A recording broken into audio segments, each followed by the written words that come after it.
You are watching the broadcast of the El Paso County Commissioners Court meetings. Commissioners Court meetings are held every Monday at 9:30 a.m. on the third floor of the El Paso County Courthouse, located at 500 East San Antonio in downtown El Paso. These meetings are open to the public. The meeting will start momentarily.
Good morning.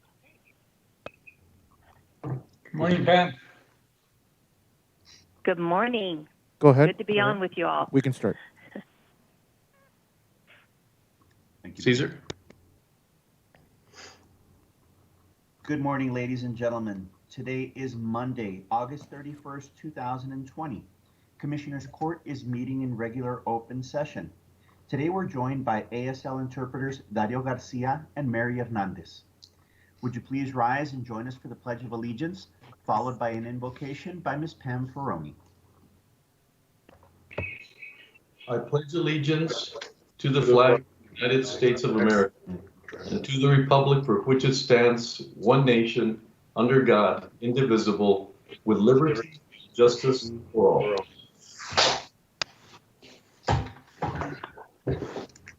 Good morning, Judge, commissioners, leaders, and staff, and all who work behind the scenes to make this virtual meeting successful week after week. You are invited to join me as I pray if you so choose.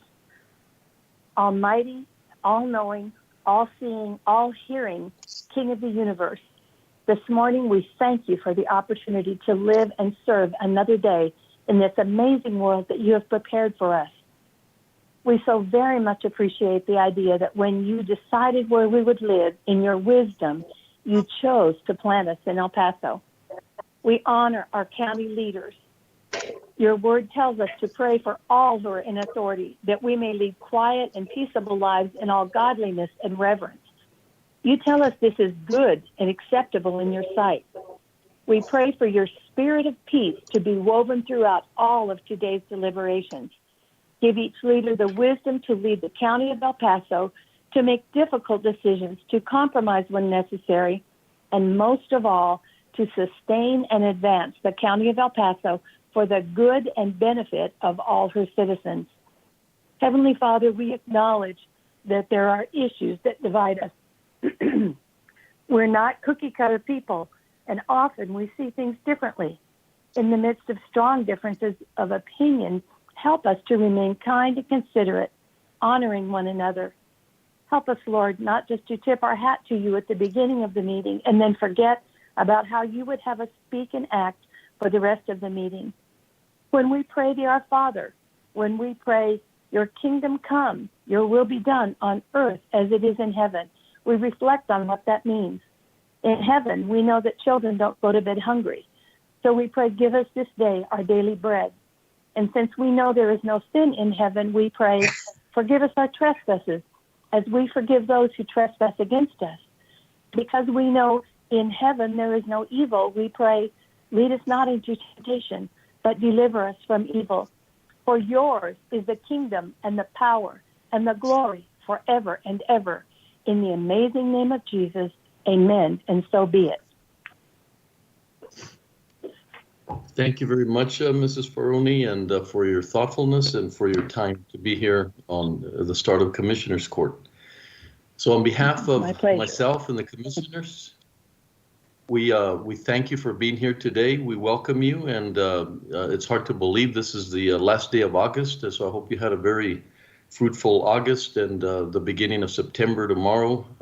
Hard to believe that we're at this point in time in the year. So thank you for being with us and being part of our process. There's a lot of information that is going to be passed on today, various groups and committees, and so we always thank you. Being in tune with what's happening out in our community is probably one of the most important things that we could be doing, and that is that the right communication is communicated to you, and that we understand and get your feedback as well. So thank you very much for being part of Commissioners Court this morning. Thank you. Caesar? Hey, Caesar, go ahead. Thank you, sir. Item number 4 is the consent agenda. The consent agenda composed of items 4A through 4T. We do have a correction to read in for item 4O. 4O should read, approve and authorize the county judge to sign change orders number 2, 3, 4, and 5, and 6 for the County Employee Fitness Wellness Center for a lift station, contract number 2020-0640, storefront pony wall 2020-0641, entrance barriers, 2020-0642, removal of rusted metal decking, 2002-0643, and adding secure fencing around the courthouse, 2020-0711. Funding is available in CP Capital 12 Miscellaneous and CP Downtown Building. Further, approve the reallocation of funding from the CP Capital 12 Miscellaneous and CP Downtown Building to CP Courthouse Improvements Lower Level Cap-Out Renovations. Are there any items that members of the court or the public would like to pull for individual discussion? Yes, Caesar, I'd like to pull item B, and I've asked Carl, I've asked him to give a presentation, Carl Dwyer, and item E, and I've asked Jaime Esparza to talk a little bit about that item. And, I think it's really good for the public to understand both items, and so I'm pulling both B and E. Commissioners, any other items that you'd like to pull? Motion to approve with the stated change that Caesar laid out. Second.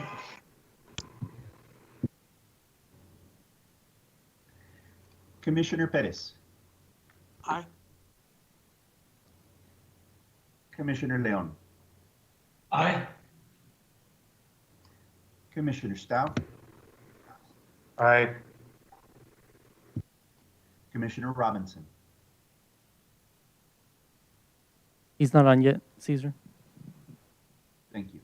Commissioner Robinson is absent. Judge Samaniego. Aye. Motion carries. Item number 5 is public comment. We do not have any members of the public that are up to speak for this item in regular public comment. We do have some for other items later in our agenda. So we'll take no action on number 5.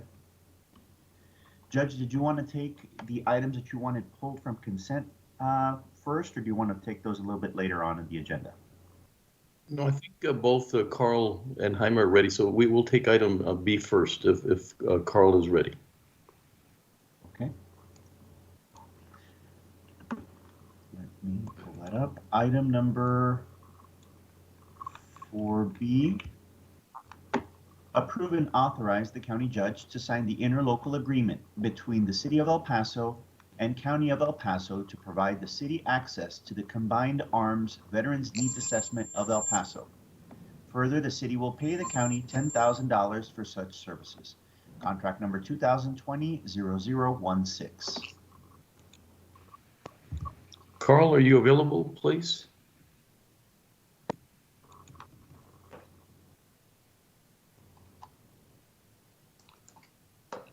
Do you have him on the line, Miguel? He's available? in the meeting. Oh, okay. Just Good morning, Jen. Good morning, Carl. Carl, I'd like for you to, it's a very important topic, and I just wanted you to discuss it a little bit so that the public and everyone here understands this particular item. So, Carl, would you mind addressing this item, please? Judge, I would love to attempt to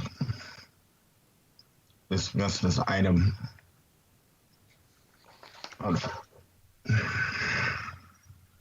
Carl?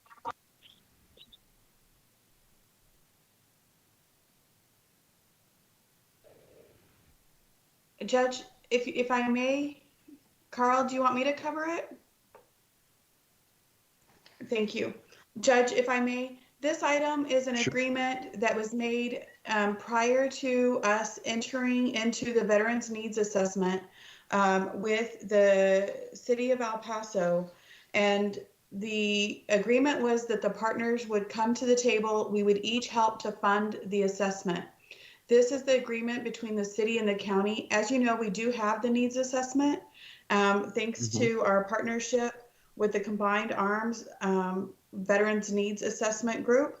And this will be allowing the city the access to that assessment and their agreement to pay the county back for $10,000 of the cost of the total assessment. Well, thank you, Betsy, and just wanted to, have an opportunity to emphasize how important that was and how successful we were in that particular assessment. We were one of the highest, almost 3 times higher participants of any place, including Houston and Dallas and Austin and some of the larger communities. So I just wanted to emphasize, and also wanted an opportunity to thank Carl for, he drove it and he did so much. And we also had Ben Miranda from Endeavors that helped tremendously. He's on our advisory board.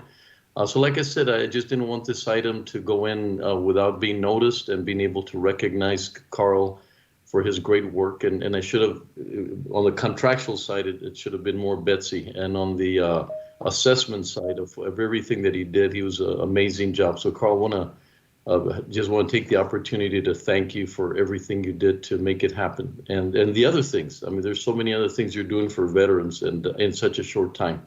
So Carl, once again, thank you for your passion and commitment to all these initiatives. And if I may add on, Judge, I really appreciate that recognition for Carl. The one thing I've been especially proud of is how Carl has taken the results of that needs assessment and is really infiltrating that into everything our department does. So, and that comes with, that's a change, and it's really a focus. The number one need was claims assistance, which is what we specialize in. That was the number one need identified, and Carl is making sure that we are focusing as much resources as we can on that assistance to our veteran community, and cannot praise him enough for those efforts. So really appreciate your recognition, Judge.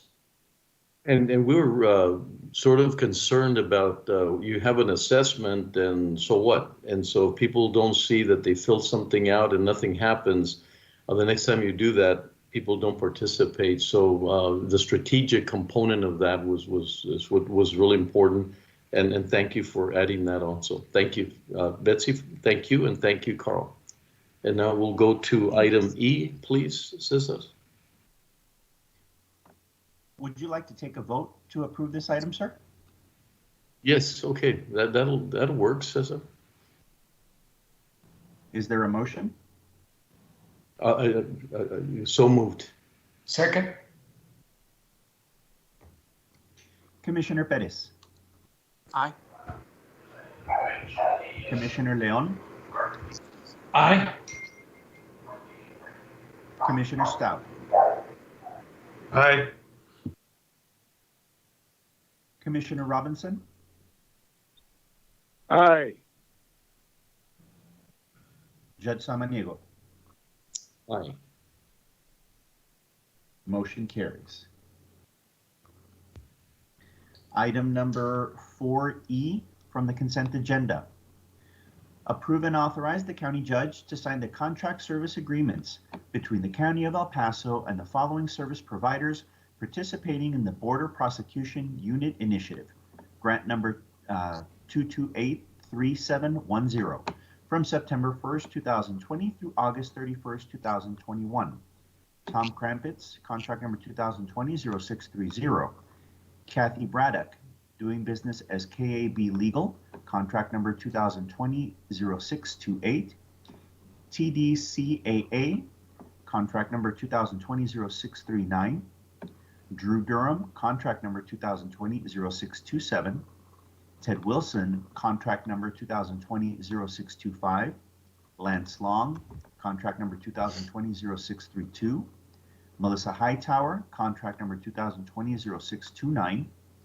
Mark Warren, contract number 2020-0631. Michael Bryant, doing business as Bryant Interest LLC, contract number 2020-0633. And Craig Goodhart, contract number 2020-0732. No county matches required. So yeah, I just wanted to have our DA, Jaime Esparza, talk a little bit about that. I think there's some important items, and I think the public would appreciate an understanding of all these items. So Mr. Esparza, if you could tell us a little bit about this particular item on our agenda. Well, good morning, Judge and Commissioners. This is Jaime Esparza, the District Attorney. and I appreciate the opportunity to talk about the Border Prosecution Unit. We have been in existence for over 10 years, and we basically provide services all along the border. So there are 17 elected prosecutors who along the border use this money to work on border cases. It's 17 elected DAs, which involves 48 counties. And then there are additional four more electeds who we make agreements with in our anti-gang task force.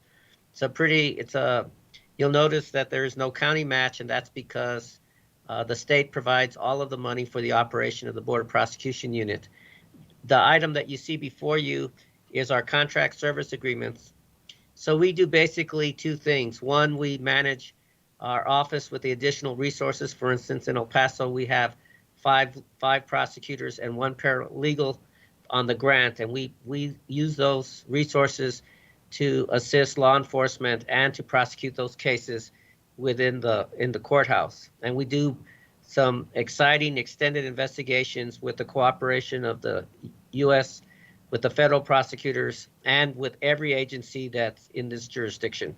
So I'm really proud of the work that we do. But the other part of what we do is, and this is where the contract service agreements come into play, is that we spend a good portion of our grant training law enforcement all up and down the border.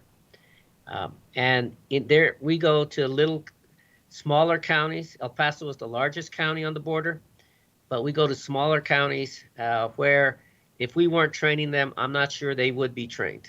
And so we've used those resources to train all of these law enforcement officers. It doesn't matter if it's DPS. Some of them are with the Park Service. Many of these are from jurisdictions like FAR. It's a small town near McAllen. They have a police force. We train them. We train the police force in every one of these counties. And our trainings are free to them since this is state money. And so these contract service agreements are our agreements with those who help us coordinate those services. Our general counsel, Tom, I won't go through the entire list, but Tom Crumpets is our general counsel. Kathy Broderick is our training director, and the rest of those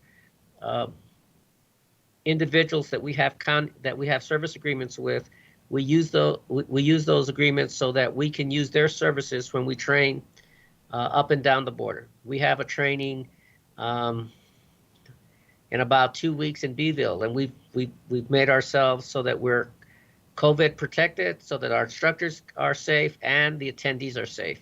And we're getting back to the business of training. That's one of the best things that DPU does, besides the work we do in our individual counties. And I'm glad to have the opportunity, Judge, to speak about this. The last time I spoke about this, it was Commissioner Leon who gave me that opportunity, and I'm glad to always speak about this because this is a great partnership between us and the governor's office. The governor's office has been very generous with prosecutors along the border to allow us to to work specifically on border crime.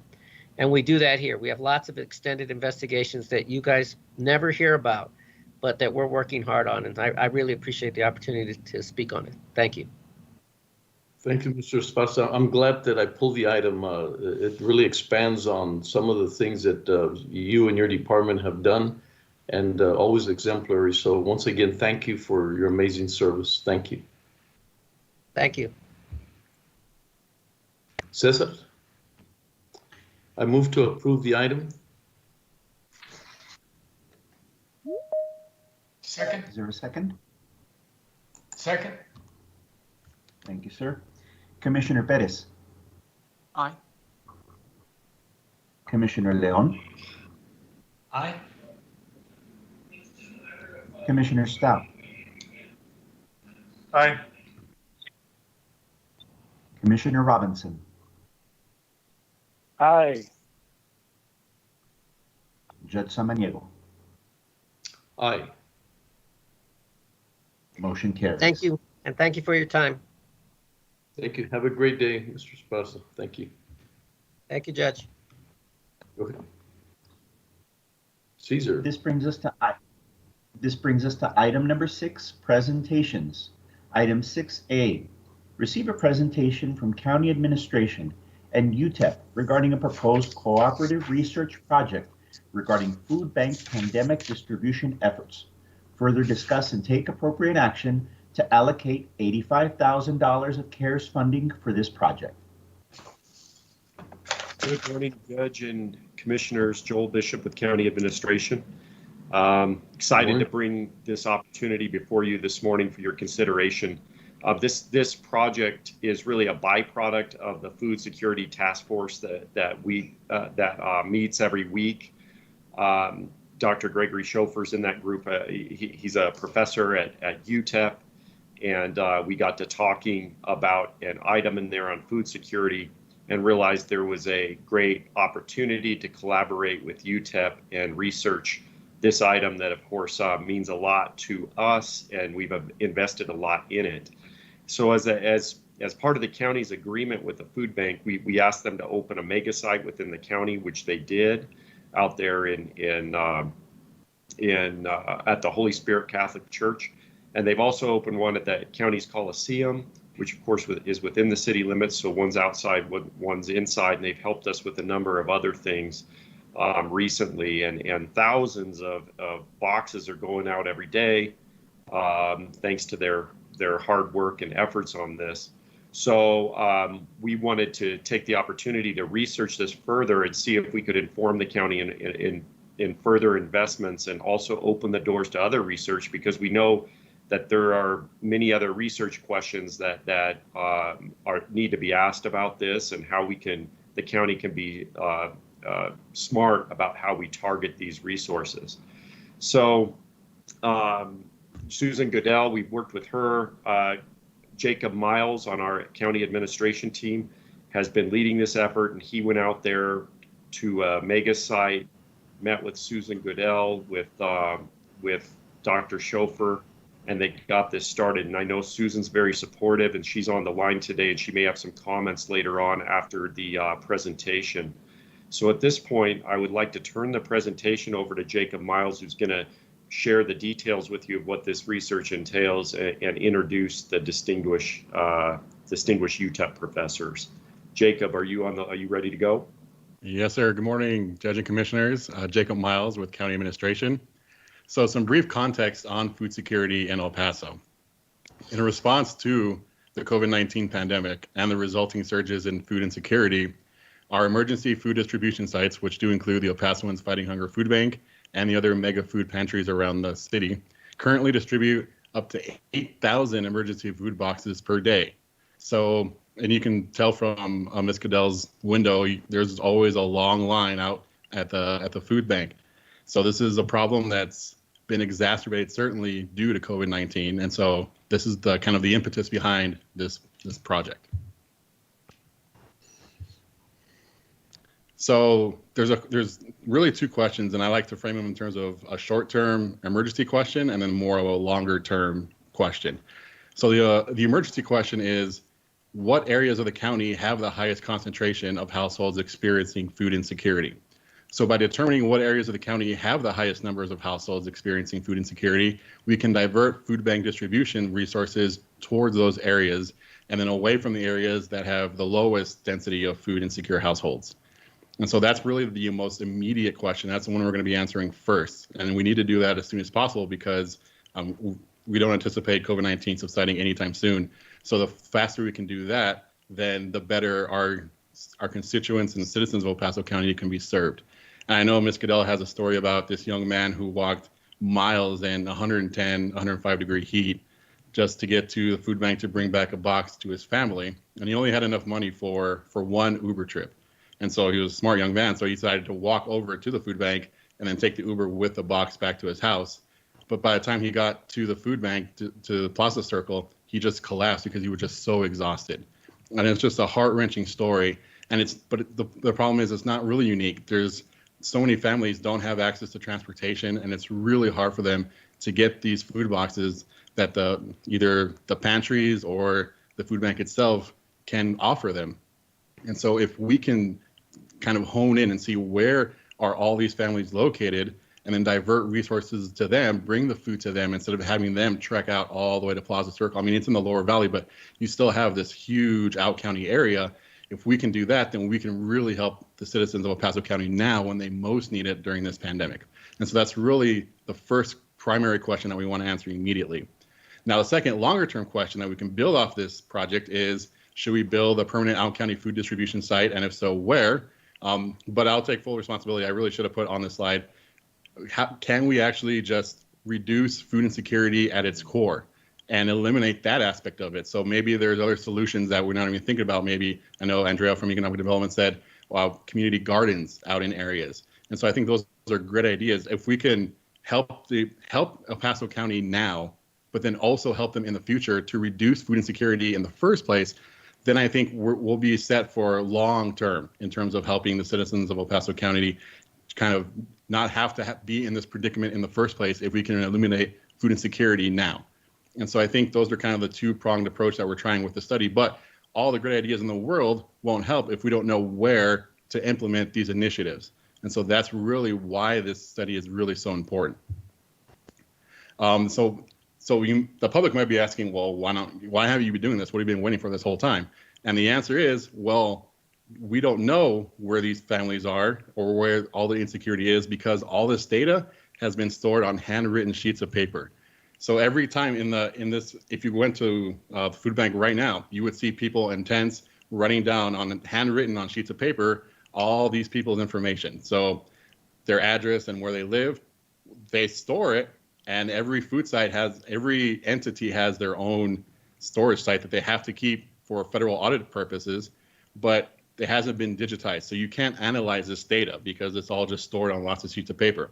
And so now, and this really resembles our risk assessment validation program that myself and Jose de Bora did, where we had to manually type in every single risk assessment sheet in order to do a statistical analysis. Now, the reason why our analysis was really kind of groundbreaking was that never before have the analysts also done the data entry. And so this is almost very similar in that regard.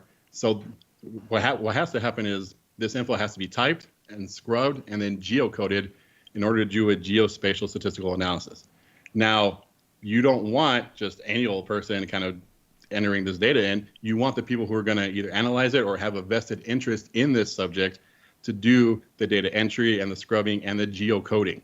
And so that's why I'm very, very excited to have brought in Dr. Schober from UTEP. He's the Assistant Professor of Rehabilitation Sciences in the College of Health Sciences at UTEP.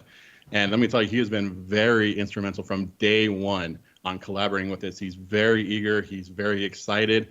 He has vested interest in all of either tackling food security, and he can definitely speak more about his own kind of passions himself. But his enthusiasm and passion for this particular project has galvanized so much support within the UTEP community, and UTEP considers this a very, very important project, and they're very excited to collaborate with us. And so I would like to present Dr. Gregory Schober to the Commissioner's Court. He can say a few things and kind of how UTEP students and how UTEP as a whole and another professor that he's working with will help us in this project. Welcome, Dr. Schober. Thank you. Thank you, Jacob. Thank you as well for this opportunity to speak to you. Good morning, Judge and Commissioners. My team and I are delighted to collaborate with the county, specifically Joel Bishop and Jacob Miles, and the food bank, Susan Goodell, on this very important project. It's a very important project from an academic standpoint, but in my opinion, it's an even more important project from a community and humanitarian standpoint. So I'm Dr. Greg Schober, and I'm a behavioral scientist and assistant professor at the University of Texas at El Paso, UTEP. And I'm the principal investigator for this proposed study, overseeing UTEP's role in the project. I am very happy to be joined by Dr. Jay Chakraborty, a fellow UTEP professor and a leading scholar of geospatial analysis, and he will serve as the co-principal investigator and direct the geospatial components of this study. The team also includes 11 UTEP student research assistants from multiple departments involved in this very large undertaking for data entry, cleaning, and then also geospatial analysis. I also want to point out that we've received already immense support from the UTEP College of Health Sciences, the Office of Research and Sponsored Projects at UTEP. We care about this project, and we want to see this through. I want to speak briefly about how I see our role in this study. So we are building and developing a database of food recipients in El Paso County for geospatial analysis. One question you might have is, well, what does this database do? What does this allow us to do? Well, this provides a geographic visualization of food insecurity, so we can see where the high need areas are. And should the county want to target resources, this allows you to understand where you might want to target resources to high need areas of food insecurity. So this project allows us to understand what the problem is, the scope of the problem, and specifically where geographically the problem is most concentrated. And I'm very happy to answer any questions about our role should you have any. Thank you. Thank you so much, Dr. Schober. So you can see kind of from his passion how he's galvanized support at UTEP, and I think this is going to be an amazing collaboration. I hope the first of many collaborations with Dr. Schober specifically. I know we've been working with Dr. Eno Loudon at UTEP with our criminal justice and our recidivism, our risk assessment validation, revalidation part 2. And so I hope that we can collaborate with UTEP on many, many projects together. So I'm really excited to work with Dr. Schober, and I thank him so much for taking the time out of his busy day. I know classes are starting. Present in front of Commissioners Court. I really do appreciate it. Thank you so much, Dr. Schober. He'll still be on the line in case you have any questions after the presentation for sure. So again, this ties into, okay, so we're doing two kind of aspects of short-term and the long-term.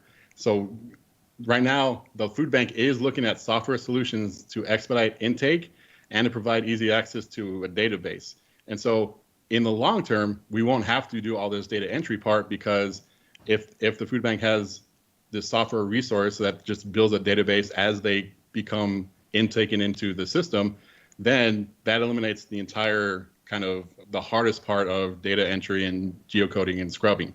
So that's the long-term plan that I know the food bank is looking into.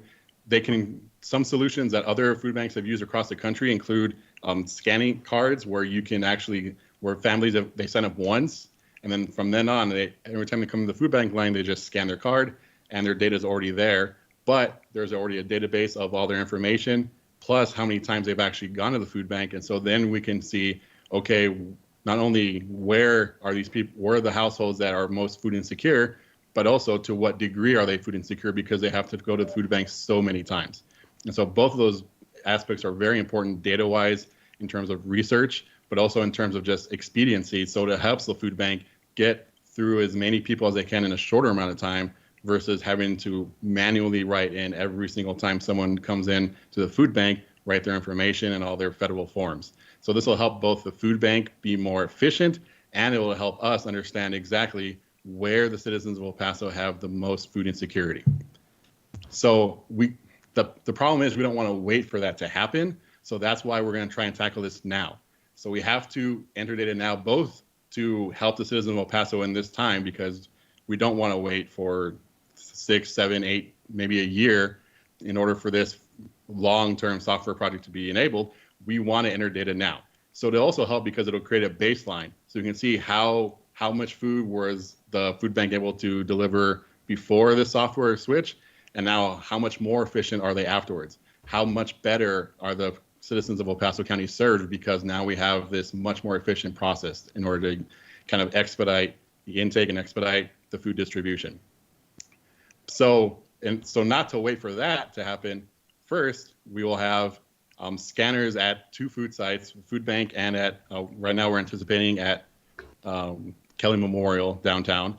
And we're just gonna have staff scan in these handwritten sheets, and then we'll have UTEP students who are both doctoral and master's level students will then enter the data and then geocode the data from a remote site from their own homes, so that there's no kind of risk for the UTEP students to have to work at the actual food sites, because the data has to stay there because they're the custodians of the data. And in order for them to be able to, if there's an audit, they have to be able to provide the data instantly. And so they can't release those actual tangible sheets. So that's why we're going to have a 2-pronged approach where we have staff scan them in at the food banks, and then the UTEP students will be able to access those scanned documents from our servers at the county. So the final aspect of this, last 2 aspects, are both the timeline and the actual cost. So there's no cost to the county in terms of scanners because ITD actually bought scanners to use in the courthouse, but that was pre-COVID. And now that the courthouse has been significantly reduced in staffing, they're able to lend us those scanners for this project. So there's no cost to the county in terms of kind of scanner costs. The only cost will be the actual transportation of the scanners to the site and back, but that's kind of a negligible cost. The other costs involve the food pantry staff who are going to actually scan in the documents with industrial grade scanners that we're giving we're lending to the food banks. So that will cost a little, roughly anticipated about $35,000. And then the cost for the UTEP students to both enter the data and then geocode that data, which is a very long and complicated process. So we estimate that to be roughly $46,500. And I would like to point out that both Dr. Schober and Dr. Chakraborty are not charging us whatsoever for their parts in the analysis.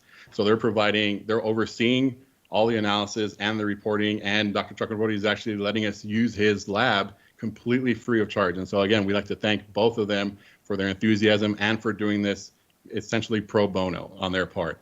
And so the total costs are basically the cost of the labor. So both the food pantry scanning staff and then the UTEP data entry and geocoding staff, and that would total a little over $81,000. Now, in terms of how long is this going to take? Well, we hope to be done with a preliminary report by the end of 2020, so around December time. And so here's kind of the timeline. There's also, we're going to break it up into both an immediate kind of quick and dirty analysis, and then we'll refine that analysis a little later. So that could either be at the end of 2020 or the beginning of 2021. And then we'll have a full final analysis based on our long-term recommendations, and we'll have that early in 2021. And so that's kind of the timeline of when we expect this to happen. It's going to be very, very quick, but we're going to work really hard to try and get this data as fast as we can. And we know that it's important to get this, at least the initial reporting done quickly, because El Pasoans are waiting for this. They need the food now. And so that part at least has to be done as soon as possible. And I know Dr. Schober is very willing to expend a lot of resources and a lot of time to get at least the initial or the first two reports done as quickly as possible so we can act on those immediately. And then the long-term plan, we're trying to figure out how do we either reduce food insecurity long-term, or how do we help maybe building by a new permanent food solution site, or by providing community gardens, or just enabling El Paso County in general to be able to reduce their dependency on food banks in general. We'll have all of those recommendations in the early part of 2021. And so that's the estimated timeline and estimated cost for this project. Once again, I'd very much like to thank Dr. Gregory Schober for joining us on the call. If anyone has any questions on any of this, I'd be happy to take any questions. Mr. Bishop's also still on the line, so any questions for all three of us? I know Ms. Goodell is also on the phone. So if any questions for any of us, I know it's a huge party with this, please, we don't hesitate. Well, first of all, Jacob, thank you very much. Joel, bringing in Jacob, I don't think anyone can discern data and get I think his nickname should be clarification or something, because I mean, just Jacob, thank you so much for the things that you do and how you approach any task or any initiatives. And so I know UTEP has to be impressed with your commitment to data and discerning all the information. Dr. Schober, I mean, from the first time I met with the president when she came in, we talked about UTEP taking the lead, and that when a university of that caliber takes a lead, things begin to happen. And I say that just based on some visits that I had with other cities like Pittsburgh and Detroit. They said nothing really happened until the university decided to be part of it. And since I heard that, I have been a huge advocate for our university to take that lead. And here's one more of many examples, including the Fabens project, that makes all the difference in the world. Your time and just amazing, this relationship that we have. We also be very thankful for the foundation that Suzanne Goodell has established and their board, just an amazing board at the food bank. And so I just see this as one more amazing opportunity to do the right thing, but something that establishes a better understanding going forward. And as you said, Jacob, you've got the short-term need, but the core, to me, it's extremely important. One of the things that I've talked about quite often is that we've uncovered the vulnerability that we have in our community when it comes to some of the highest indices that we have of cancer, of diabetes, and that we're very vulnerable. And so one of the things that I've looked at and try to advocate for is, yes, we need a vaccine, but we need to get our community to be healthier. And there's no way you can be healthy if you've got one of these high indices and then you're struggling with food and eating the proper food, which is very, very important to us. So from the collateral COVID point of going forward, if you get the virus and you're healthier, then the chances of not having a severe experience or leading into a fatality are much greater if you're healthy. And once again, you cannot be healthy if you're not eating the proper foods and aren't having the nutritions that are required to be able to defend yourself against all these high indices that we have in our community. I think we have a big challenge ahead to make sure that we don't have a vulnerable community like we did. And I think this is one huge step going in that direction. So once again, Dr. Schuber and your, the other, all the UTEP participants, we want to thank you for this relationship. Jacob, thank you for being that person that you are. And Joel, thank you for bringing this forward. And I'd like to have Commissioner Stout also include him. I know he's very interested in these topics. So Commissioner Stout.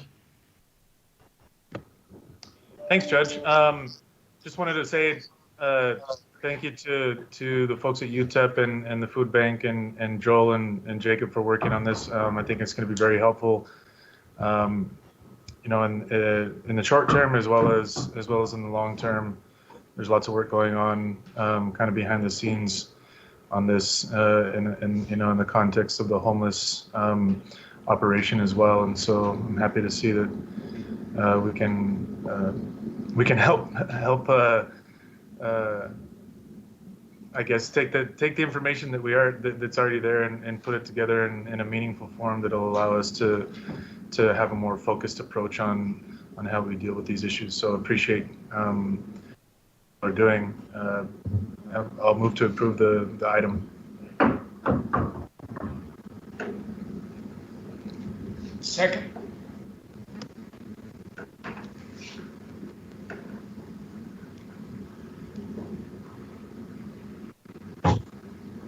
Commissioner Perez. Aye. Commissioner Leon. Aye. Commissioner Stout. Aye. Commissioner Robinson. Aye. Judge Samaniego. Aye.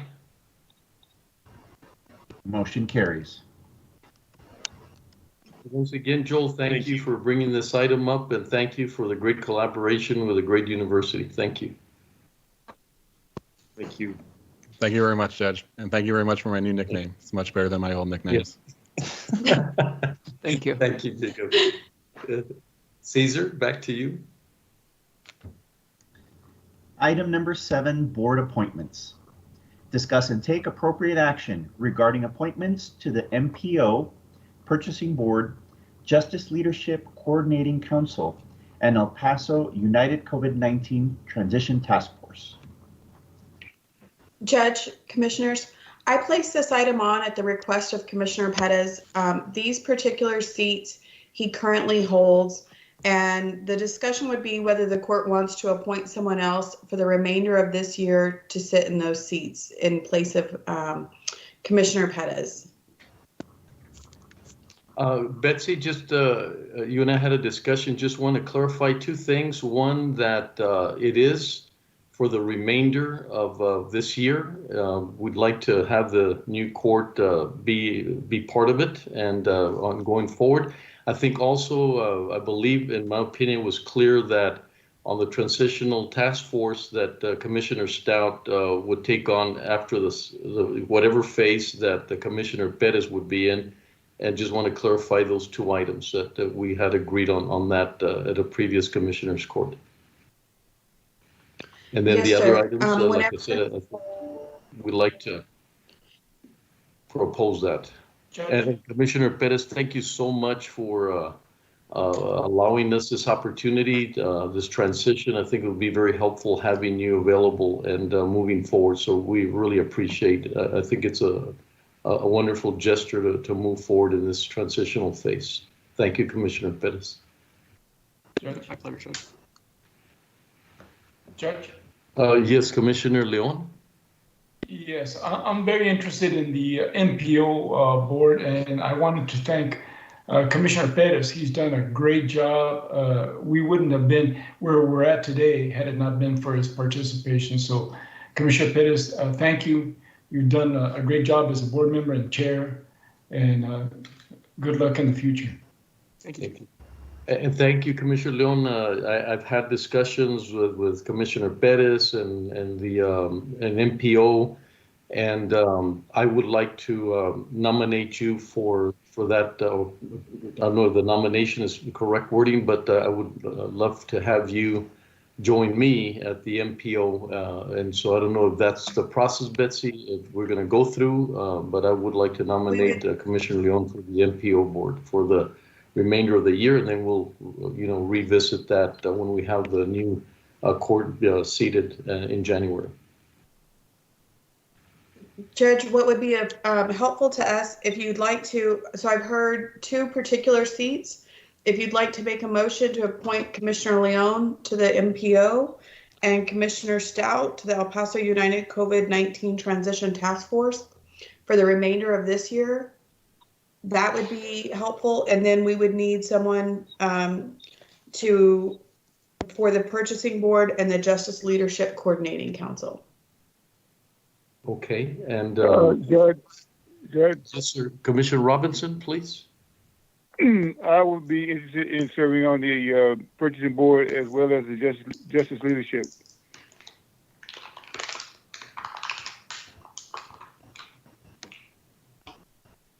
Is there? So we got all of them at this point, right? Is that correct? Yes, sir. That's all of them. If you'd like to make a motion. I'd like to make a motion as stated, please. So the motion, just Christine? to be clear for the record then, yes, sir, just so we can make sure it's clear on the record, that would be to your motion, Judge, to make an appointment of Commissioner Leon to the MPO, Commissioner Stout to the COVID-19 Transition Task Force, Commissioner Robinson to the Purchasing Board, Commissioner Robinson to the Justice Leadership Coordinating Council for the remainder of the year, which is December 31st, 2020. Is that your motion, Judge? That is my motion. Thank you. Second. Thank you.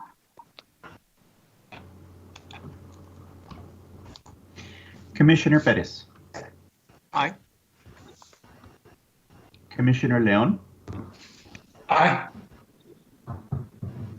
Commissioner Stout. Aye. Commissioner Robinson. Aye. Judge Samaniego. Aye. Motion carries. Well, thank you all. Judge. Best Thank of you, luck. Commissioners. Great boards.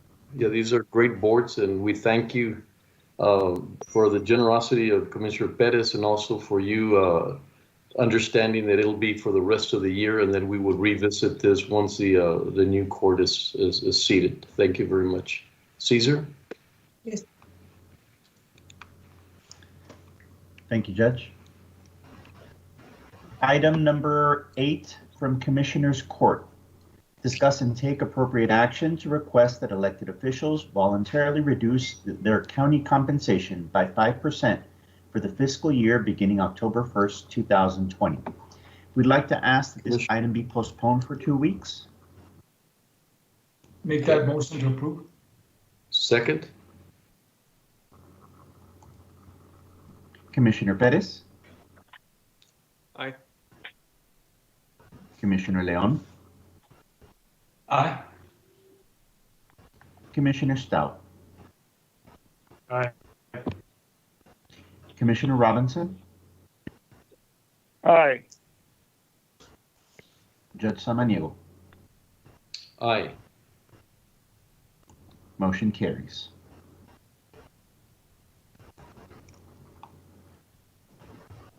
Item number 9, receive an update and take appropriate action on the 2020 United States Census.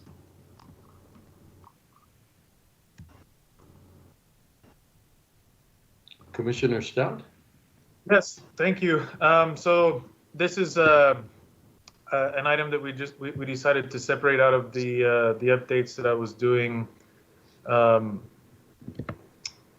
regarding COVID earlier, since it's, I guess, not really COVID related.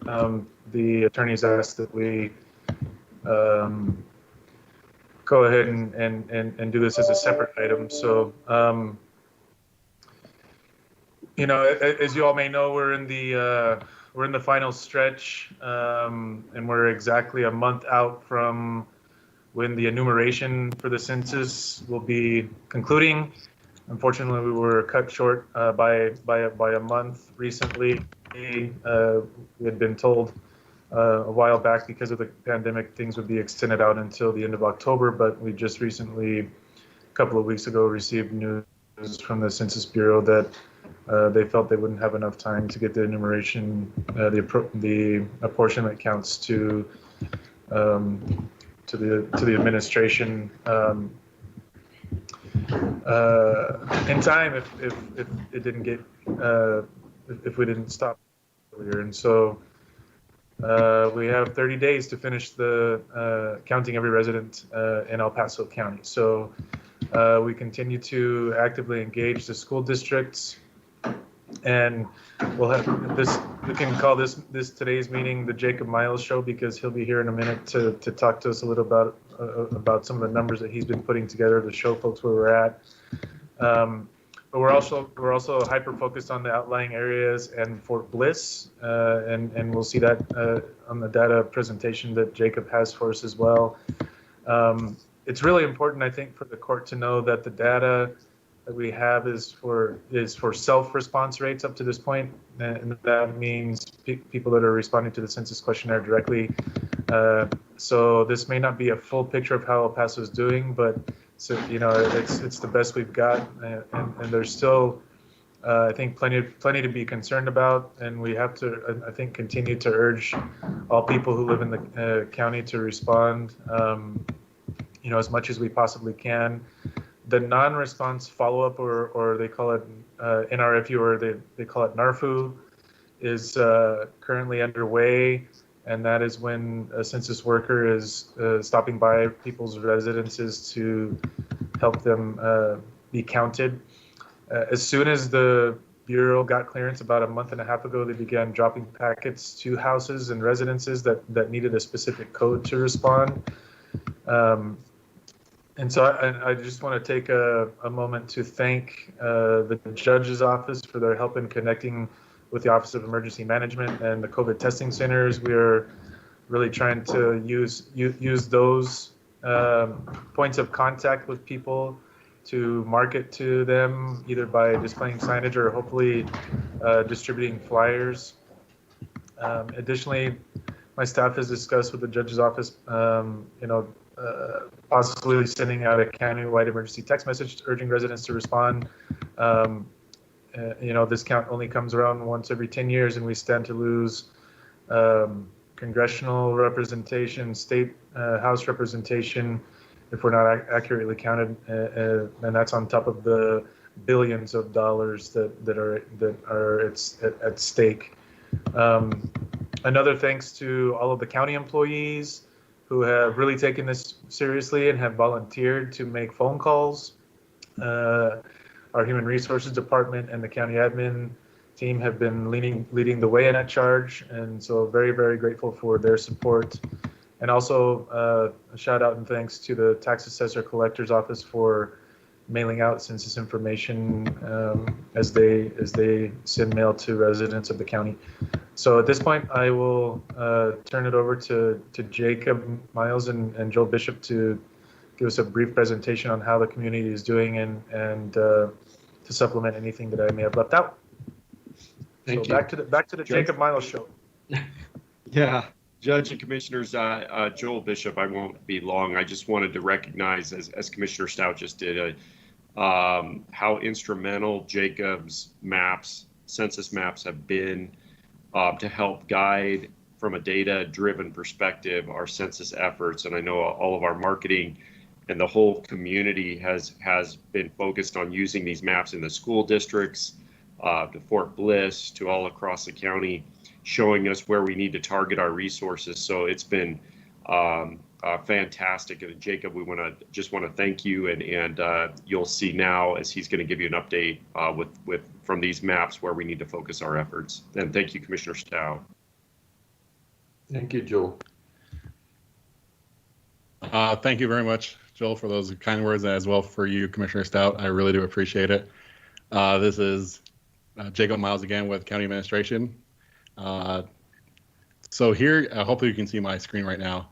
Here are two kind of our litmus tests on how we're doing in terms of our self-response rate. And first of all, I'd like to kind of, with the disclaimer that Commissioner Stout is exactly right. This is only self-response rate. So only if a household has responded via mail, via phone, or online. So this does not incorporate the enumeration of responses. Well, a lot of complete companies around the country have been asking for that enumeration data, but the Bureau has only released it on a state-by-state level, so not even by a county level. So we're really in the dark in terms of how far we've enumerated, but we can't really worry about that anyway. We're trying to get as much self-response as we can to make the burden of the enumerators much less, because the more people who self-respond, then the fewer houses that enumerators have to go to. And I just actually saw an enumerator yesterday, and there's like 70 apartments in my building, and you got to go to so many, and it's just it's tiring, it's exhausting, and it's really not ideal to do during a pandemic. So please, I urge everyone in El Paso County, please self-respond. It doesn't take that long. If you're forever alone like me, it only takes you 5 minutes to fill out the census. So I mean, if you have a huge family, then it may take a little bit longer, but it's not that much longer.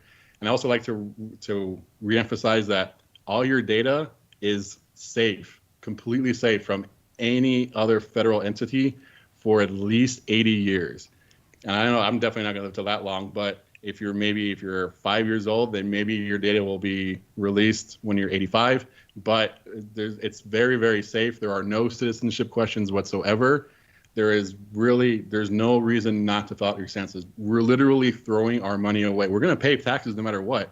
But if we're undercounted, fewer of those taxes will come back to us. And we'll lose funding for schools. We'll lose funding for roads. We'll lose funding for everything that we really need, especially now during this pandemic. Our CARES funding was directly tied to our census response rates 10 years ago. And so God forbid that this ever happened again. But this is how important this is, because if we're undercounted for a whole decade. And so this chart right here shows us how we're doing, and that if we go on this continued trajectory, where we'll end up. And on September 30th, if we continue on this trajectory, we're only going to get to 67.5% response rate for self-response rate. And that means that over 30% of our population will have not been counted, at least in terms of self-response. So there is going to be a number of people who are counted from the non-response follow-up enumerations, but we don't know what that will be. So all we can focus on is what we do know, and that's what the Bureau publishes on a daily basis, and that's the self-response rate. Now, if you notice in this bottom graph, we started out really strong. We started out like gangbusters, and we had all these green bars where we had high daily response rates. But all of a sudden, after about mid-May, we have a bunch of red boxes and some blanks. So the blanks we had no % increase on daily response rates, but the red boxes mean that we only had 0.1% increases. And so now we're starting to see we have a lot of initiatives from the Complete Count Committee.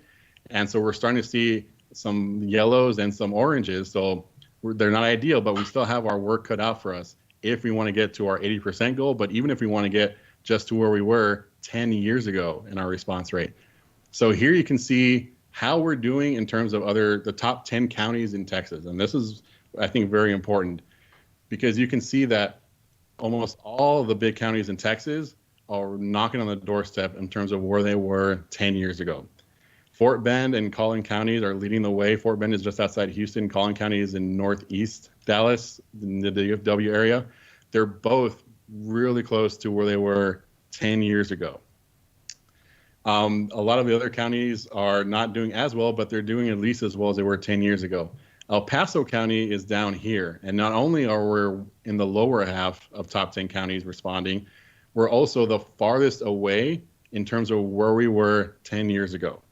And that's very, very important because if we don't even make it to where we were 10 years ago, then we are losing money. We're losing representation. We're losing everything that makes El Paso great. And so we have to, citizens, I urge you, please fill out the census because we have a long ways to go before we can get to at least where we were 10 years ago. We're doing worse than the country as a whole, but we are doing better than Texas as a whole. And so we're not, I mean, it's bad news, but it's not completely unique. So it's not like everyone else is doing amazing and El Paso is just lagging behind. It's a problem throughout the entire state, but we really have to worry about how it affects us as a community. And it will definitely impact us in terms of both funding and in terms of losing representation if we don't at least get to where we were a decade ago. On the upper right side, you can see how we're doing within the county. And you can see Horizon City is actually, I commend them. They're doing great in terms of response rates. The city of El Paso really pulls our average rate because they are the majority of people in El Paso County. But here you can see we're having a really hard time with our out-county areas. So Socorro is kind of not bad, but Anthony and Vinton are having a hard time, and Clinton and San Elizario are having a really bad time. And you can see this down here in the bottom right with the school zone. So we'll start with the school districts. So here are the school districts and every single census tract they touch. This is the average of all those response rates. And you can see that Isleta ISD and Socorro ISD, which are two of our three largest school districts in El Paso, are not too bad. They're doing well. They're leading the pack in terms of the rest of the school districts.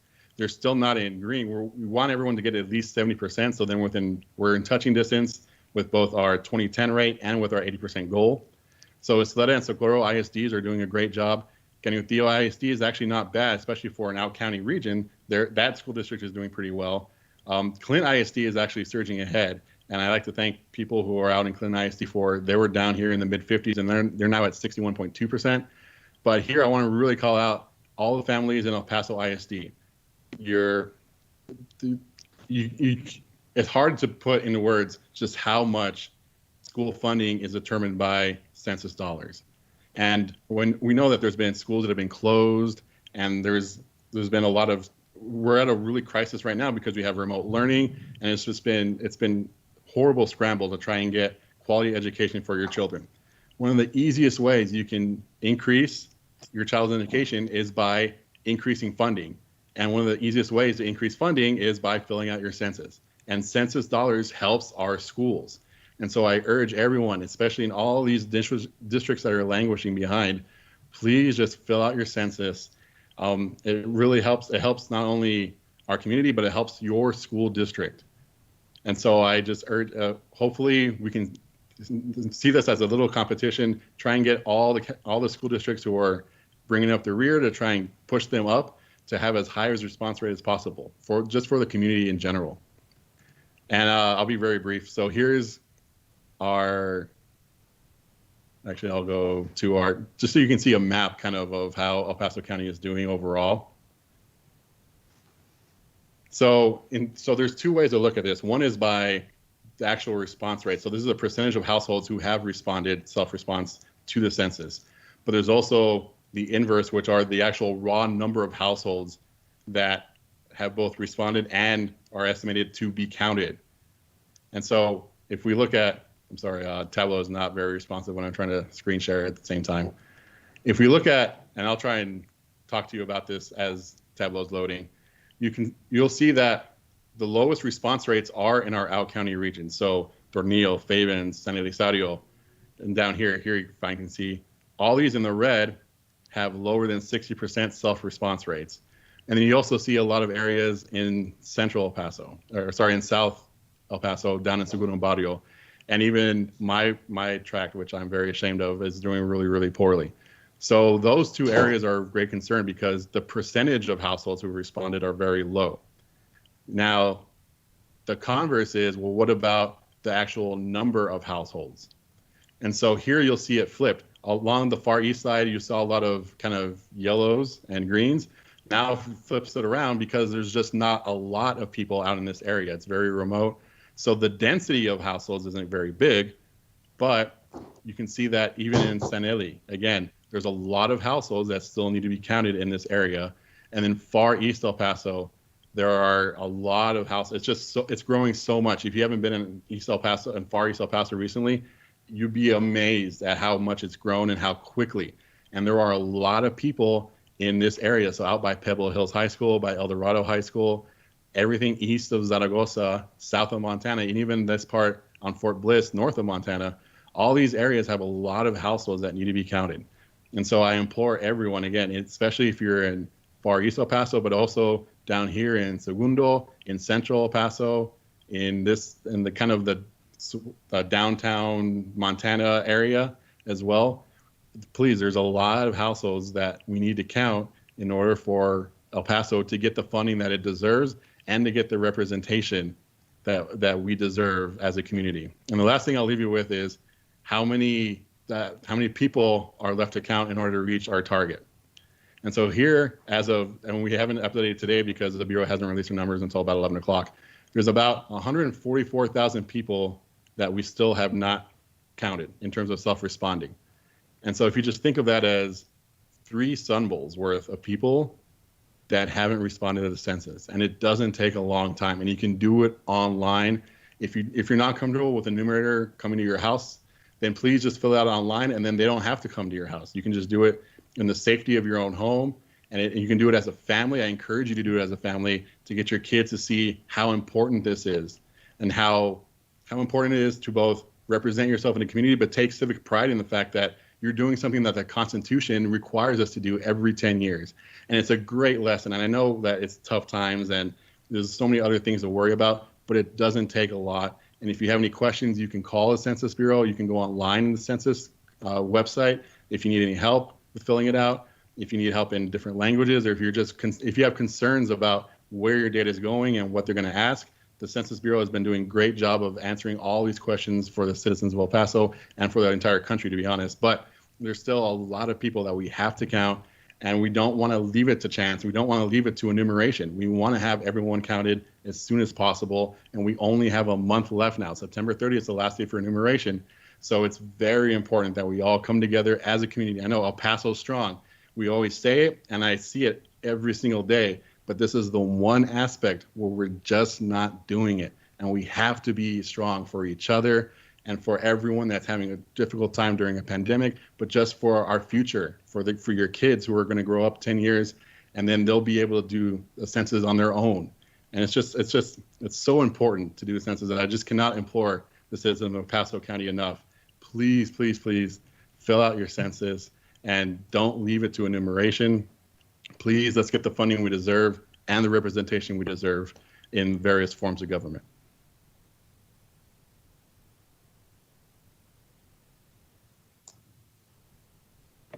Okay, thank you.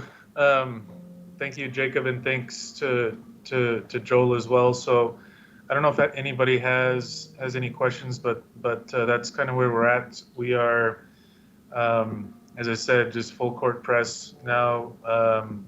Really trying to hit it with the school districts, with EPISD, working with them to get the message out, to have actual enumerators at, for example, different schools in the areas that you see that are colored red, have enumerators there to actually sign people up, for example, when people go get their lunches for their kids. Again, we're trying to really work with the city and the health department to see what we can do at the testing sites, because we're seeing between 1,500. Sorry, my son keeps walking behind me there. He's going back and forth from his own school, from school in his room to school at the kitchen table. But you know, you know, trying to work with the city and the health department, because we need to, I think, try to get at least information of people that are going and getting tests. It's probably not the best situation to have some like an enumerator there because of the fact that folks are going there because they may be sick. But at least trying to get the folks that are working at those sites to hand out flyers to let people know about the importance of the census. You know, we've been working with the food bank to hand out flyers as well. There are a lot of activities planned within the next couple of weeks to have enumerators at different places, just signing people up, because for the most part now, I mean, the education part is over. We need to get these people out there and actually getting people filling out the census questionnaires. So that's kind of what we're working on now. I mean, we continue to do you know, the outreach, the social media outreach, and doing geofencing with cell phones and sending messages, text messages, for example, to the area around Fort Bliss, and trying to get those military families counted. You know, we've been doing the contest still where folks can actually win gift cards and such. So there are a lot of moving parts, and we're coming down to the last stretch, and you know, hopefully, you know, we can get quite a few more folks counted. But you know, we need everybody to pitch in at this point.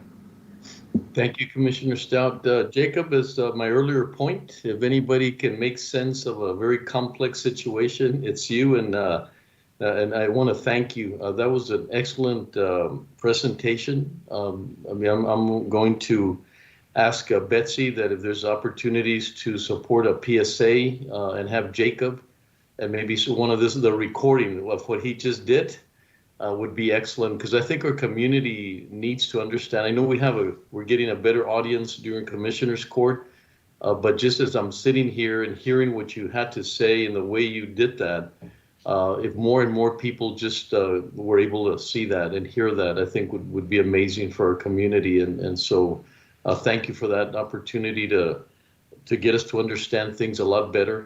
It motivated me, and not only for ourselves, but to say, you know, what can I do? I mean, we're in touch with people. I mean, especially as elected officials, we get forums that others don't get. And so this information is extremely valuable for us to educate us so that we could pass that information on to the rest of the community. So thank you for that work and that passion of someone other than an elected official explaining how important it is from the funding perspective. Yeah, and it's, I mean, it's just difficult to grasp as to what it's going to impact. So thank you for that. Jacob, once again, thank you. We're very privileged to have you. Always where there's data, there's Jacob, and then he'll figure a way how to make it a lot easier for us to understand. So thank you. And Betsy, thank you for supporting this as well. Judge, just to follow up on your point on you know, regarding the money. So you heard Jacob say there's about, you know, 150,000 people that still need to be counted. You know, that they tell us that the amount of money that comes in per head per year is about $1,500 is the amount of money that we would lose out on. So you multiply $1,500 times 150,000 people, and then that's a year, and then you multiply that by 10 years, it's over $2 billion that our community would miss out on. Over $2 billion that our community would miss out on, and that means for road, you know, transportation infrastructure, for schools, for our hospitals, and if we don't get that money from the federal government, but we still need to spend that money, where do you think it's going to come from? It's going to come from local taxpayers. It's going to come in the form of property taxes and things like that on the local level. So if you're you know, if you're you know, a property owner, it's even more important for you because you're going to be footing that bill if we don't get counted. So. Thank you, Commissioner. Thank you for the additional points. Thank you, Jacob. Once again, Joel, Betsy, for such a great initiative. Thank you. Caesar?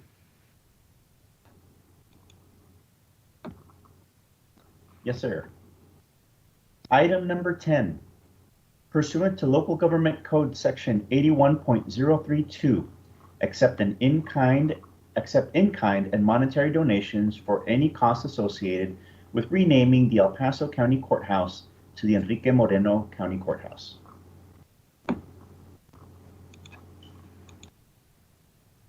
Judge. Yeah, Commissioner Robinson, thank you for this item. Go ahead. Yes, sir.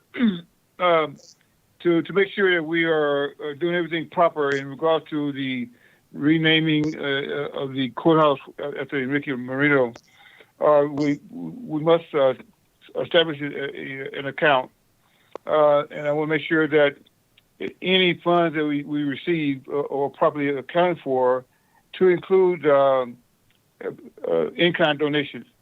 So that's the purpose of putting that item on the agenda, to establish an account so that everyone will know that it doesn't go to Carl Robinson's pocket. It goes directly to the county for accountability. And just to make sure that our plan is we have a committee of primarily those individuals who were sponsoring the renaming for Enrique. We are having our timetable look at, want to have a dedication done in April of this coming year. And I'll brief the court on the exact plans, because we have a committee meeting this Thursday in that regard, and we're going to be developing a plan as far as the fundraising, the design of the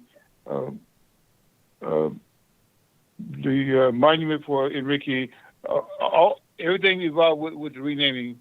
We're going to lay out a plan, and I'll make sure that I personally brief the court in that regard.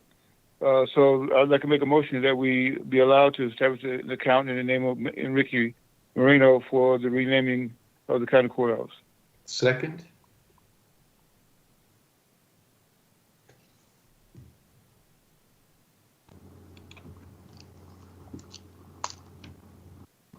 Commissioner Perez. Aye. Commissioner Leon. Aye. Commissioner Stout. Aye. Commissioner Robinson. Aye. Judge Samaniego. Before I vote, thank you very much, Commissioner Robinson. There's a lot of excitement out there, and I thank you. I think some of the major projects that we've had, we've offset them with donations, and I thank you for doing that, for our public, that we get these incredible opportunities without burdening our taxpayers. So I thank you for that same direction. And a lot of people want to do something, and I guess this is the opportunity for a lot of people in the community to feel really good about this new naming. It's an amazing initiative, and we thank you, Commissioner Robin, for that. Aye. Well, thank you, Judge. And just a final note, the intent is that we will minimize, or hopefully we don't have to use any county dollars at all. But primarily, this is a community event, and the community will participate in this endeavor. So I thank everyone that's involved, and thank you very much. Thank you, Commissioner Robinson. Caesar. Betsy, Judge, I'm sorry. I see. Go ahead.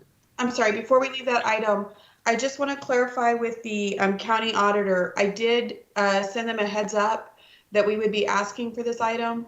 I believe they are on the line, but they'll establish an account to receive the funds, and then the Commissioner Robinson or whoever is authorizing and working with the committee to do the changes or whatever improvements are made for the renaming, they will then also establish expense accounts to pay the funds back out of.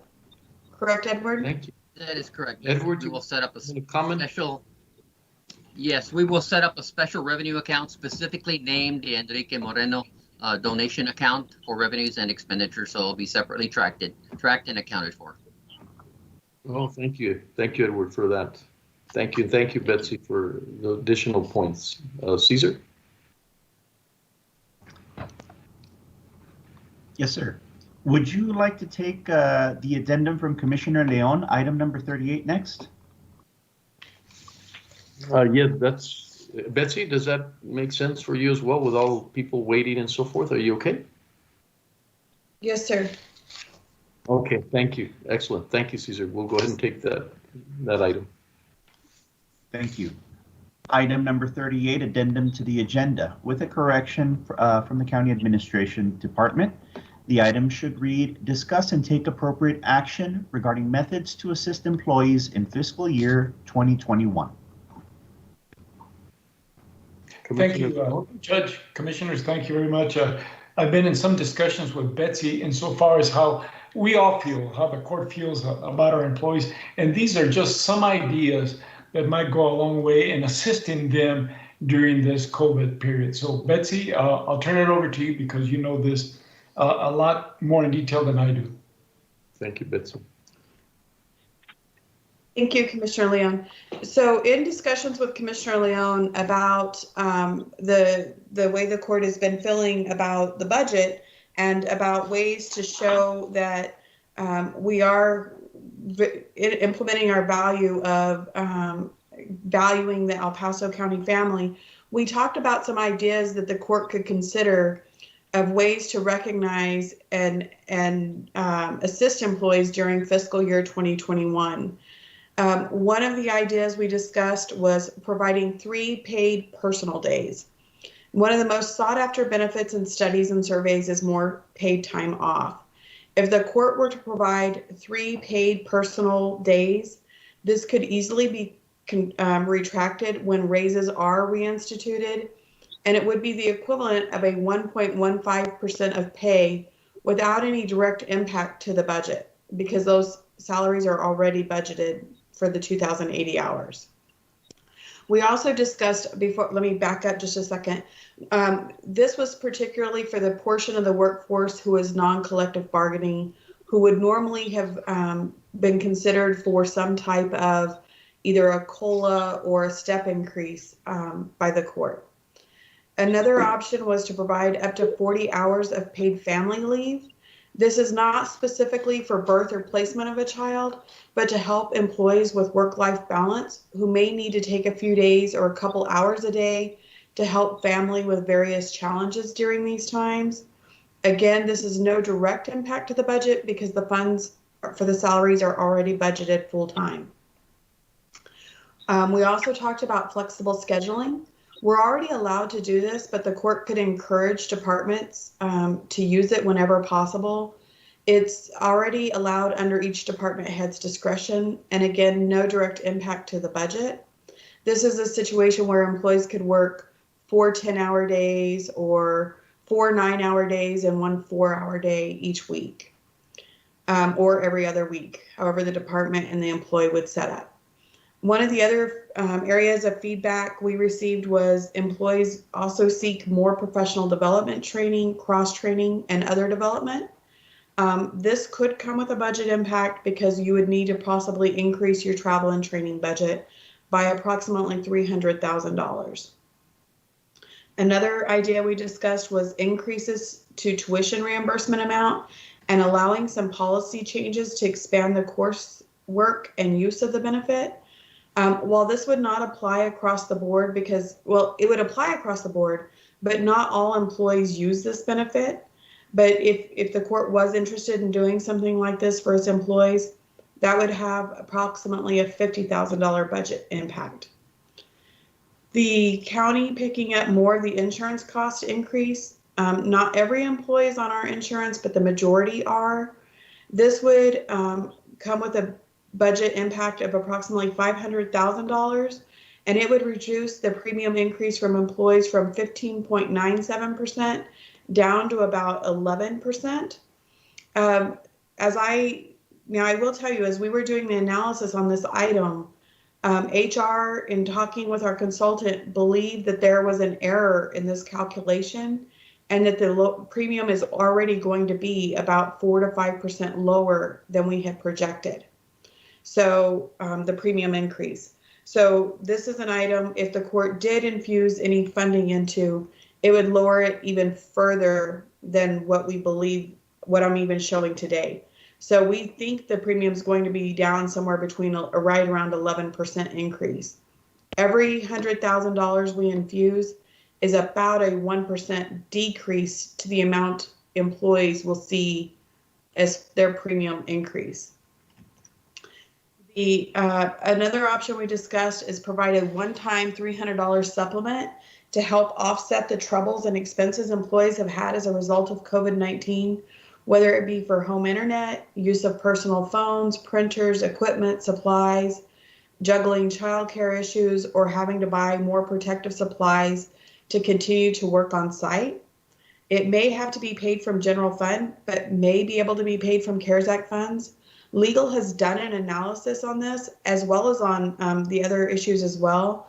But the cost impact for all non-collective bargaining employees who receive any portion of their salary directly from the county is $800,000 approximately for the salary and fringe for this $300 supplement. This does not create an ongoing budget expense where other options may. Another idea that we discussed was providing a reduction in cost of parking. That would have a budget impact due to a decrease in revenue from our garages, and it would not widely impact all county employees. Mostly would impact employees working in the downtown locations. And we also placed an item on here in case there were other ideas the court wanted to discuss or consider under this item. And with that, I'll turn it back over to Commissioner Leon. Yes, thank you, Betsy. Great presentation. As you can see, there's many options that we can talk about. And in looking at it and thinking about it for the last couple of days, if we were to do all of them, what kind of budget hit would that be? Do we have those numbers? Yes, sir. I'd like to have Wally come on and speak to that. I do think all of them may be the two most expensive being the $300 supplement and the funding to help with the offsetting the health insurance cost. And those two large ones would be a pretty significant impact. But I'd like to turn it over to Wally to talk about where we are right now on our fund balance projections. Wally? Good morning, Judge Commissioners. Wally Hargrove from the Office of Budget and Fiscal Policy. So overall, the proposed budget that we're getting ready to file with you in a week to be considered at your September 14th public hearing and budget adoption, we'll close the year out with about 9.6% fund balance. That was prior to the adoption of the tax rate last Monday evening and maintaining the tax rate at the current tax rate. That's going to add about $2.3 million to Mr. Dion's revenue estimates. So I think we're going to come in a little over 10.25% on fund balance. That being said, any of the appropriations that you're considering, like Ms. Keller said, the most expensive appropriation is the impact for the $300 supplement. That $300 supplement will come in at about 630. Let me see, get my notes real fast. Between $630,000. It's a $800,000. No, sorry, I'm sorry, $815,000. So that in and of itself is the single largest impact. The educational piece at 50,000. Your desire to, because we got new quotes and a correction to our health rate premium, the adjustment of bringing down the employee portion of health insurance. That amount, about $400,000, we could cover within the existing appropriation we have within the Health and Life Fund as we set it up with your proposed budget. So there would be no additional fiscal impact should you choose to bring that premium share down for county employees by as much as $400,000. We have the appropriations already budgeted for that possibility. The other impact for the parking garage, any changes you make for parking, I did not hear the number that was proposed on that one for changing the rate. We do receive just a little over $1 million in total for parking garage revenues. That's certified by the county auditor. So any adjustments we do make to the monthly rate for county employees would be an offset to a lower revenue reduction from the county auditor's office. Thank you, Wally. Judge, Commissioners, one of the things that we discussed was if we were to allow more personal days, what impact it would have on productivity. And in my opinion, it would not be a great impact. They're doing a great job working from home. As Betsy mentioned, there are many employees upgrading their internet speed so they can keep up with the work that's assigned to them. So there's, in my opinion, there's a lot of directions we can go in. I really liked assisting with the insurance payment and the personal days that we spoke about. And I think it would go a long ways in assisting our employees. Betsy, did I miss anything that you really wanted to touch on a little deeper? No, sir, I think that's very helpful. If the court provides us feedback on if there's any of these options that the court is most interested in, we could go back and do any additional analysis or any additional policy information and bring that back for the court's final approval. Betsy, may I comment, please? I think Commissioner Leon, I think this is exceptional that we're doing that. I think, first of all, a couple of weeks back, there might have been some confusion as to how much we care for our county employees, and I think that we took that doubt off completely. But the first thing is that we're really, really thankful for having an incredible county employees. Every single county employee has been excellent for us. We can't do our job without them. And when we go out in public, as I've said so many times, we're very proud of being, represented in such a way that whatever task is done properly, the ethics, and, so I thank you for, first of all, regardless of the situation, that we highlight this incredible respect that we have. Also, this is very much in alignment. I participated in a lot of the best place to work. It's an amazing survey. Best place to work allows companies to be showcased for what they do, and the majority of them, it's the benefits obviously is. The wages is obviously very important, very key to this. But the relationship that we have with employees comes from benefits and recognizing what are some of the things that we offer that might not be offered elsewhere, and that we show that we care. Anything that extends to the family is also a huge impact for them. You can take care of me, but the minute you take care of me and my family, I'm in. That's the company I want to be in. If you're careful about my family and what happens to my family, it's very important. So one of the things I'd like to suggest is that, so that we are in alignment as we do things, is that, and one of the things that the survey, best place to work, is that we allow our employees to tell us what's important to them, and so that we don't decide for ourselves that we know or think we know what's important for them. I know, Betsy, you've done some incredible informal surveys in your department and elsewhere. They've been very, very fruitful and productive. And so one of the things I'd like to recommend, if there's not any time, sensitive situation, is that we do ask our employees to rank not only the ones that have been presented, but to add on that we might not think about that are important to them, from the cafeteria or to other things that might be important to them. So if I would like to recommend that we do reach out to our employees give them these options, have them rank them, and then see if there's any other that they might be adding that we're not aware of. And that way, when we approach it, if we can approach all of them, obviously that'd be great. Then we don't have to worry about that. But if we have to limit some and focus on others, I really would like to know what our employees see as valuable to them that might be different from what we might perceive.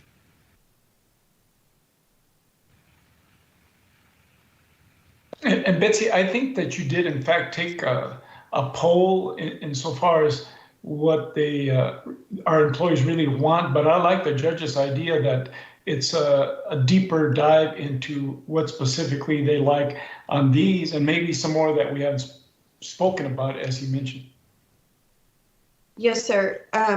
Judge, commissioners, we would be glad to do that type of a survey. I did an informal survey within my own department, and then I also shared that survey with some other departments who have used it or used a similar survey. We'd be happy to do something similar for county employees, and then we can report that back to you, the results, within a pretty quick turnaround time.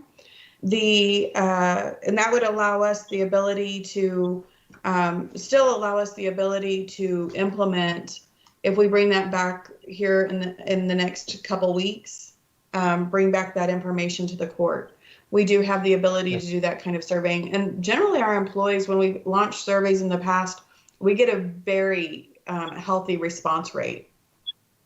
Excellent. Well, I think we'd all feel so much better in looking at the rankings, and then we can make some great observations and support that. So I would request for that. I don't know if we need a vote for that, or if we just directing you to, as maybe a consensus, directing you to go in that direction.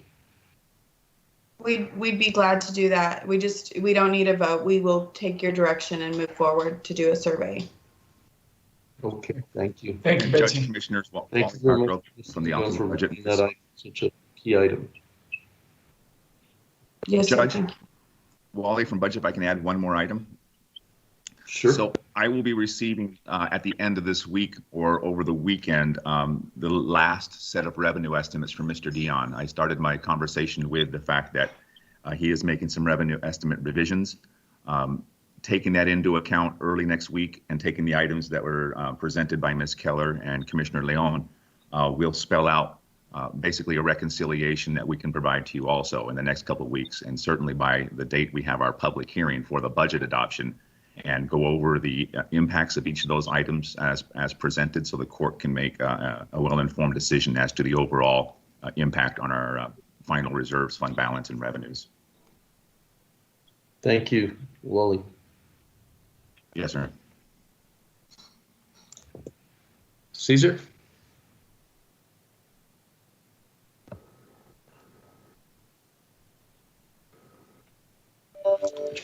Judge, are yes. we? I just had a couple of questions. Are we moving on?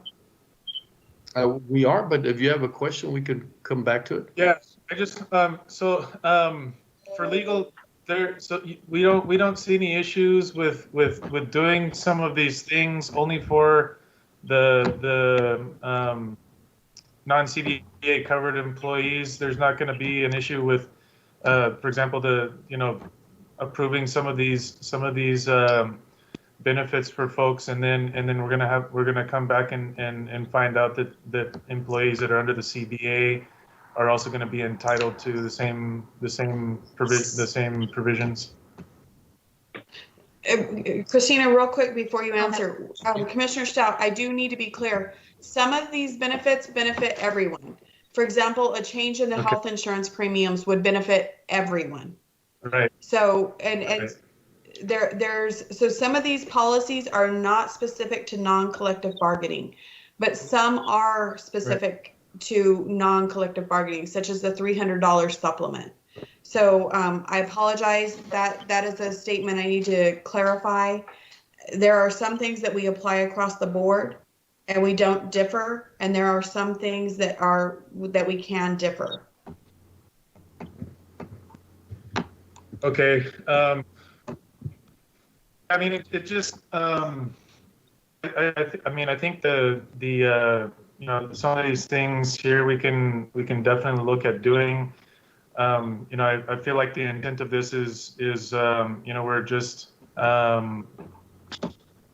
you know, I think we're twisting ourselves into a pretzel to, you know, try and counter the perception that you know, we're pandering to a certain group of employees and showing favoritism, and you know, this is an effort to try and counter that. I think, you know, that said, I think that a lot of our employees would definitely appreciate some of the things that we're looking at doing here. You know, but I don't think our employees are dumb either, and I think they can see through, you know, what's going on. That said, I think that, you know, one thing I'm really curious as to, you know, the amount of money, you know, how much it's going to cost, because, you know, we came into this budget process as a process, and we asked people to hold the line, and now we're here sending mixed signals again. I think all in the name of just simply, you know, not putting everybody on the same playing field. You're still going to create, I feel, inequalities with some of the things that we're proposing here. Some of the inequalities that I've talked about throughout budget, and which I feel is what led to this. But you know, if we are gonna look at you know, giving folks more, I guess, personal leave, I would suggest doing 5 days as opposed to 3, because that's about 2% of their salaries, basically equated from the, you know, because basically there's about 2,000 hours in a work year, right? And so instead of doing 3 days, if we're going to do something that's going to be budget neutral, and not hit our productivity so heavily, you know, I would say we should try for 5 instead of 3, so that if we are trying to create some type of equality between you know, CBA covered employees, non-CBA covered employees, that would be somewhat of an equalizer. Again, I just feel like we're twisting ourselves into a pretzel here, and I feel like we really need to be careful, because you know, we're trying to be as austere as possible, and I think this is just getting more and more convoluted and more difficult to decide. So, you know, those are just my thoughts off the top of my head. You know, I again want to see what the total cost would be and the budget impact. But there, you know, we sent one signal before, and now we're sending another signal, and that inconsistency, I think, is detrimental to this process. Okay, thank you, Commissioner Stout. And Betsy, I think that's what it includes. What is it that they feel they want? And then secondly, what's the cost of that item? So we're not moving in any particular direction at this time. We're trying to understand Commissioner Leon's proposal at this point in time. Judge, would you like us to change would the court like us to change the proposal that we send out for ranking by employees as far as what they value from 3 days to 5 days of personal leave? Or do you want us to leave it at 3 days of personal leave? Oh, well, it's Commissioner Leon's proposal at this point. What do you think, Commissioner Leon? I think we can do both, and whatever we can afford more. But I've got to say, we've never been faced with this dilemma insofar as COVID. And my reasoning behind saving money, behind the 3%, everybody hold the line, is specifically for this, for saving the jobs of our employees. saving their benefits. So this is exactly what I'm looking at, not creating inequities. This is specifically what has been on my mind for years. So it's even more concentrated now with this threat that we have. So thank you, Betsy. And if we can include both, and we'll see what, as Commissioner Stott said, it doesn't seem like it will impact the productivity too much if we go from 3 to 5. Well, it's been proven. You have confidence in employees. You help them with a balance of life, and productivity actually goes up. It covers for whatever days they're off. So I'm a big proponent of that. So thank you, Betsy. Okay. Thank you, Judge. Thank you, Commissioners. We'll bring this item back. Caesar. Thank you, sir. Moving to County Administration, we'll take item number 12. Receive a presentation and detailed plan regarding a cash assistance initiative for El Paso County residents through County CARES funding, County General Assistance funding, the Family Independence Initiative, and the Woody and Gail Hunt Foundation, and further discuss a proposed investment of CARES funds for the project. Good morning again, Judge and Commissioners. Joel Bishop with County Administration. I will keep this short. I promised you an updated detailed presentation last month when we brought this idea to you, and we have more details now, and we hope to have a contract ready to go by the end of September or before the end of September to push this cash assistance program forward using CARES funds. Next slide.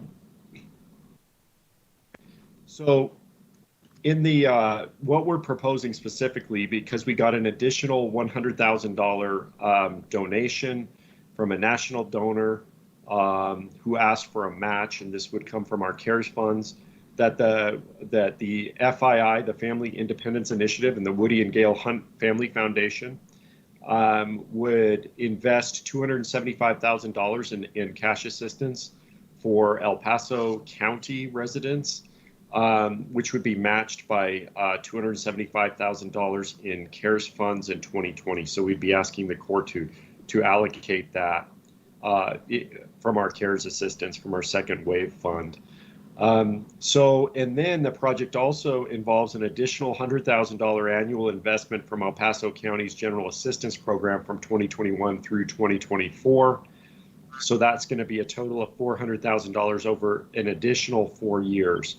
So, and again, this would be matched by, or we're matching an investment of $100,000 per year from the Woody and Gail Hunt Foundation to El Paso County for that 4 years. So we're not asking, this has no cost impact from our general budget or general funds. We would be pulling from general assistance, part of our general assistance fund, to fund this program over the next 4 years, and that money's already been a part of what we budgeted. So the total investment in 2020 is $550,000 in a cash infusion, and then 1.35 million through 2024 would be the total investment. Next slide. Is that it on the slides? Okay. So that just breaks it down. That's the details of what we're asking you to do. Again, I'm not asking you to take action today, but if you did have any other direction or any other thoughts from your perspective that you would like us to consider in this project, we wanted to give you the opportunity to do that. This would involve a $500 in cash assistance per household. There is we came to an agreement last week with the Hunt Foundation and FII regarding reducing our requirements to qualify for that, to make sure that we really get to the most needy, but also have some controls in place to avoid fraud.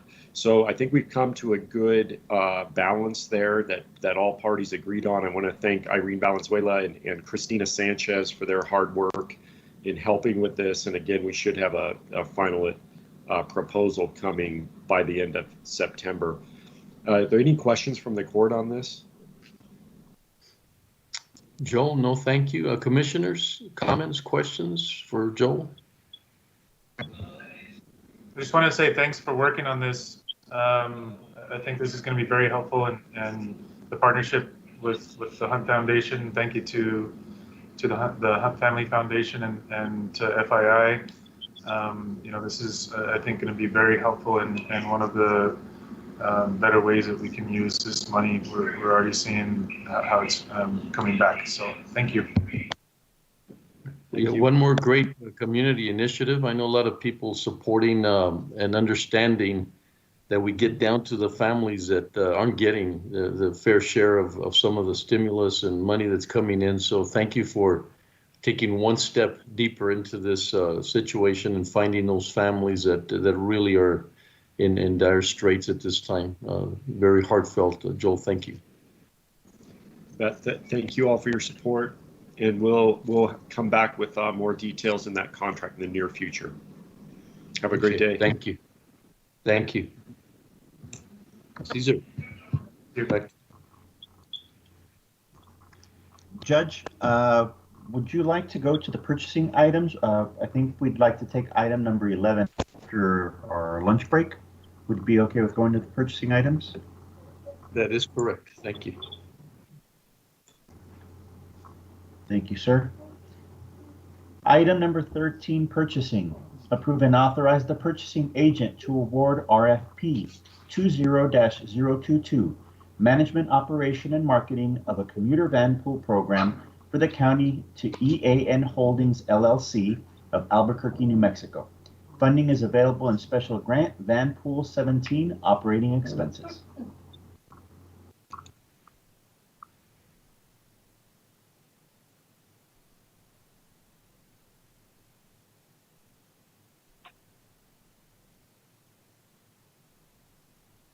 We're calling Ms. Carrejo into the meeting. Just a second, please.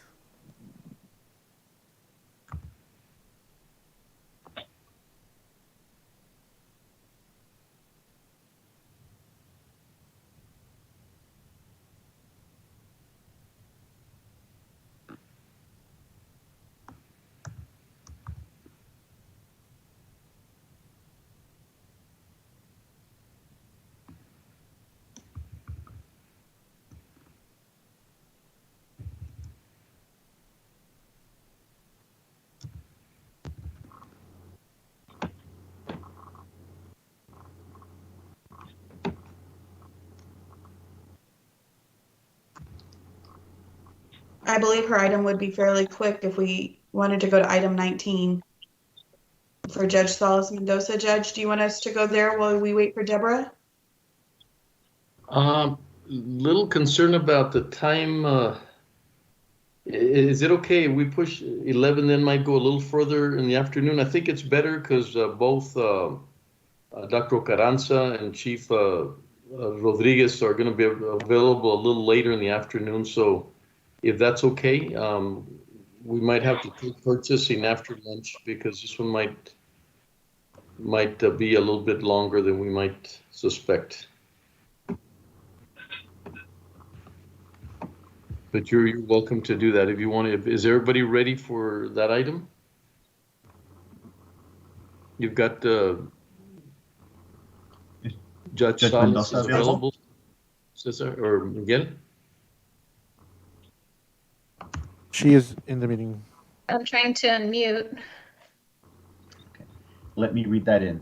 Item number 19 from Litigation, Justice, and Law Enforcement. Discuss and take appropriate action on the request to release collateral pledged by Mr. James Ray, doing business as Amigo 5 Bail Bonds. The Bail Bond Board has approved the release by board vote on August 25th, 2020. Good afternoon, Maria Salas Mendoza. I'm chair of the Bail Bond Board. I just had a conversation with Patsy Lopez from the County Attorney's Office. I want y'all to know that we had a meeting, I want to say it was last Monday, and the Bail Bond Board did approve Mr. Ray's request. I'm not sure if he's on the line and wants to speak to the item. I can tell you that we were informed informally by the County Attorney's Office that there is an AG opinion and their opinion, which suggests that this is maybe not recommended, although not illegal.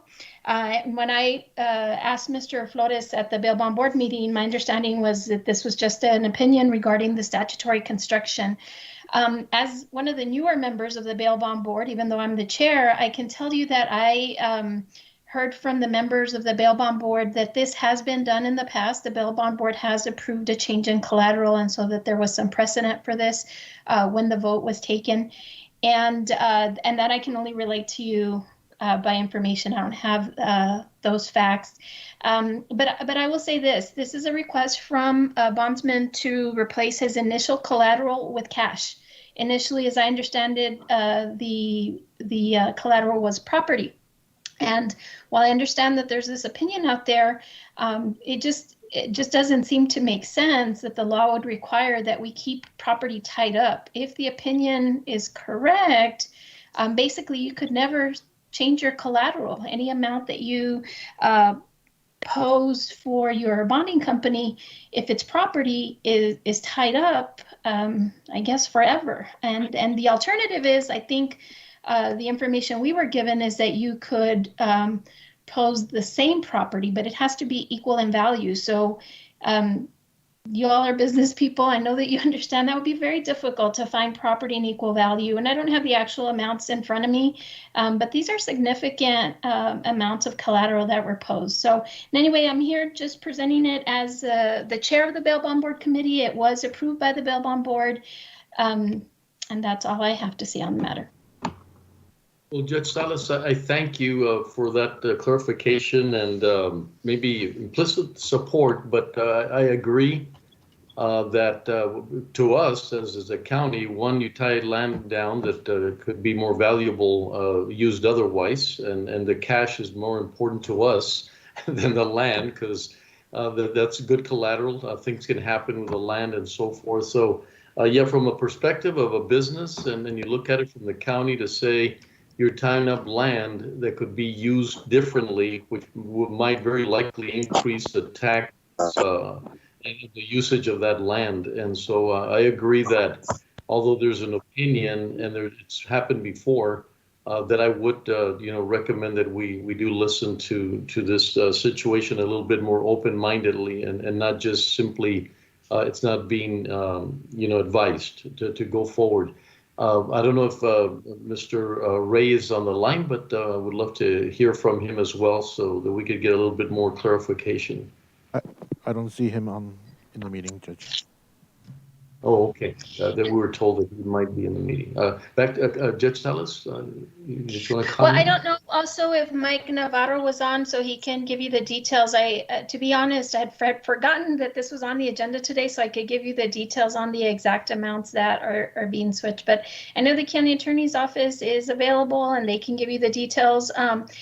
But I know that the information that we received was that it was cash for property, and in fact that the cash is in pending just deposit. It's dollar for dollar, no reduction. He's just replacing cash for property. Okay. Yes, ma'am. So who do we have? Commissioners, this is Christina Ford, Assistant County Attorney. I do have that detailed information on the initial collateral deposit. It was for a property on Montana with a value of $131,004. And then there was a property on Calle Corrales with a value of $96,778. Since that time, there's been additional certificates of deposit of 3, each of a value of $100,000 each. And then there's pending collateral for the same amounts of the property that I just mentioned, the 2 property, for the exact same amount of $96,778 for a substitution of the first property, and then $131,000 and $131,004 for the second property. And so we're talking about 2 properties at this time, right, Mrs. Ford? That's correct. And it is an open question, Judge. We do have an AG opinion from 2012. We would just advise that this possibly be clarified through via legislative action, just to make sure we're all viewing the current statute and the AG opinion correctly. We did reach out to other jurisdictions, and there's a split. Some jurisdictions do allow substitutions, cash for collateral property, and then others do not. Mm-hmm. Well, thank you. Good clarification. Thank you. Thank you very much. Christina, so do we need a motion at this time? Sure, Judge. If you are in support of the item, all you have to do is make a motion to approve. So moved.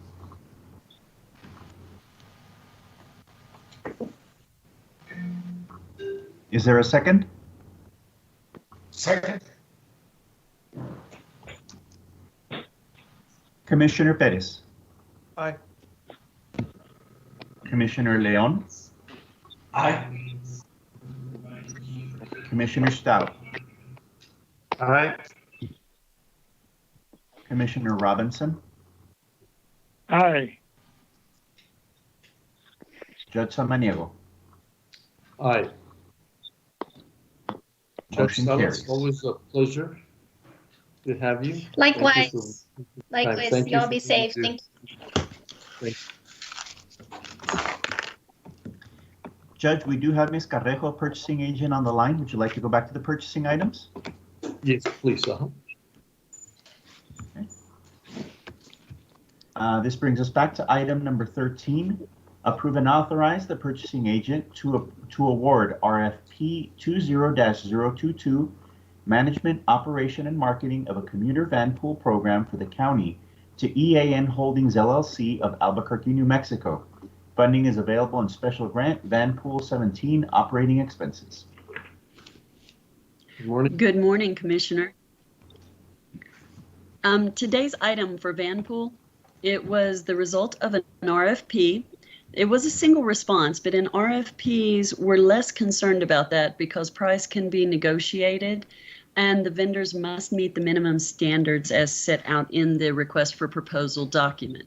In this case, the single respondent did exceed the minimum requirements very well, and were able to negotiate an agreement that was to the best value of the community. We have Mr. Sal Alonso here to speak on any details related to a Van Pool program. However, we did query the non-respondents. There were 16 notified vendors in our database.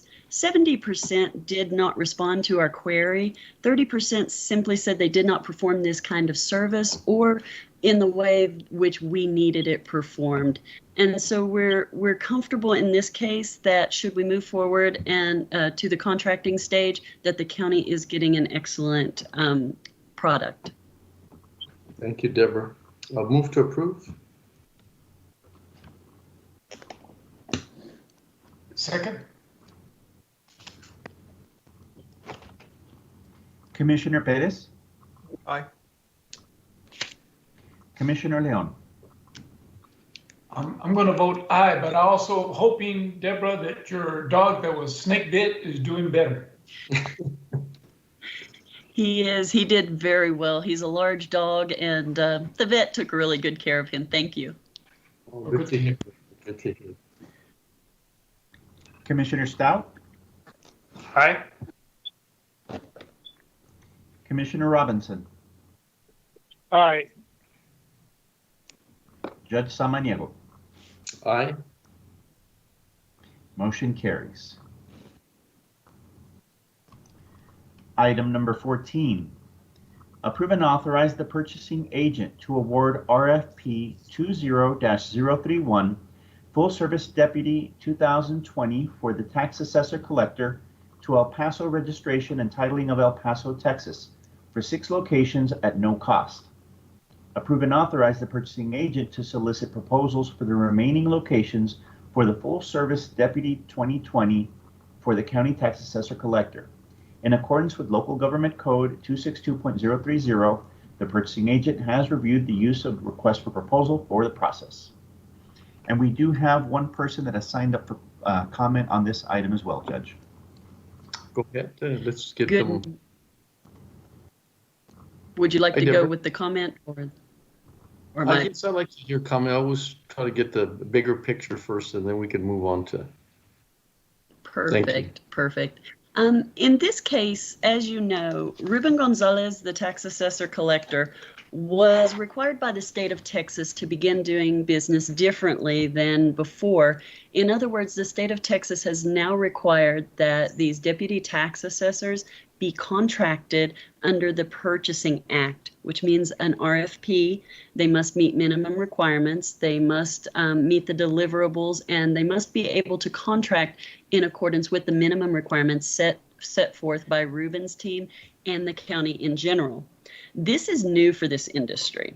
And one of the things we're going to ask you to do today is approve a partial award for 6 of the multiple locations required in order to run this type of business.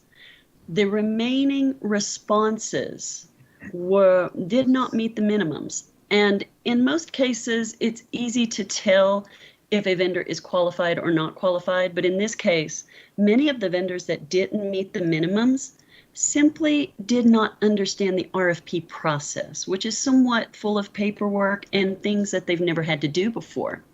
And so one vendor did for his locations, and we're requesting award to that. But I'm also requesting permission for both Ruben and me to perform another RFP in which we will also hold a meeting to teach any vendors interested how the contracting process is different now than it might have been in years before when they performed these services for the county.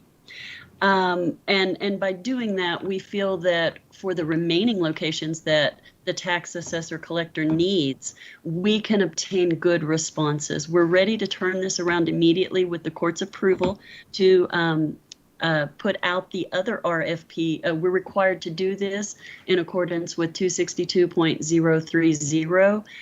We need your permission to go out and perform the other RFP. So if you approve the award of these 6 locations, we're going to immediately turn around and attempt to fill the other locations with qualified vendors that understand the process. And the next time the county goes through this, the vendor community should be well aware of both the state requirements that Ruben is now under and how the county does business in relation to these types of solicitations. Deborah, I want to thank you. This is very generous to do that. One of the difficulties we're having with small businesses is that they're very capable, but sometimes they need to get to the next level of being at these bid processes and the things that they have to do. And so I thank you for that second opportunity, and also the vendor that did qualify must have been a lot of work to go and be able to do the things that you've requested on the first time around.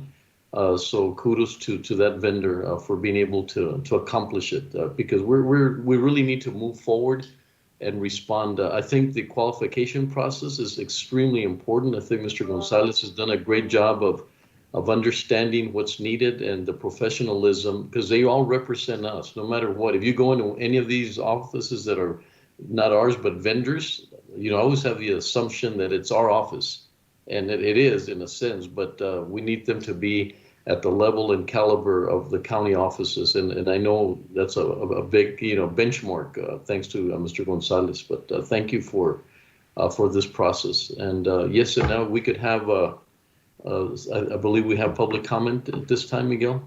Yes, Caesar, I'm sorry. Yes, Judge. We have Daniel Mena who signed up to speak. Okay, thank you, Mr. Mena. Go ahead. Good morning, Judge and Commissioners, and I do appreciate your ability to allow me to address this issue very, very briefly. I do concur with the recommendation made by the Purchasing Director concerning the extension of the contract for the individual who has already qualified based on their RFP. But I do represent one company, TriStar Auto Title, who has been in the business as a deputy tax assessor collector for the last 29 years. This program in which they're asking for an RFP was new to her, is new to, I know, at least 5 other deputies who were not familiar with the RFP process, because this was, again, a brand new change in the law that they had to respond to. I know we went through considerable efforts to try and get it done by the deadline. This was done in June of this year. We received notification on Friday that this item was on the agenda, so obviously it created a tremendous concern about us not being one who was awarded a contract and the indecision as to were they going to be placed out of business or not. If in fact they are allowed to continue with this process for the continued RFP and with the ability to have a meeting, a pre-bid meeting, so that we can have all those questions answered by my client and ourselves, and together with those of the other deputies, then I obviously know that we would be able to adequately service the county and to assist the tax collector, assessor in the ability to continue the services necessary for this community. So I appreciate the efforts of the purchasing director to allow us to get this opportunity to get this information to you. I do know that it's something that is of great concern to companies who have been in business for a significant period of time, who are now with the thought process they'd be out of business today. But I know that if we work with you all, we can assess the process again and get it, bring it up to speed and give the adequate representation that this county needs. And that's all I have, and I thank you for your attention. Well, thank you, Mr. Mena. It reinforces what we've said, so thank you very much for acknowledging that. So I would Judge, like to make a move. I'm so sorry if I may interrupt. Sure, go ahead. One of the things we're going to offer to any participant, and this is offered to anyone who participates in an RFP, and that is called a debriefing. It is where an unsuccessful vendor can meet with me, and we go over the strengths and the weaknesses of their proposals. It's a wonderful learning experience, and so few vendors take us up on that offer. In my 4 years here, I believe I've only given 3 of these because they're by vendor request. The other thing we are going to do is that meeting, and I do believe that Ruben in tax collection and assessment is going to be able to work with legal to do an extension of current contracts, not for the ones you're awarding today, but for the uncovered areas, so that while this process is going on, the county is not left uncovered. And I believe Ruben is standing by to speak about this if you have further questions. Well, I would love to hear from Mr. Gonzalez. Go ahead, Mr. Gonzalez, and you could enrich our conversation here, please. I don't think they're in the meeting. Okay. He told me he was going to be on. Usually is. Judge, I have a question. Yes, Commissioner Robinson. Deborah, were all of the parties that were involved, that were on your list, that just one client that the attorney was representing, were they notified of this process? Yes. Ruben and his staff did a fantastic job explaining what the state now wants versus what the county used to do. And they worked with each of their current vendors and their incumbents. But I think what it boiled down to is when the RFP came out, and I think there was an expectation the RFP is coming out, we'll respond to it. If you look at the scoring that is attached, and this is public record, there are a lot of zeros in the scores of some of these vendors. I do not believe that reflects their abilities in any way, shape, or form. I believe it reflects the fact that an evaluation team, if it's following the process set out by the court, can only evaluate what is provided.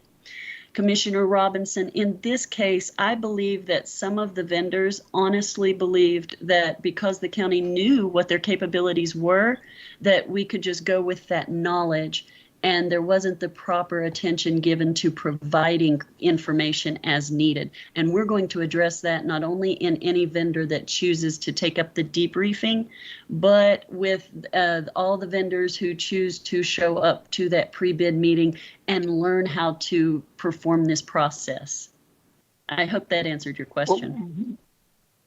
Well, my main point is that, please clarify, that all parties that were current vendors or potential vendors did receive written notification. Yes, they received notification of the process, at least anyone that was in our database that we knew. And of course, we advertise in accordance with law in the public newspaper. Yeah, okay. And in particular, this one company, were they notified in writing? I believe they were a respondent. I'd have to look at the evaluation criteria, but yes, sir, I do believe they were a respondent.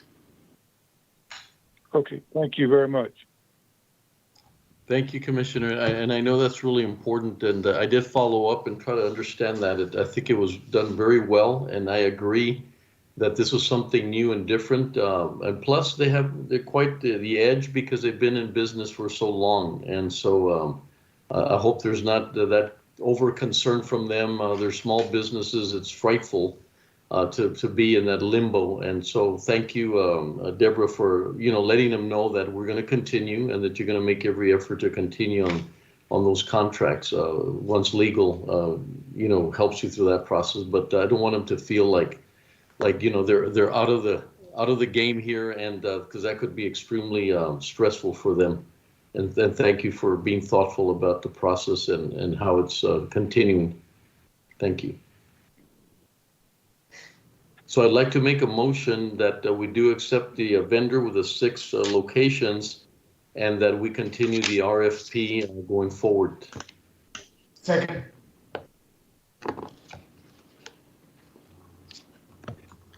Commissioner Perez. Aye. Commissioner Leon. Aye. Commissioner Stout. Aye. Commissioner Robinson. Aye. Judge Samaniego. Aye. Caesar, I hate to do this, but we've been very good about our lunch break because people program it. And so, Deborah, I hope it's okay that we sort of split your presentation after lunch. And then that'll also help us take a little bit more time before we get some of the other players in the presentation that might be tied up at that time. So it'll be safer that way, Cesar. So we'd like to have a lunch break until 1 o'clock. Okay. Thank you. Thank you, Deborah. Commissioners Court will recess until 1 o'clock. It is 12:03 p.m.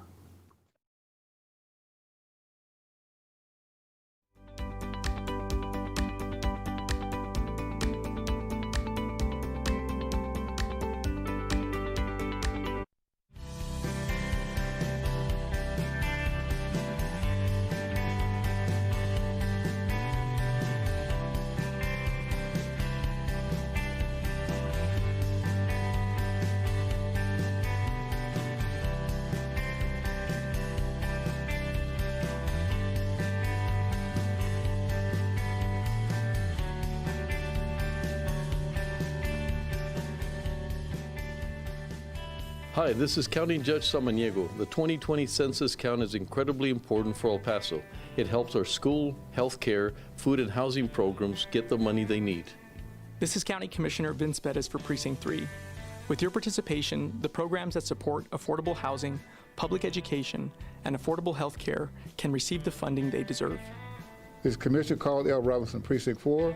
Without you, these programs could not be successful. This is Commissioner David Stout. Participate online, by phone, or by mail. Everyone in El Paso County must be counted, even children and babies. Your responses are safe and required by law to be kept confidential. Hi, this is Commissioner Carlos Leon from Precinct 1. Let's come together and fill out those 2020 census. Together and fearless, we count.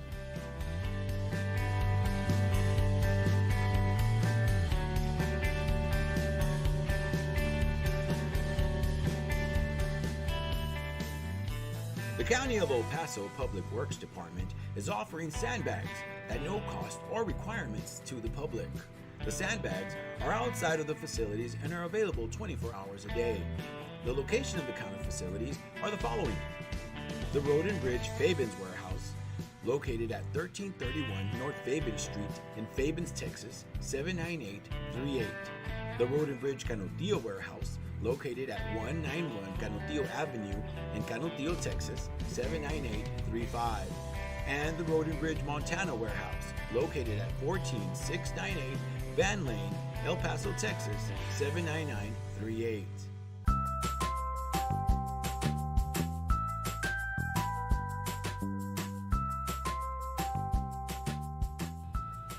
Don't wait in line, pay online. Visit the Financial Recovery Division website at http://www.epcounty.com/budget/financialrecovery.htm to make your payments online or find out more about our kiosk locations. We now accept payments on misdemeanor, felony, and justice of the peace cases.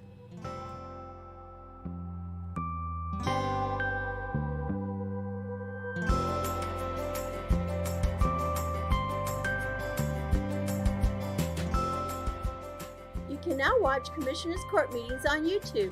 Go to youtube.com and search for El Paso County Commissioners or El Paso County, Texas. Subscribe to our channels to see our latest videos.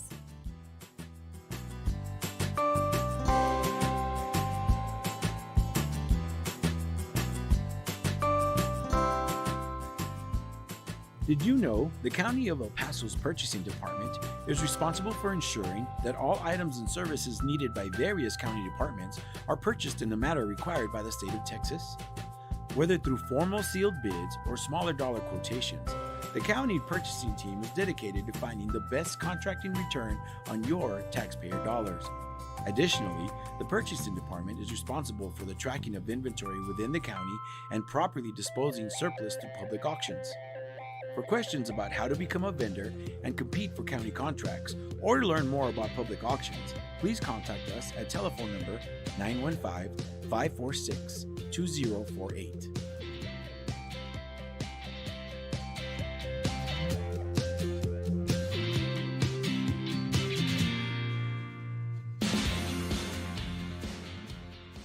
The 346 District Court Judge Angie Juarez Barrid started the El Paso Veterans Treatment Court program in 2012 for veterans and active service members that have been arrested and charged with a felony or misdemeanor criminal offense. To be considered for this specialty court, the statutory criteria includes be a veteran or current member of the United States Armed Forces, including a member of the Reserves, National Guard, or State Guard, and suffer from a brain injury, mental illness, or mental disorder, including PTSD, or be a victim of military sexual trauma, all occurring or resulting from military service.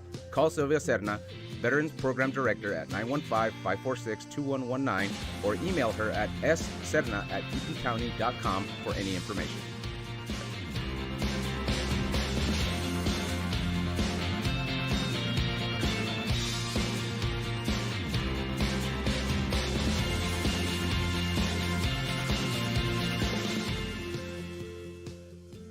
Did you know that the County of El Paso's fixed asset control and inventory disposal is handled through the Purchasing Department?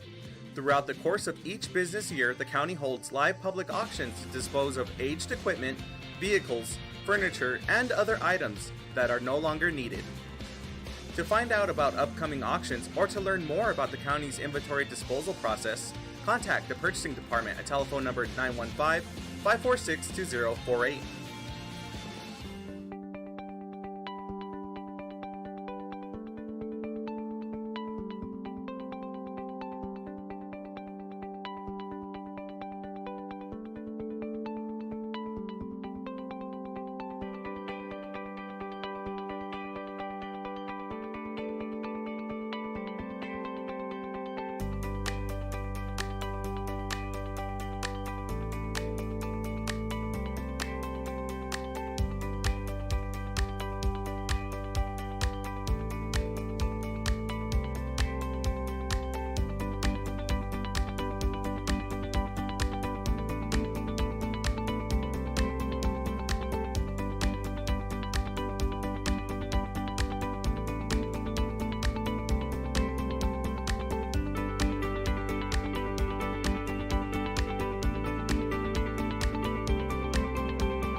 Hi, this is County Judge Samaniego. The 2020 census count is incredibly important for El Paso. It helps our school, healthcare, food and housing programs get the money they need. This is County Commissioner Vince Bettis for Precinct 3. With your participation, the programs that support affordable housing, public education, and affordable health care can receive the funding they deserve. This is Commissioner Carl L. Robinson, Precinct 4. Without you, these programs could not be successful.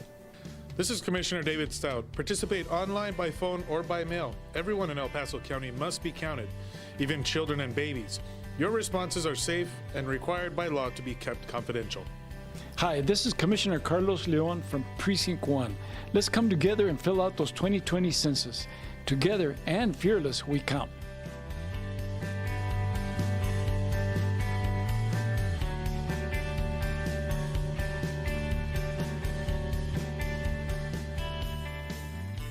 The County of El Paso Public Works Department is offering sandbags at no cost or requirements to the public. The sandbags are outside of the facilities and are available 24 hours a day.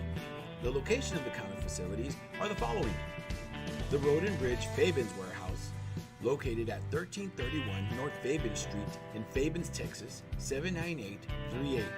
The Road and Bridge Canutillo Warehouse, located at 191 Canutillo Avenue in Canutillo, Texas, 79835. And the Road and Bridge Montana Warehouse, located at 14698 Van Lane, El Paso, Texas, 79938.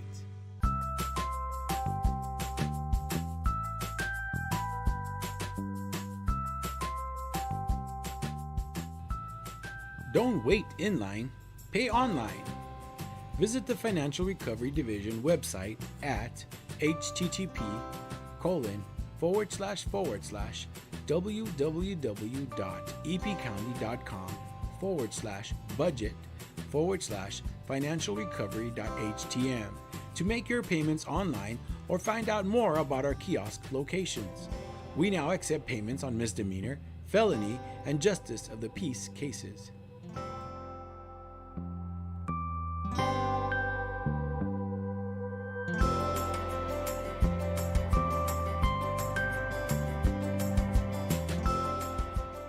You can now watch Commissioners Court meetings on YouTube. Go to youtube.com and search for El Paso County Commissioners or El Paso County, Texas.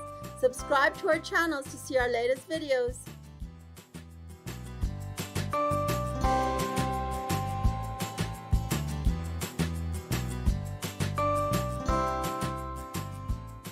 Did you know the County of El Paso's Purchasing Department is responsible for ensuring that all items and services needed by various county departments are purchased in the manner required by the state of Texas?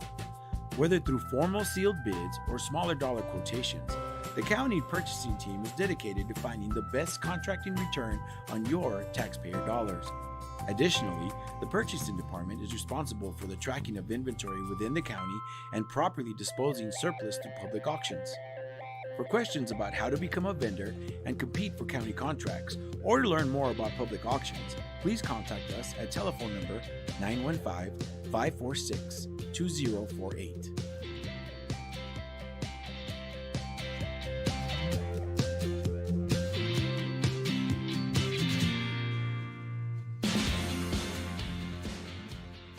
The 346th District Court Judge Angie Juarez Barrid started the El Paso Veterans Treatment Court program in 2012 for veterans and active service members that have been arrested and charged with a felony or misdemeanor criminal offense. To be considered for the specialty court, the statutory criteria includes be a veteran or current member of the United States Armed Forces, including a member of the Reserves, National Guard, or State Guard, and suffer from a brain injury, mental illness, or mental disorder, including PTSD, or be a victim of military sexual trauma, all occurring or resulting from military service. Call Sylvia Serna, Veterans Program Director, at 915-546-2119, or email her at sserna@epcounty.com for any information.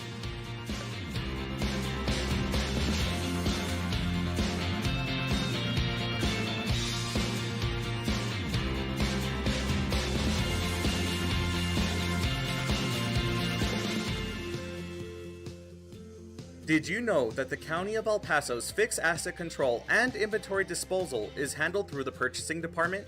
Throughout the course of each business year, the county holds live public auctions to dispose of aged equipment, vehicles, furniture, and other items that are no longer needed. To find out about upcoming auctions or to learn more about the county's inventory disposal process, contact the purchasing department at telephone number 915-546-2048.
Thank you, Judge. Miguel? Go ahead. Alexis? Go ahead. Ready? Yes. Okay. Commissioners Court has reconvened into regular open session. We are on item number 15. Award bid 20-32, Wrecker and Towing Services for the County of El Paso to AD Wrecker Service Incorporated of El Paso, Texas, as indicated in the tabulation. Purchasing approved on August 21st, 2020. Funding is available in various department accounts. Good afternoon, Deborah Carrejo, Troll County Purchasing Agent. For this item, we're requesting award of the wrecker and towing contract. We do have Hopeton Staple, and I believe Jose Chairez was going to be in on this because it affects both Fleet and the Sheriff's Office. The attached bid tabulation shows that we have a lowest responsive and responsible. But one of the things you may have noticed on the bid tabulation is the price differential. Because it is such a great price differential, and even though it is in line with the current pricing we are getting from the lowest bidder because they are the incumbent, we double checked and made sure that this is still a good price for them, and they said yes. And so the pricing that you're seeing from some of the competitors, I think that will come down in future years as they figure out what the actual market bears in this area. I think there's just an unfamiliarity with the cost of doing business, and they may have overestimated. But it was a good competition, and the current incumbent was the lowest bidder in this case, and I'm happy to answer any questions if you have them. And the quality of our existing vendor, how do you? Hopeton, oh, I'm so sorry. Hopeton did check in with me on that, and he said that this vendor for the last 3 years has done an excellent job. They have an excellent record of issue resolution. No contract is going to be without problems, but when he has taken problems to this vendor, they've helped him correct it, and they've done what has been asked in order to make this a good contract, because I think historically the county, it had been a problematic contract for the county, but the way Hopeton has handled it from this point, it's become a much easier contract to administrate. Oh, that's excellent, and it gives us an opportunity to recognize good work as well. So I'm glad that you're saying that. Hopeton, any additional comments? Good afternoon, Judge and Commissioners. Hopeton Staple Fleet Operations Director. Just to chime in on what Deborah says, their current price that the vendor is offering is actually lower than what they bid on back in 2017. So this is a great deal for us. Whatever issues we've had with them, they were resolved within a day or so. So no issues. Well, once again, every opportunity you have to recognize our quality vendors, it's a great opportunity, Deborah. Thank you.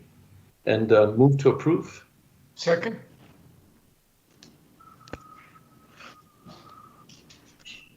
Commissioner Perez.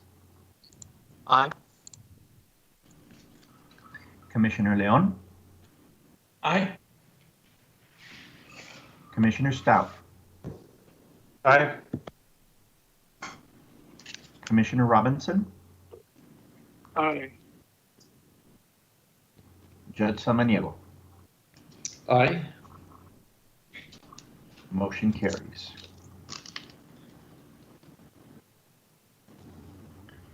Item number 16, approve the purchase for Healing Garden Memorial Plaques using Cooperative Contract Region 19 RFP 16-7198, awarded to Fast Signs International Incorporated of El Paso, Texas, in the amount of $55,735.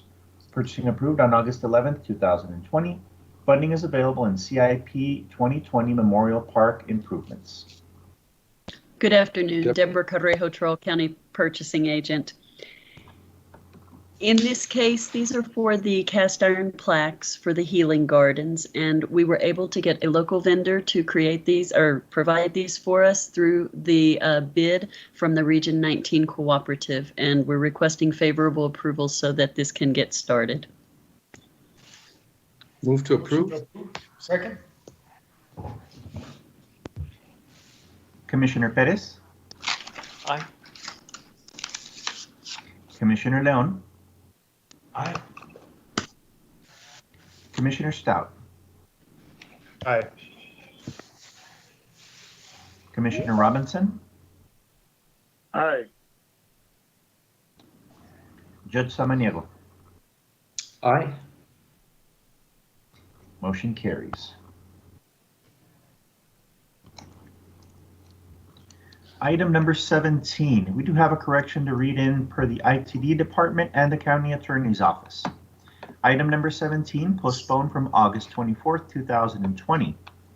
Approve the purchase of network equipment refresh lease for information technology department using DIR contract DIR TSO 4167 awarded to Pivot Technology Services Corporation of El Paso, Texas in the amount of $1,338,154.95. Purchasing approved on August 11th, 2020. First year funding in the amount of $267,630.99 is available in General Fund ITD Rents Leases Hardware. Deborah Correjo, Trumbull County Purchasing Agent. At this time, would it be okay to read in item 29 as well, which is the contract, so that if this is approved, that can move forward? Absolutely. Go ahead, Caesar. Just a moment, let me pull the item up. Good afternoon, Chris. Good afternoon, Judge. Item number 29, Information Technology. Approve and authorize the county judge to sign the lease agreement between the County of El Paso and Pivot Technology for Network Switches Refresher Program. Funding in the amount of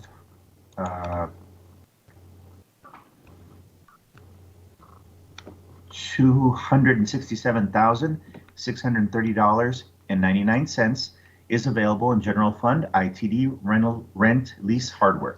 Contract number 2020-0085.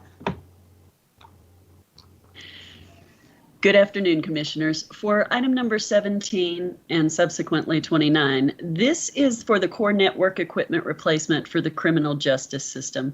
This lease program will allow ITD to continually refresh the switches as necessary. The funding will be assessed over multiple years, and we are only dealing with this year's funding for now. But if you approve this, you are approving the lease. I do believe there are people that could answer this question better than I could about how the lease is structured. But I do know that Chris is here for ITD, and Budget and Audit also helped structure the lease plan over the course of the entire contract you're approving. Chris, why don't you start? Thank you. Thank you, Judge. Commissioners, good afternoon. Deborah, great job. Judge and Commissioners, Chris Stathis, your Chief Information Officer. The item before you is for really standard equipment. This is our network infrastructure core equipment that we utilize to provide network services throughout the county. We would normally purchase this equipment on a large capital charge and basically use it over the useful life of the equipment. We worked with Deborah and the purchasing department, with budget, and with the county attorney's office to come up with a more constructive way to expense this kind of equipment. So this is our first endeavor to try and take equipment that is required by the CJIS, the Criminal Information Justice System, that our equipment be up to date and supported by the vendor.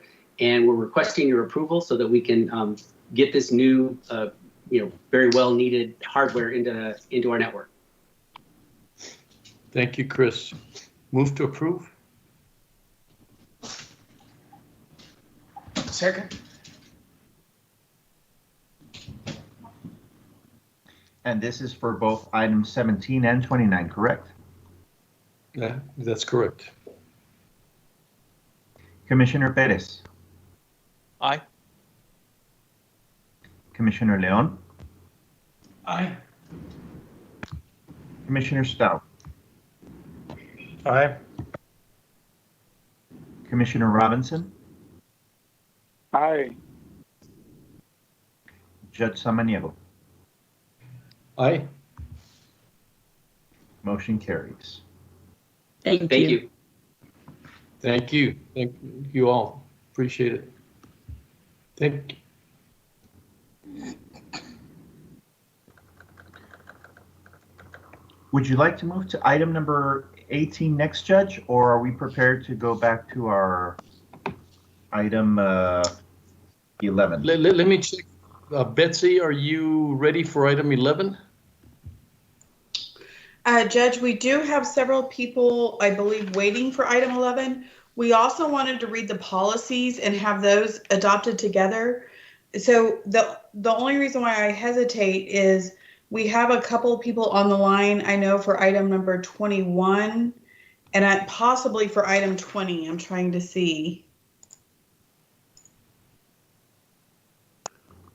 In case we wanted to knock those out before we went back to item 11. Andrea, do you have anyone on the line for item 20? No, ma'am, I do not at this time. I do have somebody on the line for item 21. Yeah, I think we could, because we wanted them a little later, just so that make sure that Dr. Ocaranza and Chief Rodriguez would be available. So the later, the better, I think, for 11. I think, okay, if we can do item 21 and then go back to item 11, I do believe Chief Rodriguez, and Dr. Ocaranza are on the line. Okay. Well, if they're on the line, number 18, that one's pretty quick. Caesar? I'm sorry, I didn't hear that. Would you like to quickly do item number 18 as well?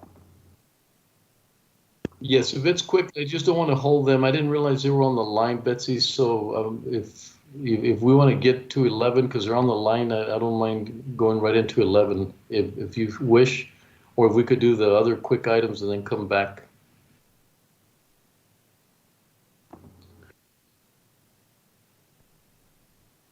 Okay, we just have one outside partner on the line for item 21. So I would ask that we do item 21 so they can be returned to their work, and then go to item 11, because item 11 is going to be more lengthy today, I believe. Okay, so Caesar, let's go to item 21. Yes, sir. Item number 21, with a correction from the Budget and Fiscal Policy Department. Item 21 should read, discuss and take appropriate action to pursue a Chapter 381 Economic Development Agreement with the City of El Paso to support the filming of a television special in El Paso County. Funding in the amount of $75,000 is available in Special Revenue Tourist Promotion Operation Expenses General. Good afternoon, Judge and Commissioners. Andrea Hutchins with the Economic Development Department. Last week, I was approached by the City of El Paso and Destination El Paso about an opportunity that the county could be able to participate in for area restaurants to be able to be, I guess, showcased, if you will, as one of a few border communities and our culinary scene. So if you could please go to the next slide, Miguel.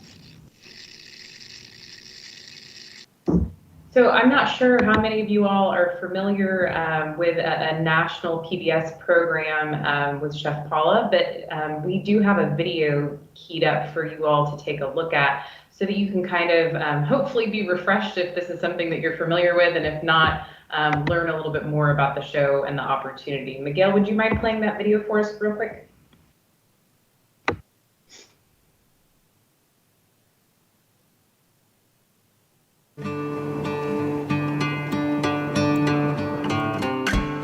On this season of Patty's Mexican Table, we're exploring one of Mexico's largest states. They say this is where the desert meets the sea. Wild, raw, hot, untouched, unknown, barely traveled until now.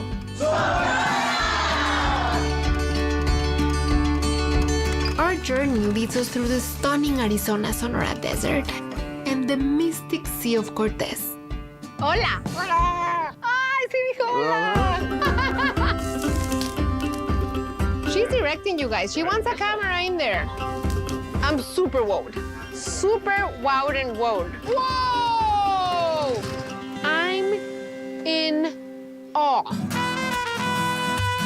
This is Sonora. Salud! Salud! Where raw ingredients are so good on their own. Extraordinary. Flour tortillas are a way of life. And beef, well. This is a grilling culture, you can tell. If you're gonna eat meat, you have to come to Sonora to eat meat. These bold Sonoran flavors are too good not to share. Oh! I mean, isn't it crazy, Coach? It's really good. ¿Qué tal? ¿Qué tal? It was an incredible experience, so I wanted to share with my friends. Bienvenidos. Gracias. Here, in Mexico's great wide open, cattle roam the plains, wheat blankets the valley, and the sea gives to no end. I think Sonora is all about its produce, food, and views. Like, we have the most amazing sunsets. Some people say that this is the best kept secret in the Sea of Cortez, but I think we kept that secret long enough.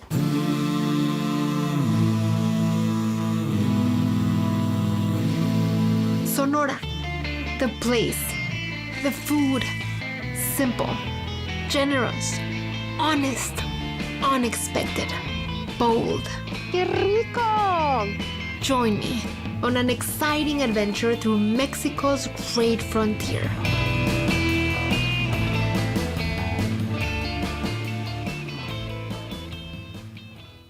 She's like, what do you want to know? Me? You know me? I want to know.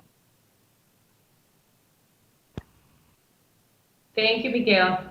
So as you can see from the video that we just played, this particular show does a really good job of not only highlighting culinary aspects of a community, but it also highlights a lot of the cultural aspects of a community. So the opportunity that is being presented to the court would be a collaborative agreement with the City of El Paso and Destination El Paso to participate as one of the two communities in a 2-hour-long border community special.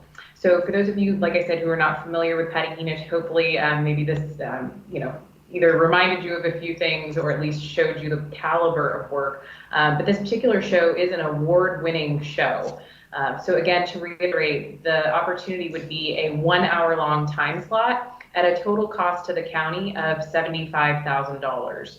And I do believe that Veronica Castro with Destination El Paso is on the line as well to answer any additional questions that you all may have about the opportunity and the city's role in Destination El Paso's role in this particular project. Hi, Veronica. Yes. Welcome. Hi, how are you?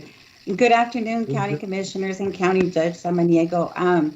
We brought this opportunity to you all because we believe that this is a great time for El Paso to be seen in a positive light.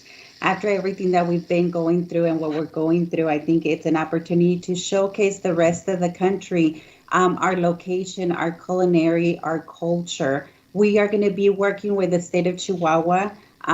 She's doing a 3 series on La Frontera. One of the first focuses will be Tijuana and San Diego, and then it'll be El Paso and Juarez, and the next one will be Nuevo Laredo and Laredo. We have been talking to her for about 2 months now. She's very excited about learning more about the burritos and learning more about, the history of immigration and what El Paso and Juarez represent to the rest of the country. Not only will this show be on PBS Prime, but it also be Amazon.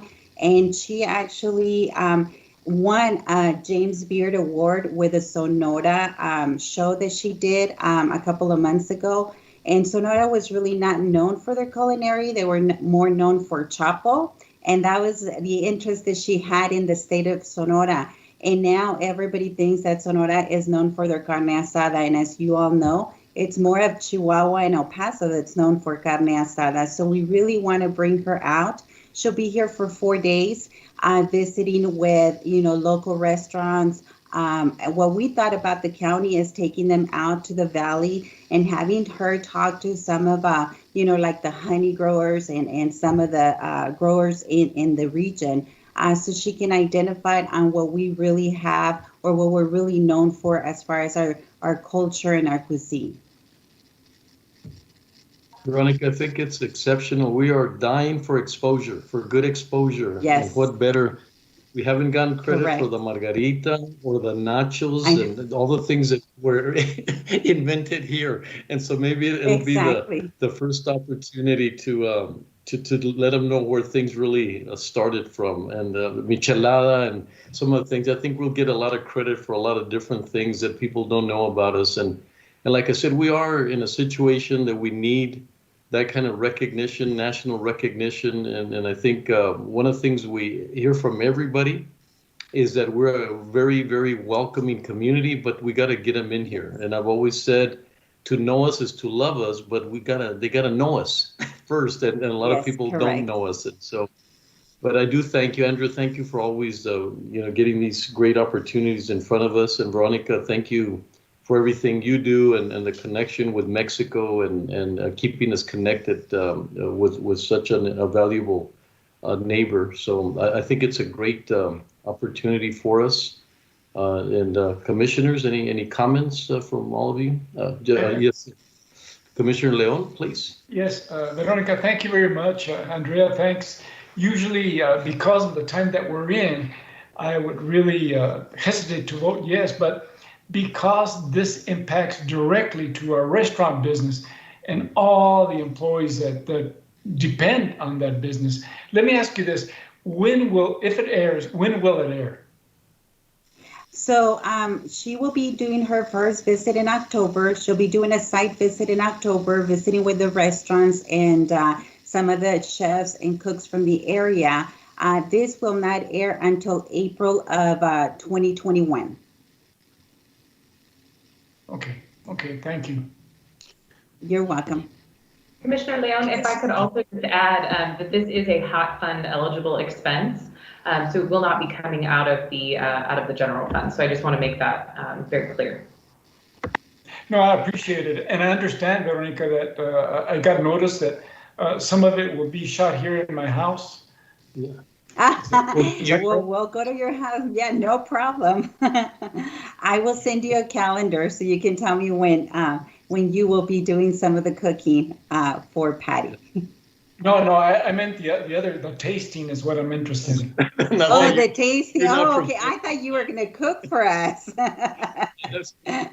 Even Wally was a little upset because he figured he'd have dips on the showing his cuisine because he's our in-house cuisine master. So Wally's probably ready to see if he can participate. So no, I think it's a great opportunity for everything that we're thinking about and moving forward and coming out.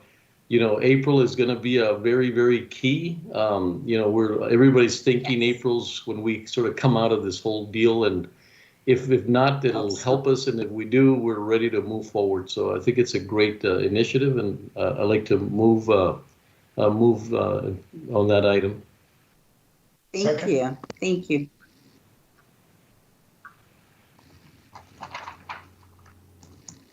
Is there a second to the motion? Yes, I did. Yeah, Commissioner Leon. Thank you, Commissioner. Commissioner Perez. Aye. Commissioner Leon. Aye. Commissioner Stout. Aye. Commissioner Robinson. Aye. Judge Samaniego. Aye. Motion carries. Andrea, remind them about the great food that Commissioner Robinson has presented to us, and it's a big part of our culture. So don't forget that component. I think is very special. Absolutely. No problem, Judge. Thank you all. Thank you. Thank you all. Caesar? Yes, sir. Moving back to item number 11 from County Administration. Discuss and take appropriate action regarding El Paso County's preparation and response for COVID-19. Would you like the additional items read in as well now? Yes, Judge, we have additional items that the Emergency Crisis Planning Team also wants to present with this item. So if we could also read in items 22 through item number 27. Okay. Item number 22 from Human Resources. Approve and authorize the creation of the County of El Paso's new Reconstitution of Operations Plan Policy, opinion number 200956. Item number 23, approve and authorize the creation of the County of El Paso's Emergency Paid Sick Leave and Expanded FMLA Policy, opinion number 200953. Item number 24, approve and authorize the revision to the County of El Paso's Sick Leave Policy, opinion number 200954. Item number 25, approve and authorize the revision to the County of El Paso's Vacation Leave Policy, opinion number 200955. Item number 26, approve and authorize the creation of the County of El Paso's Telework Policy, opinion number 200957. And 27 as well? Yes, sir. Item number 27, approve and authorize the revision to the County of El Paso's Performance Management and Evaluations Policy. Thank you, Caesar. Judge, we have Dr. Ocaranza on the line and Chief Rodriguez, if we'd like to start with them. Absolutely.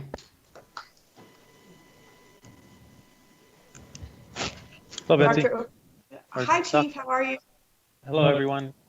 Good afternoon, Judge and commissioners.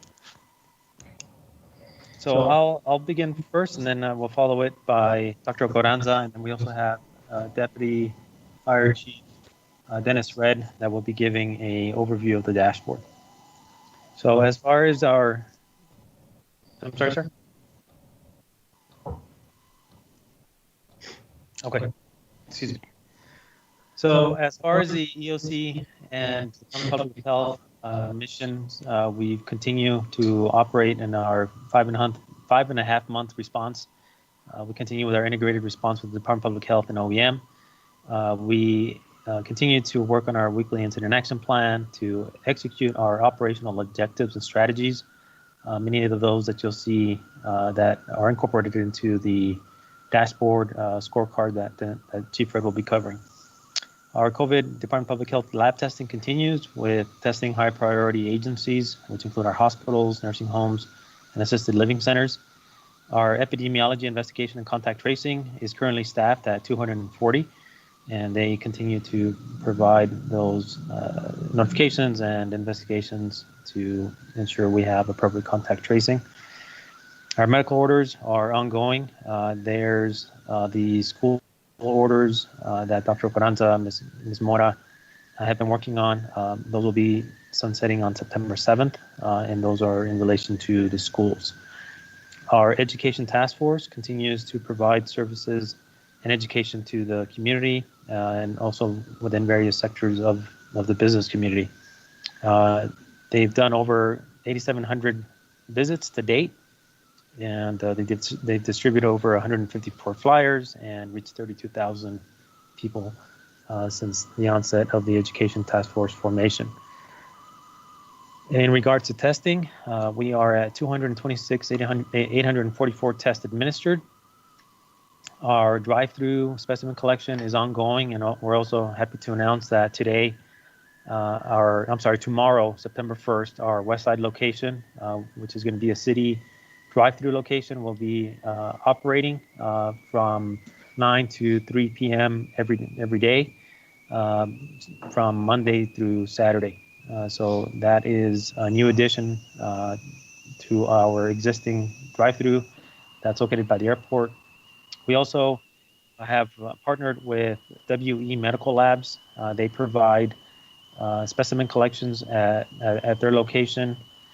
They provide a variety of services, which include walk-up, on-site testing for businesses, and the one that I like is the homebound testing for individuals that can't make it out to one of the sites physically. So Their information is posted as long as all the other testing resources are available on epstrong.org.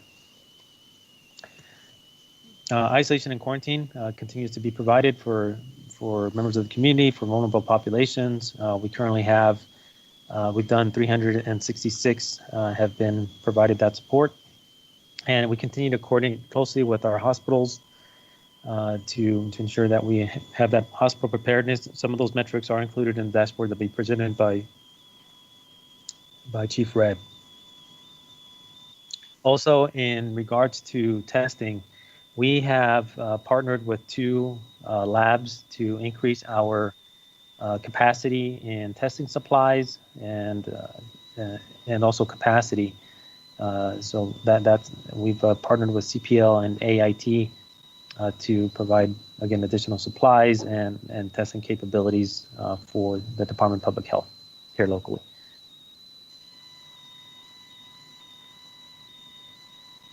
Our COVID fatality management is still ongoing, still meeting with all the medical examiner, hospitals, and funeral homes to coordinate the management of the fatalities that we've seen for the last several months. The Cluster Management Task Force continues to provide services for those that provide services for the elderly. They are assisting with testing with 2,400 to 2,600 staff, and residents are tested every single week to protect that vulnerable population. Our logistics and procurement continues to be that single point of ordering for critical resources and supplies countywide. Between the EOC and Border Rack, they've distributed up to 3.6 million gloves, about 2 million surgical masks, and over 1 million N95 masks.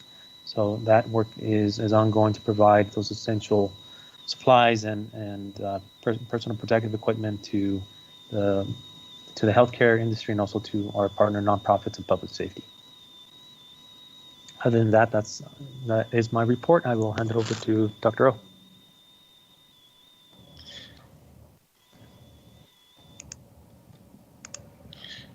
Judge, commissioners,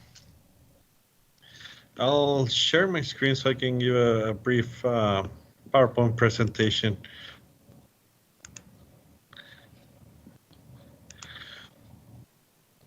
And this is going to be an update on the situation of COVID-19 in our community.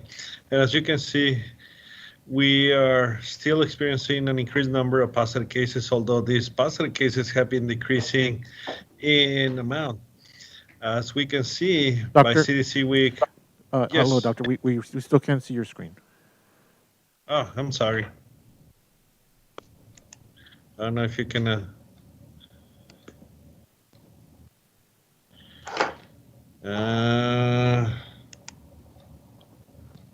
Okay, I think it's coming up. Stand by. I think. Okay, we see it. Yes. There it is. Thank you, Dr. Alfonso. There it is. Thank you. Sorry. So we see that it has continued to increase, and as we can see by CDC Week, it peaked around CDC Week number 28, but it has come down and continues to decline in the amount of positive cases demonstrated by the 7-day rolling average. We're going to be seeing also that the hospitalizations as well as ICU and people requiring ventilatory support has decreased. And here we have the 7-day rolling average per 100,000, which is the amount of cases that we have per capita. We saw that it peaked at 41.6, and now it went down to 11, and now a little bit going down to 12 cases per 100,000. We see that the doubling rate for the cases has increased, and that is a good sign because as it increases, the infectivity rate drops, meaning that the spread of the disease is not as fast as we saw it before. We still can see an increase in cases, but we need to continue to expand our message and continue to press the message about prevention and the participation of the whole community in 3 basic things. One is going to be the wearing of the mask. The second is the social distancing. And the third is going to be the hygiene by washing our hands, covering our cough, and very important, not go to school or work if they feel sick. As we see here, the demand for testing has decreased, but we will continue to test anybody symptomatic or asymptomatic who feels that have been exposed. Please, as Chief Rodriguez mentioned, you can find a testing site that is closer to you. There, we continue to expand the testing, and we want to continue to aggressively test the community as they feel necessary. We continue testing those that are considered vulnerable, which is the facilities again for the elderly. And UTEP has been doing a very good job in testing their student body and faculty. That is a great indication and surveillance on the population that has shown the largest number of positive cases, which is the young adults between 20s and 30s. And we'll continue to work collaboratively with UTEP, as well as we will continue to work along with the school districts, private and public. Our hospitalization rates have plateaued, and we see that the big spike that we had on the CDC week, around CDC week 28, and as we see the cases by age and gender, as we mentioned before, between 20s and 30s are where we have the largest number of positive cases. But as the school returns for in-person instruction, we are expecting to see the numbers in the pediatric population to increase.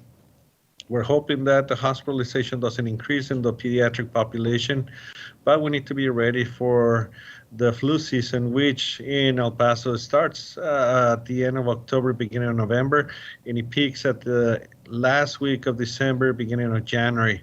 So we're going to be pushing very hard for the public, everybody, to get immunized against influenza.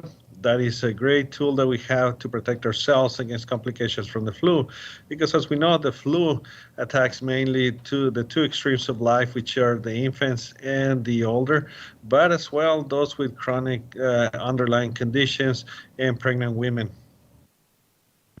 We see that the hospitalization continued to drop, and we see that peak that we had on CDC week number 28. The same we see as ICU admissions. And the length of stay, the older we are, the longer we need hospitalization. We have the age ranges between the hospitalizations and the ICU, and we see that the older population are the ones that occupy the vast majority of those hospitalizations in ICU care. As far as the mortality rate, we're seeing a plateauing on the case fatality rate and the mortality rate. And a good indicator is that the doubling rate on the deaths have continued to increase, telling us that the severity of the disease is not as severe. Well, sorry for the redundancy, but it's not as severe as we had seen it before.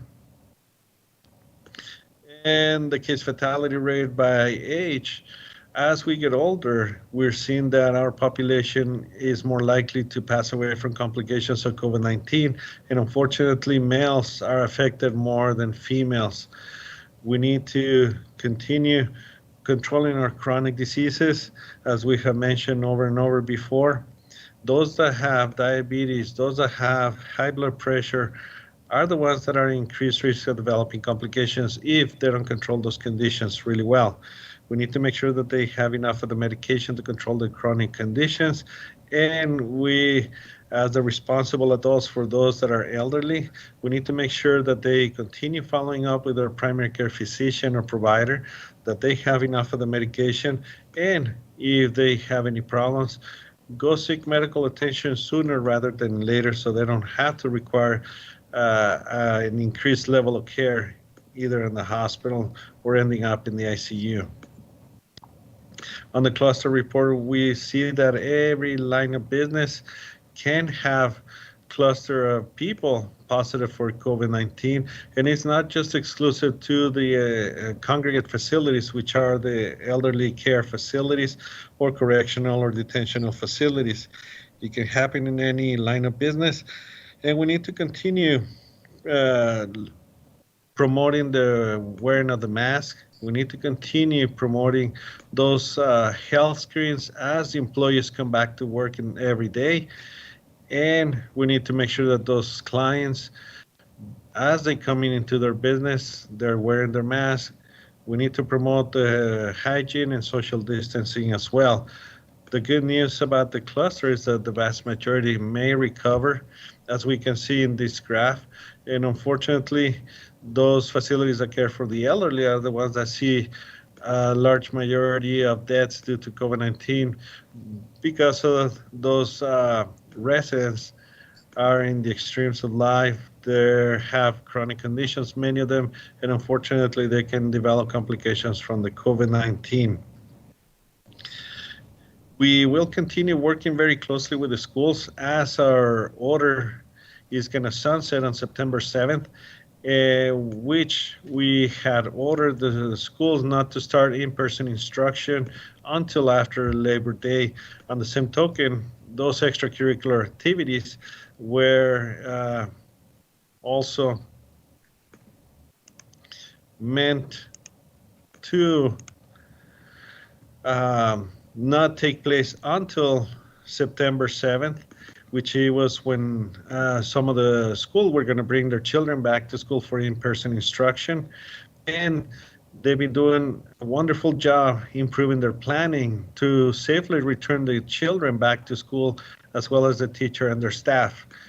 One thing of note is that we're not going to completely eliminate the risk of having COVID cases in the school system, but the plans are meant to significantly reduce the risk of the spread of COVID-19 within the school system by applying all their safety plans that they have in place already. We need to stress to those parents that if they're going to be sending their children to school, do not send them if they're feeling sick, do not send them if they've been exposed to somebody in the household that is positive for COVID-19. So this way we'll be protecting each other. We will continue sending that message of community togetherness. As a community, we all need to protect each other, and that's the only way that we'll continue improving our fight against COVID-19 and preventing the spread to those, especially those that are considered vulnerable. And with that, I would like to present also Chief Red, who is going to be giving us a demonstration of the scorecard that is integrated into the new display of information that we're going to be having on the website. This information is very labor intense work, very talented individuals that we have within the department, the fire department, and that is going to be updating that information very dynamically on a regular basis. And the good thing is that people can access that information at their fingertips by logging onto the website. They're going to be able to see how the dashboard is integrated into the scorecard and how our seating community are doing. It can be divided by many different categories. And with that, I will hand it off to Chief Red. Good afternoon, County Commissioners, County Judge. I'm going to go ahead and share my screen, and we'll go over the dashboard. Thank you. Can everyone see my screen? Yes, we can. Okay, thank you. Alrighty, so right here, I wanted to start off with the first page, and this is our summary page of the dashboard. This is going to provide basically the overall data of the pandemic as far as we're doing COVID. As you can see on the top part, we have the collaboration between the City of El Paso and EP County, and that was with the assistance of Jacob. I want to thank him for all his input. He did a really good job. We have the overall data that's presented. So we have the positive tests, cumulative and new, the deaths, the active cases, the recovered, hospitalized, and ICU. Down here, we have the cumulative cases as well, broken down by the positives, recoveries, and the deaths. You can hover over any day, and it'll give you the specific data for each day as you look at it. So you can go to any day you like, and it'll tell you pretty much present the data. We have case disposition down here as well, which shows the active, recovered, and deaths. Here we have the zip code map. And the zip code map, it's pretty much interactive. You can click any part of the map, and it'll update the information on the screen. So it'll tell you how many males, females, race, ethnicity, age groups. The nice thing about this dashboard as well is you can hit the age group. And if you click the age group, it'll also break that down by the zip codes, by the cases, by race, ethnicity as well. It's very interactive. It provides a lot of detailed data. You can get as granular as you want with this. So as we proceed over here, this aspect of the summary page shows we like to call it the status bar. So yellow is stage 4 and red is stage 1. Of course, stage 1 is the worst case scenario. Currently, we're stage 3. The 5 aspects of the scorecard, the infection rate, the testing, investigations, healthcare readiness, and at-risk populations, they all have a numeric value which represent what stage that piece of the scorecard is in. We can click right here. This will take us to the actual scorecard. We thought it was important to provide the information for individuals to actually know what they're looking at as they go through the scorecard itself. So we provided a copy of the scorecard here for people to peruse and read so they can better understand what it's trying to do in the role and its role as far as the stages and the purpose. So we'll go ahead and go to infection rate.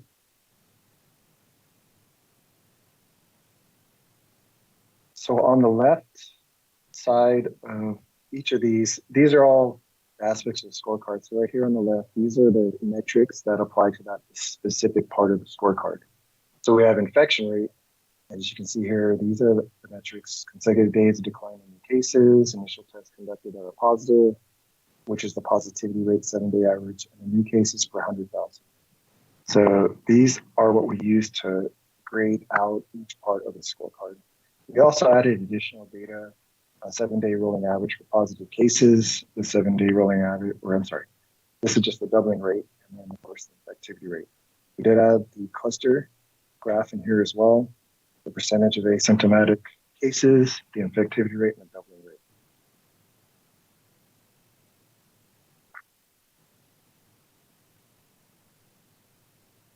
This aspect of the scorecard covers the testing, availability of testing within 24 hours, graded out as a 4, test results return rate. So this is the percentage and the time frame for which tests are returned, and then the daily tests conducted per 100,000. So we have the total people tested here, the cumulative positive test, and then the cumulative positivity rate as another aspect, even though we do cover the 7-day rolling average. Here we have overall tests. So this isn't per capita, this is just the raw numbers. And these are, in the yellow, are the raw numbers as far as positives for each of the CDC weeks. Next, we'll go to investigations.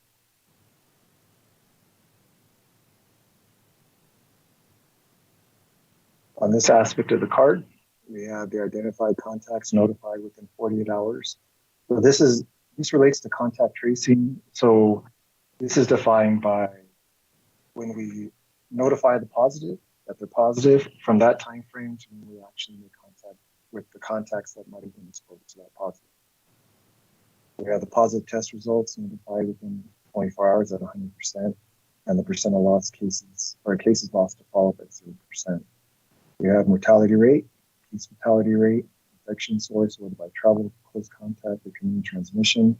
And we also show the related graphs for both the mortality rate and case fatality rate from the beginning, close to the beginning of the pandemic.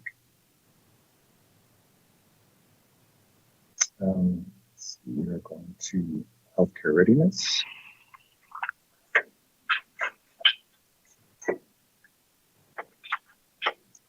So here we have the indicators and metrics for this aspect of the scorecard.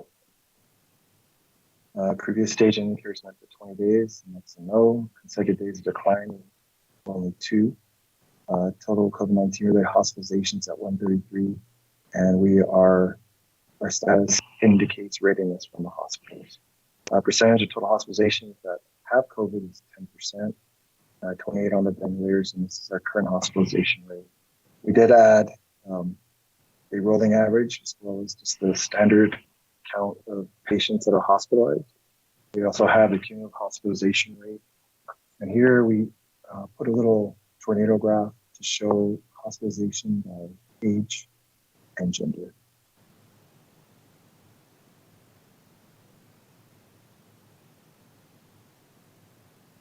And this is the at-risk population. There's only one metric here, and that's cases originating in a congregate facility in the last, over the last 20 days. But we did add additional information, as Dr. O says, when we talk about comorbidities and underlying conditions. So we did put some of the primary ones and the percentages of people who have COVID and whether yes or no they have, or whether they do or don't have these conditions. We also added cumulative cases from congregate facilities and the deaths from those facilities as far as percentage. The same for healthcare facilities and for detention facilities. We did also put a pie chart here for cumulative cases with underlying medical conditions, and also the same but related to COVID deaths. This is pretty much a complete presentation of the dashboard. If I went too fast, I apologize. I know there's a lot of information in here. Thank you, Chief. And also we can go by county, and if those areas, when they click here on the map,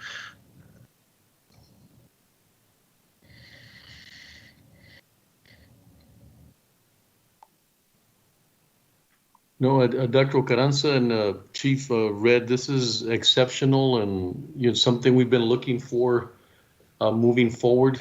And the task force is something that I think is, the mayor and I were really struggling with trying to figure things out on our own or making sense of so many things. I explained that when we looked at an order, we were having a difficulty because it was so subjective.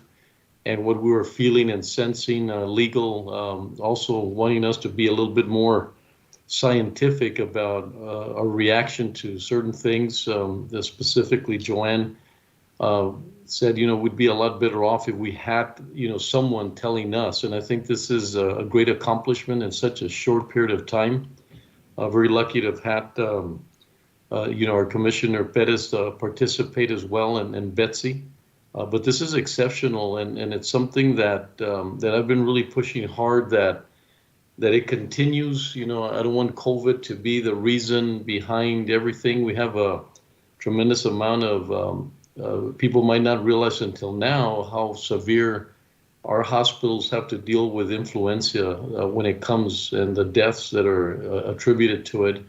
So we're in an area that we obviously don't want the perfect storm, but if COVID continues and influenza comes around, it would be very nice to have these scoreboards, these dashboards that allow us to look at things, but also maybe to discern whether or not, how much is influenza, how much is still COVID, and because I think when the two come together, it's going to get very complicated for us in November.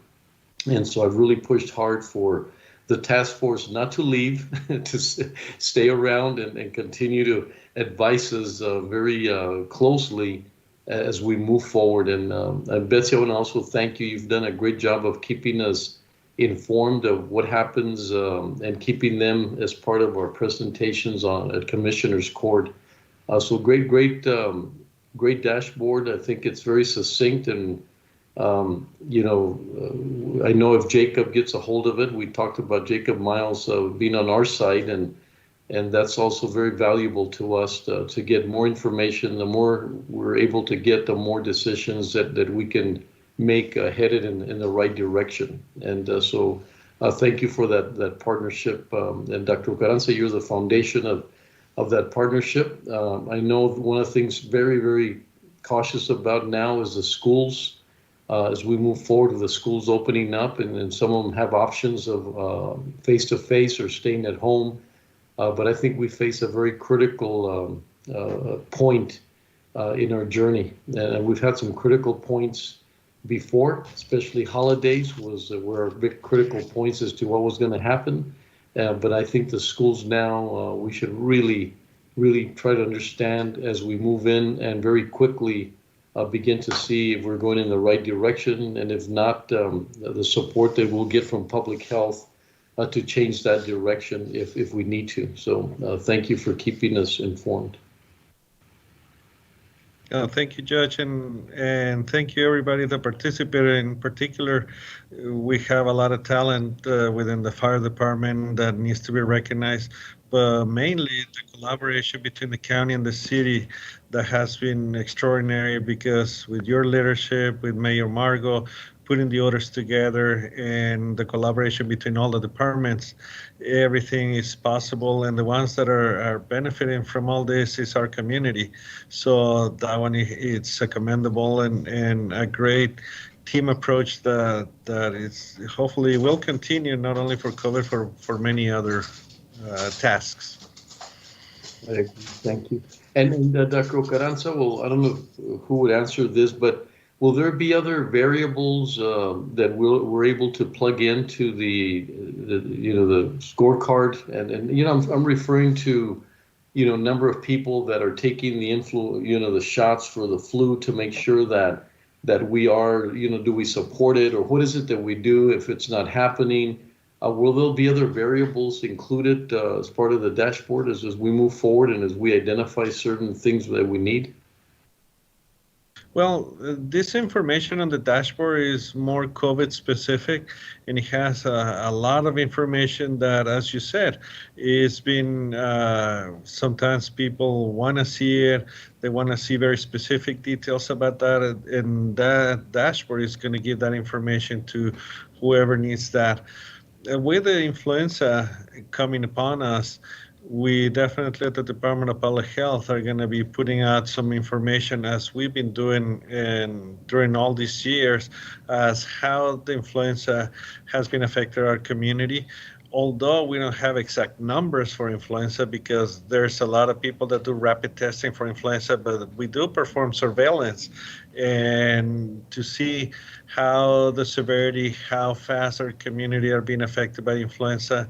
We are going to be having and rolling out a very good plan that is designed by Ms. Mora, in which we're targeting that piece, which is influenza, and the vaccination of the community is something that we're going to be sending the message, because even though a lot of the people might not feel very strong about getting the vaccine, the influenza vaccine, we are still recommending the influenza vaccine because that saves lives, especially in those people that have pre-existing conditions.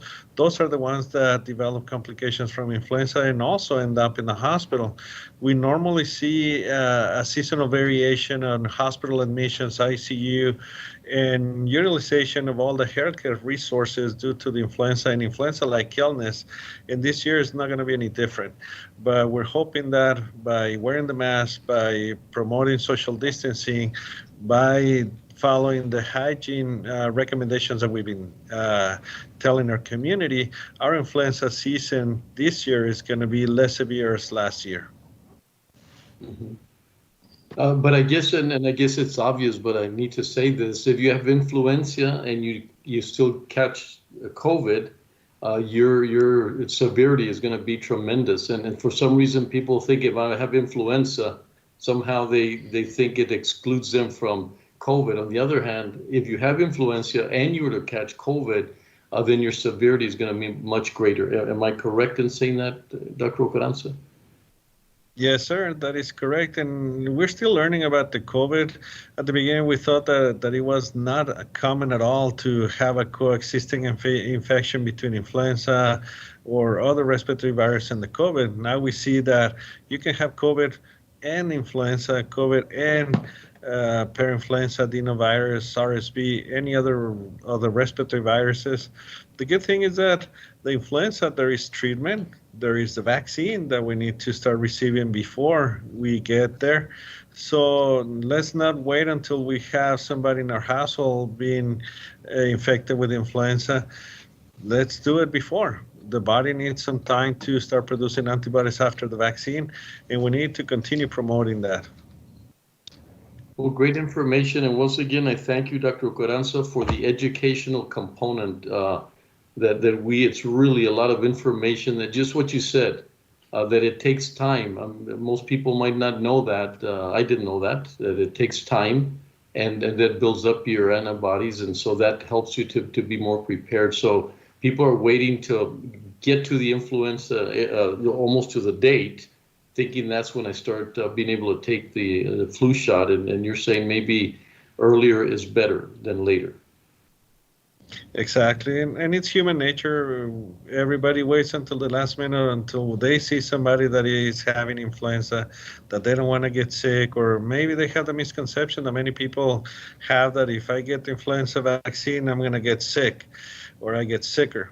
And it's important to mention that the influenza vaccine, the injectable, it doesn't have any live virus, so the body might have some reaction to the vaccine, but you will produce protecting antibodies that is going to help during the flu season. Thank you. Thank you. Betsy? Thank you, sir. Thank Judge, you. I just also wanted to mention, there is an element of the scorecard where it talks about healthcare readiness that does take into account checking with the hospitals on what's going on. So all of the other indicators in the scorecard may be indicating a movement from one stage to another, but that check with the hospitals will tell us what other outside influences the hospitals are experiencing that may make them not ready to advance to the next phase. And we specifically discussed how influenza was infiltrating our community. And that might be a reason why the hospitals aren't ready to move to a next phase. So that is one element of the scorecard. I also wanted to mention how enjoyable it's been working with the city, and that how even on some really tough issues, for example, on the scorecard, we met and we gave some feedback just last Thursday. And by today, they've already implemented some of those changes or enhancements to the scorecard. And it's just, it's great to work with partners who are so willing and who are focused on the outcome for the community.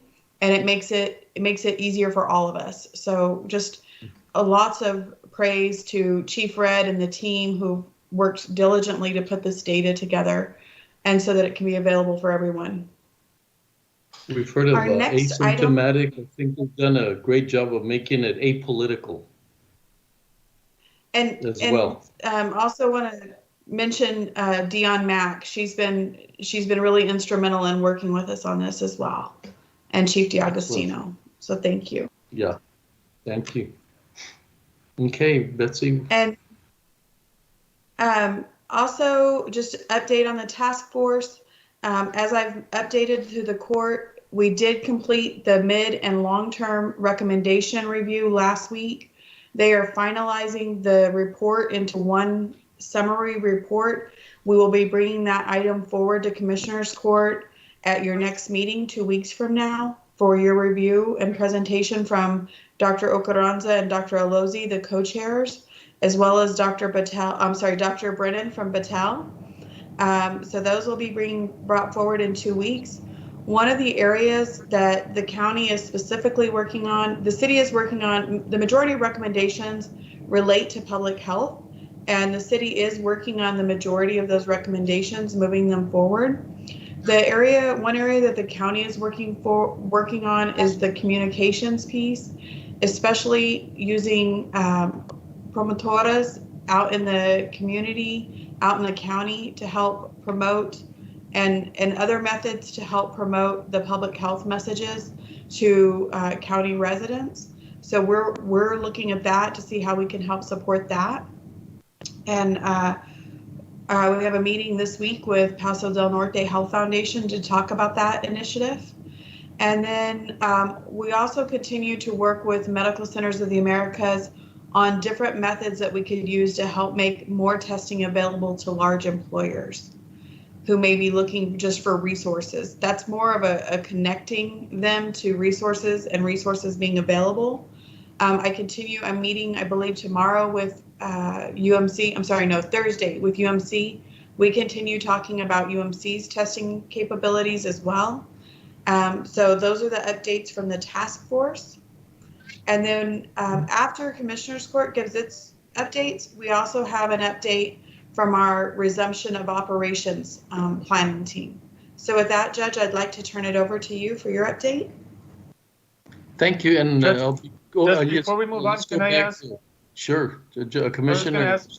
Can I just ask a question real quick? I don't know if Dr. O is still on, but I was just curious about the orders regarding the schools. I know that it seems to me, I remember that the school orders are through September, and some school districts have actually applied for, I think, extensions with the state to go into October, but maybe not all of them. And there may be, I don't know if the orders pertain to private schools. So I was just wondering if, that sunset is coming up here pretty quick in a couple of weeks. Are there plans on extending the school order into October, just as some of the ISDs have applied for those waivers? Well, sir, that is correct. Our initial order is going to sunset on September 7th, which is Labor Day. Right. And in some of the school districts were wanting to be a little more conservative in the way that they were going to be bringing back those children to in-person instruction. Some of the school districts might start after Labor Day, and they're going to be doing it slowly. With all this time that they had, they've been improving their plans and thinking how they can bring their staff and the students and the teachers back in a safer way as we learn a little more about the COVID-19. Our orders were intended for public and private schools, even though the Attorney General initially said that the parochial schools or religious schools were not going to be mandated by any health order or any other order because of their religious nature.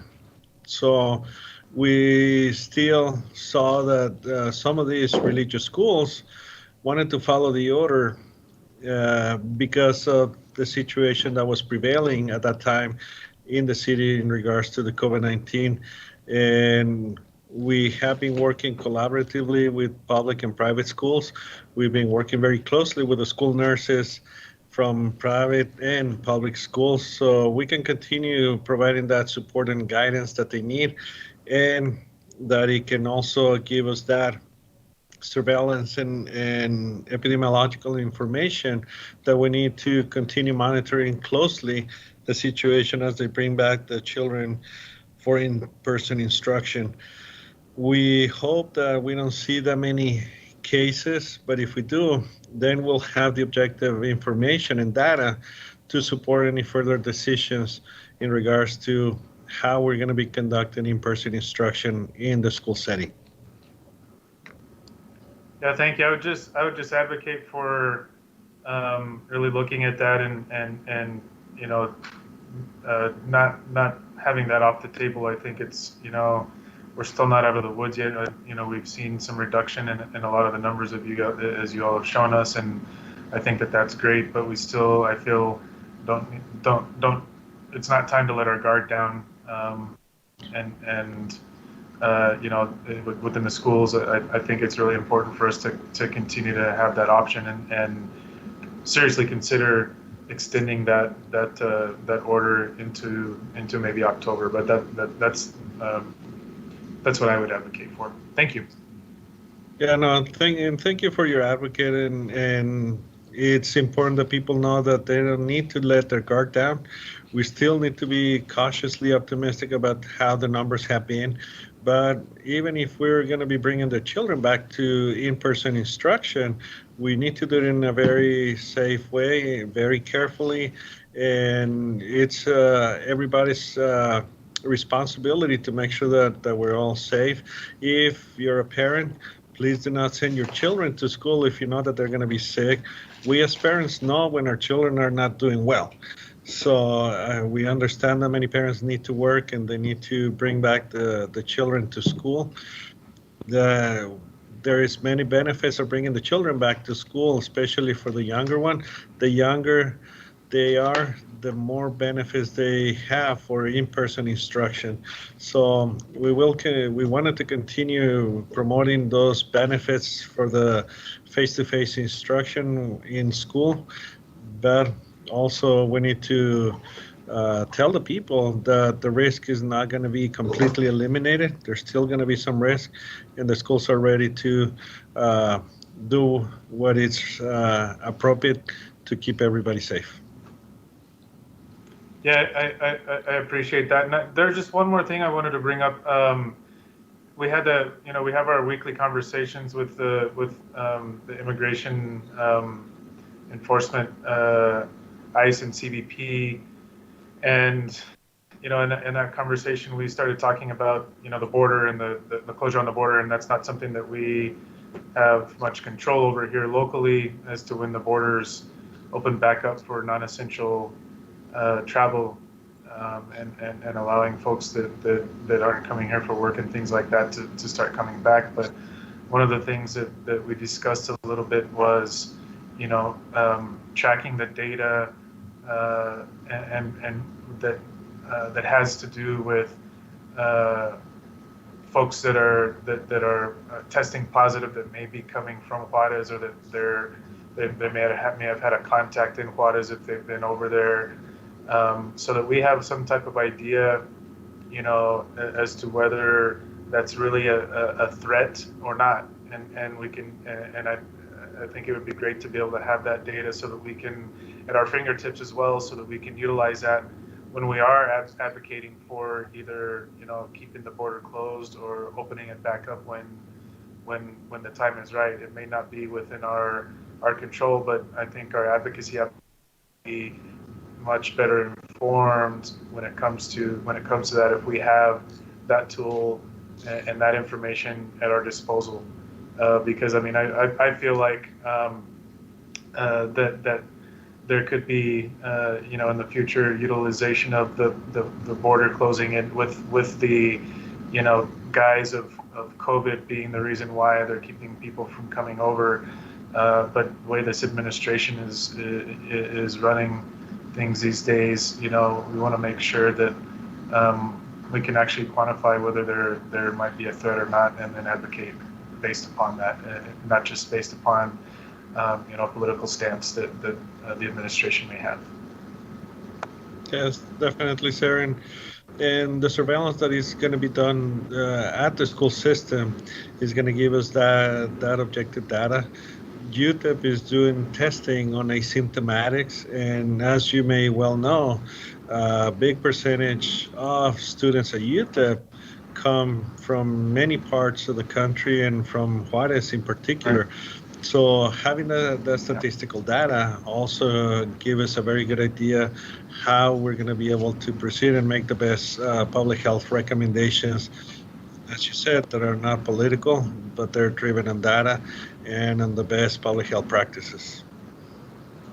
Thank you, Dr. Ocaranza. Thank you, Dr. Ocaranza. I appreciate all the work, and congratulations again on the dashboard and this amazing tool that's been put together. Thank you. Thank you, Commissioner Stout. It's a great tool, and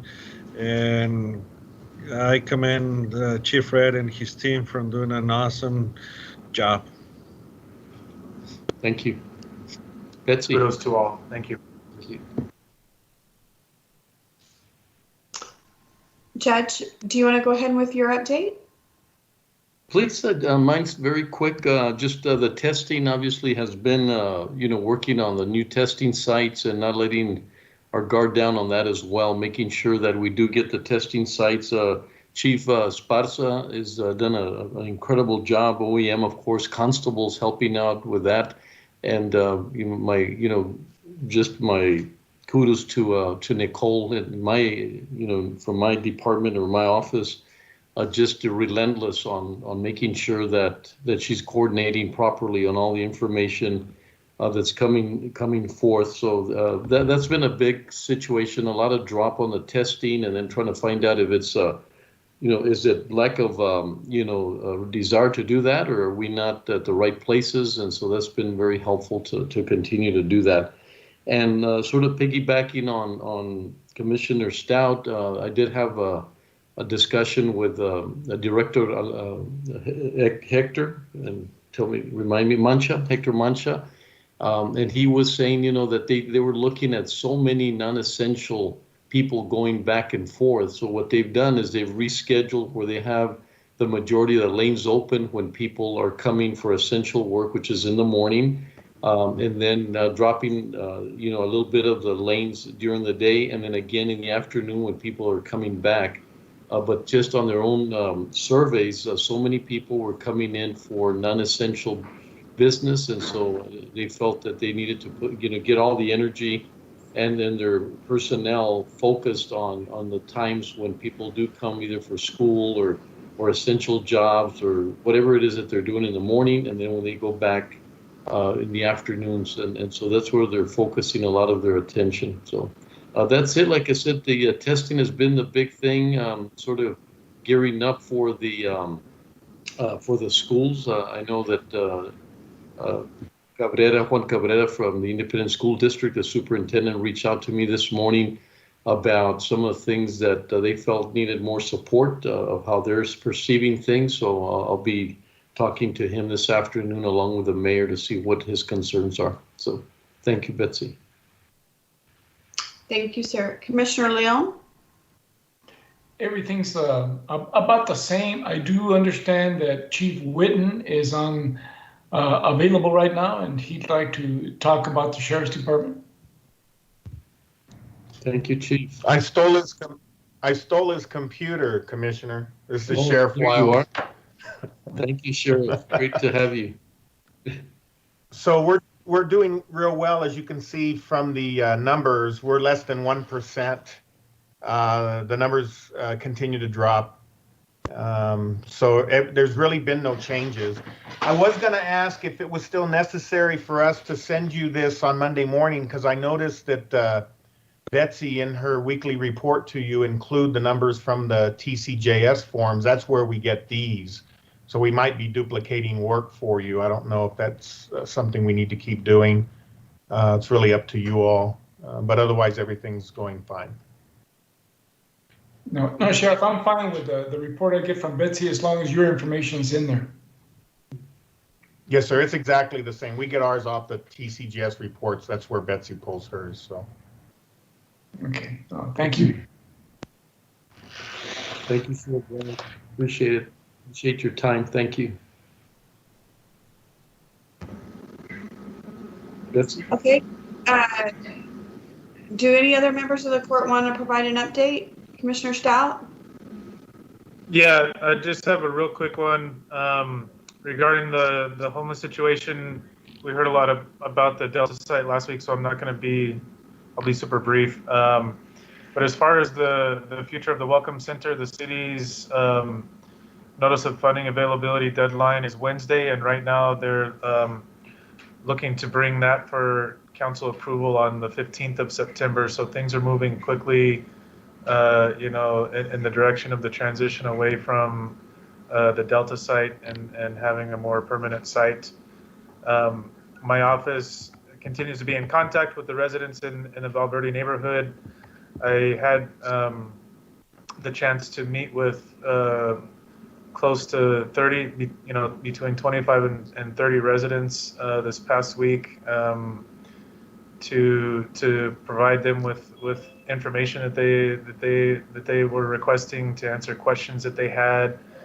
I thank Joel Bishop and Irene Valenzuela for joining me for those meetings. We also had somebody from the city, from Representative Lizarraga's office, and John Martin from the Opportunity Center, as well as some folks from Endeavors there to help answer their questions. We'll continue to be in contact with them. regarding the issues that they may have. We've reacted to some of the things that they've been worried about when it comes to the food distribution, again, when it comes to trash cleanup in the area, and also working with that population to make sure that folks are being respectful, and also having some increased security in the area, so hopefully folks will feel a bit safer. And just wanted to let you all know that the population actually dropped last week a little bit, though the Opportunity Center said that it was probably just a blip. They are still at a positivity rate of below 2%, 1.65%. I believe there have only been about 18 folks that have tested positive. None of them actually, they were all caught as they were coming in the door, basically, and it's not due to any type of spread within the facility itself. So their screening and monitoring is definitely paying off, and we continue to see the fruits of that. So that's all I have. Thank you. Thank you, Commissioner Stout. Betsy. Thank you. If there are no other updates, if any other member of the court doesn't have any updates, we can move on to the resumption of operations planning committee. Excellent. Thank you. Nicole. Yes. Well, hello. Okay. Good morning. Good afternoon, Judge and Commissioners. Nicole Reese, Public Policy Analyst for our County Judge. It has been a while since we last provided you with an update on the status of where we're at with our ROOP, our Reconstitution of Operations Plan. We have come a long way, and I have to say that it's been such an honor to work with all of our talented and dedicated departments through this whole process. Since the end of March, when the judge issued the county's disaster declaration, we have asked many of our departments to meet extremely short deadlines on top of their day-to-day workload. And every office, from legal to facilities, budget, sheriffs, purchasing, and more, everyone has worked with us every step of the way to ensure the health and safety of our employees. So I just wanted to be sure before we get started to thank everyone for their hard work during these crazy times. On the line with me today, I have Sam Trujillo, our Deputy Human Resources Officer, Christopher Stathis, our Chief Information Technology Officer, Wally Hardgrove, our Budget Executive Director, who will each be providing an update on their respective areas. We also have Melissa Carrillo, our HR Director, on the line, who will be going over proposed policies that have been vetted and reviewed by our Policies Subcommittee in our Executive Crisis Planning team. Not on the line, but I'd still like to recognize them, is Carl Dwyer, our Veterans Program Manager, and Mark Marquez, Deputy Chief for JPD, who they won't be presenting with us today, but they have been very instrumental in our team's success. And before I hand over the presentation to Sam, I wanted to share two quick updates. First, we wanted to let you know that our team will be working with the El Paso United Task Force to integrate the proposed scorecard into our ROOP, our Return to Work Plan. If you recall, a few weeks ago, the court approved criteria to guide the county as we transitioned into phases based on declining positive cases. But we said that as soon as the scorecard was ready, we would recommend using the scorecard created by the task force to help guide us further. So as soon as that's officially approved, we'll be placing an item on the agenda for your approval in the upcoming weeks to amend the current criteria that we have. Also, some good news. I'd like to share that our office has been working with Workforce Solutions to recruit 12 health screeners to work with the county. One of the major concerns that we saw during our weekly meetings with department heads and elected officials is that they don't feel comfortable asking staff to help them with health screenings, and I don't think any of our employees want that additional responsibility. At the courthouse, we have our sheriff's office, thankfully, who has undertaken the responsibility of doing these health screenings, but this still leaves us with the MDR building, annexes, and other county facilities who all need assistance. And so we will have the technology there to help with temperature checks, for example, but there still needs to be a process in making sure that there's some sort of contact tracing within each office.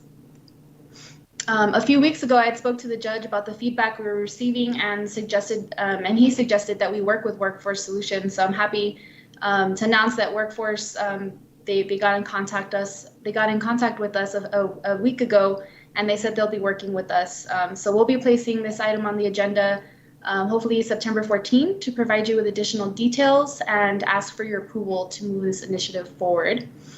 I'd like to thank our Sheriff's Office. They have agreed to act as a supervisor over the health screeners. So we'll be coordinating with them and speaking to departments so we can determine where to place the health screeners. And if there are no questions or comments so far, I'll be passing the presentation over to Sam, who will be providing you with an update on our accomplishments and actions taken thus far. Thank you, Nicole. Great job. Thank you. Go ahead, Sam. Thank you, Judge. Thank you, Nicole. Judge, before I get started, I wanted to let you know that Nicole gave a lot of thank yous out here, but she has been doing an outstanding job as the lead of this committee. I just want to take some time and recognize that. So I am Sam Trujillo. I'm the Deputy Human Resources Officer for the County of El Paso. Now, like Nicole said, it's been a few weeks since we have given the court an update on the Reconstitution of Operations Plan, and we'd like to take just a few minutes to bring everybody up to speed on actions that we have done so far. So the first item we rolled out back in mid-June was the Reconstitution of Operations Plan. The plan was written as a blueprint to guide departments through a range of strategies, but also allow individual departments some flexibility to safely manage their own operations. The plan was approved by the Commissioners Court, and it was provided to all departments along with templates and checklists that we created to assist departments as they develop their own annexes to the plan.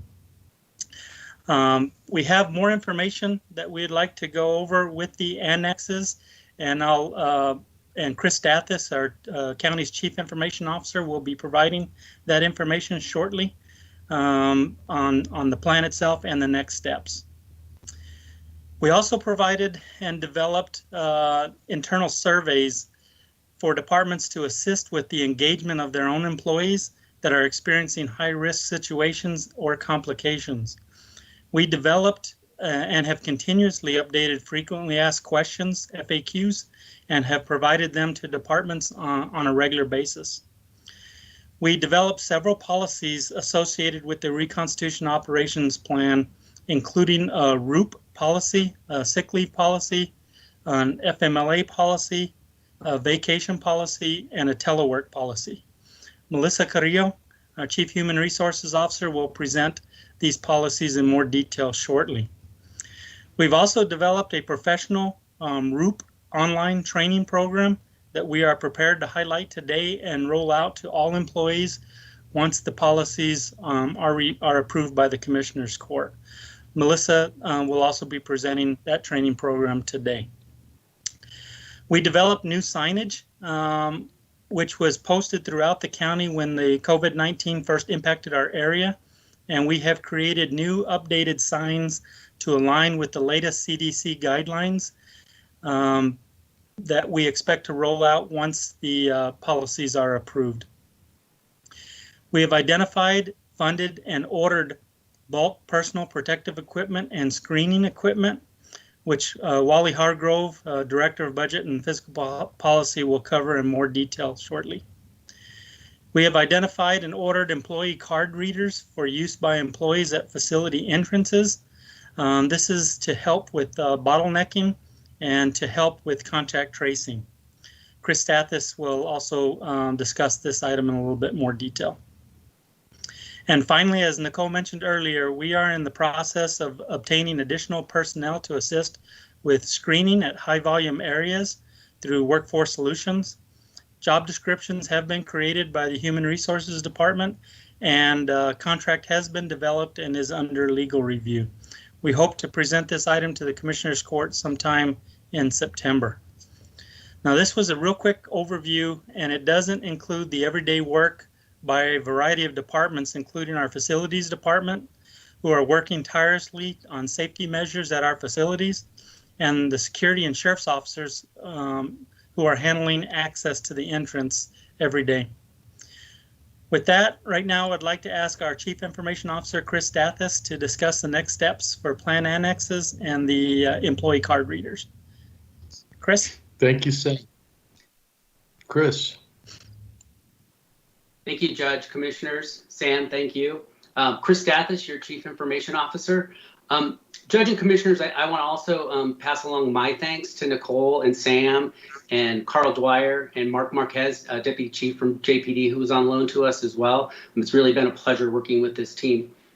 I have two items that I want to update you on in a little more detail than Sam had time for. The first one is our ROOP annexes. You might recall about a month ago, we presented with you a PDF format that we delivered to each department, and we gave them the opportunity to kind of fill in this template with their own spin on what the return to operation should look like. The departments welcomed this with open arms. They embraced it, and they met our deadlines, and they turned those annexes into us with their specific needs and plan for reconstituting their operations. Currently, those annexes live with this committee. We're reviewing those to provide recommendations for creating a more consistent document repository and to try and meet the needs of the county. Those will be finally reviewed early mid this month. They'll be delivered to Ms. Keller for her acceptance, and then those will be published on our internal website, our intranet, for departments to review what each other department is doing. We think that's very important.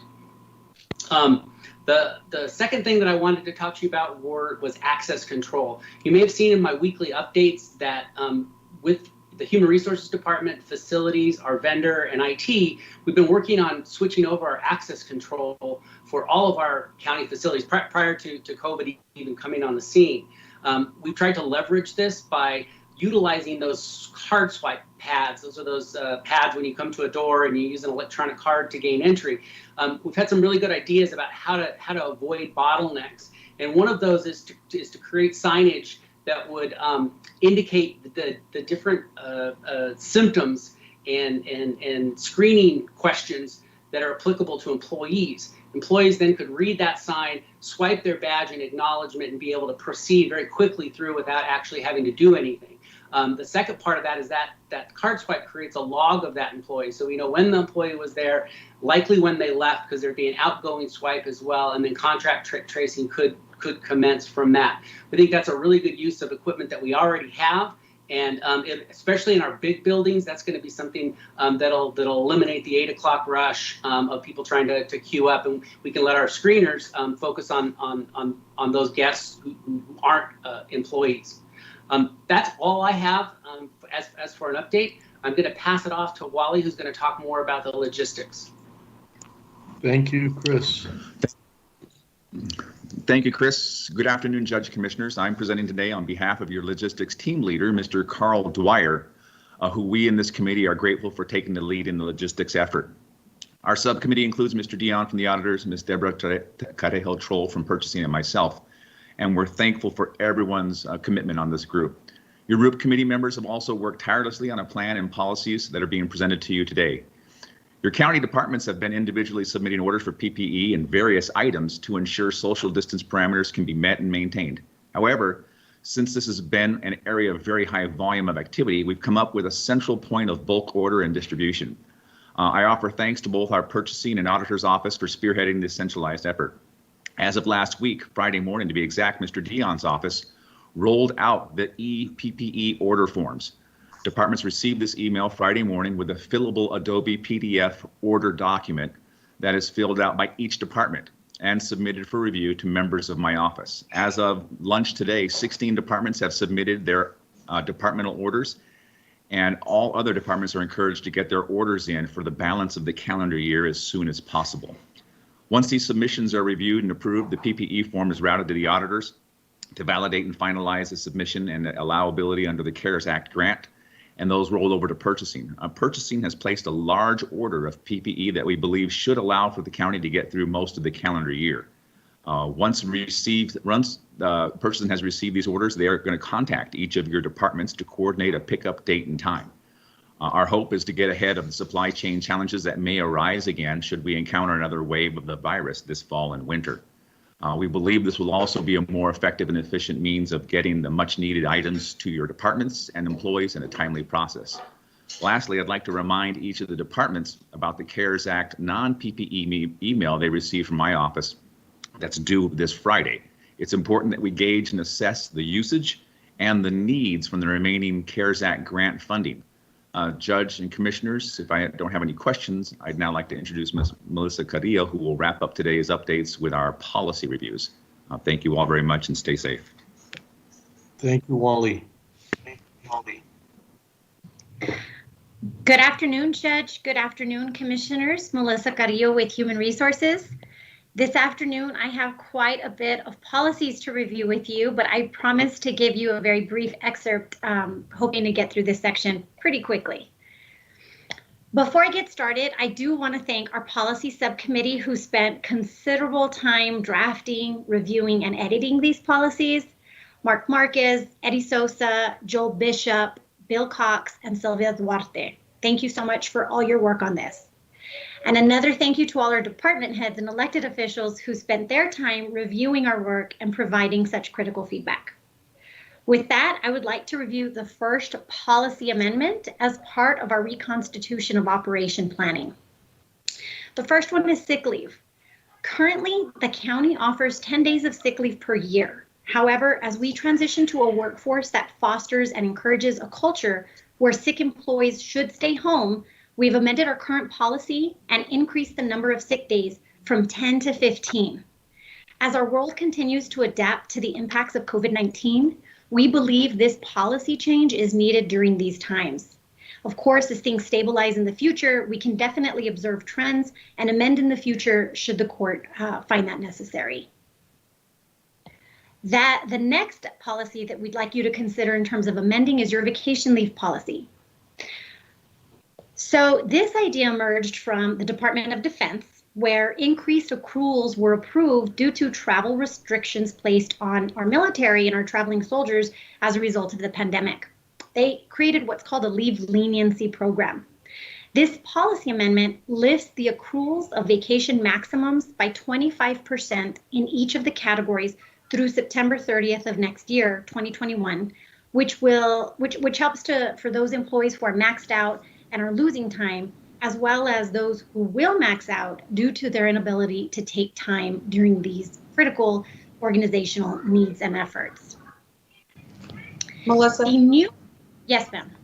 I'm sorry, just for clarification, the vacation is not an increase to vacation accruals, but an increase to the maximum amount people can carry on the books. Correct. Forgive me if I misspoke. The accrual rates would remain the same, but the maximums would lift. Thank you, Betsy. So the next three policies are actually brand new policies in response to the COVID pandemic and our return to work efforts. The first one is our teleworking policy. It is no surprise many employees are currently working in a telework capacity. 40% approximately are doing so. However, this policy was created to really outline the parameters with which telework should look like, what it should look like. So this policy offers general guidelines for department heads and electeds to allow appropriate levels of remote work within their departments, while continuing to provide that great service and quality value to the County of El Paso employees and residents. This policy includes guidelines of eligibility, employee and department responsibilities, equipment use, and safety and security. Further, while the general intent of this policy will allow department heads and electeds the authority and discretion to determine when teleworking might benefit their departments, during periods of emergency, Commissioner's Court may direct county departments to engage in teleworking arrangements wherever possible. The next policy that was created is the Emergency Paid Sick Leave and Expanded Family Medical Leave. In accordance with the Families First Coronavirus Response Act, more commonly known now as FFCRA, This policy outlines the requirements for employees to use paid sick leave and/or expanded family medical leave for specified reasons with relation to COVID-19.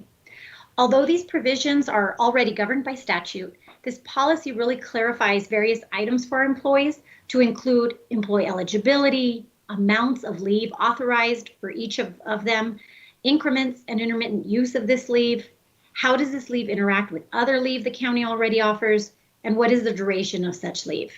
And as a reminder, this leave, these provisions will approve, if approved, they've already been approved by statute, but they apply from the periods of April 1, 2020 through December 31st, 2020. And the final policy that I'd like to present in connection with our reconstitution of operations effort is our ROOP, probably one of the more significant ones in terms of outlining what's happening. This policy outlines certain objectives that must be consistently followed throughout county departments to mitigate the spread and risk of exposure to COVID-19.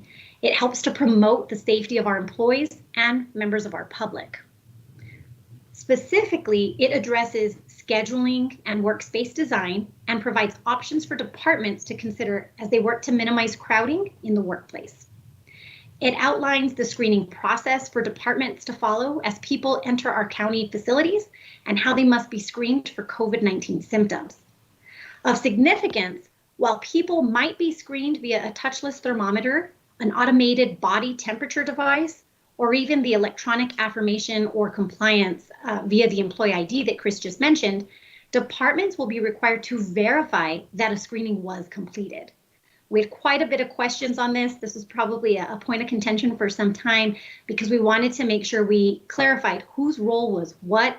If you were in a courthouse and the security had already checked it, do the departments need to screen it again? And the answer is no. The department's role is verifying that a screening was completed, and if not, then yes, they must conduct that screening themselves. This ROOP policy also includes positive case protocol and provides guidance to your departments in how to handle these notifications by employees. Additionally, the policy reviews the expectations of departments in creating their department annex plans, which outline how they, as an individual department, plan on complying with these requirements, and the need to create safety ambassador assignments for monitoring and enforcement. Your ROOP policy also covers the expectations of social distancing, sanitation and hygiene requirements, PPE requirements to include mask usage, and social gathering limitations. Finally, this ROOP policy will outline the training piece, which is so critical to communicate these changes to our employees who return to the work site. The training requirements include a short but comprehensive training video, a review of the ROOP policy, a review of the department annex plans, and a review of any standard operating procedures that was created or amended in response to this pandemic. The goal is obviously to ensure our employees understand fully what has happened, what has changed, and what are the expectations. At this time, I would like to share a draft version of the video, which is being finalized this week. Miguel and Alexis, would you please share that for me? The health and well-being of our staff is very important to the County of El Paso. To help provide a safe work environment during COVID-19, we have implemented the Reconstitution of Operations Plan, commonly referred to as ROOP. The following safety procedures apply to all County of El Paso facilities and employees. Anyone entering a County of El Paso facility will be screened for COVID-19 related symptoms. Always wash your hands with soap and water for a minimum of 20 seconds before entering your workspace. If hand washing is not possible, be sure to use hand sanitizer. A mask covering your nose and mouth should be worn at all times whenever it is not feasible to maintain 6 feet of social distancing. This includes restrooms, break rooms, or other areas that do not have a physical barrier. Remember, refrain from shaking hands and always keep 6 feet apart from other people. If you need to cough or sneeze, do so with a tissue, on your sleeve, or into your elbow. If you must cough or sneeze into your hands, please follow the proper hand washing protocol immediately afterwards. Social gatherings should be avoided when possible, but if necessary, Be sure to follow social distancing measures. Please clean your workstation and any frequently touched surfaces at the end of every workday and after anyone enters your area.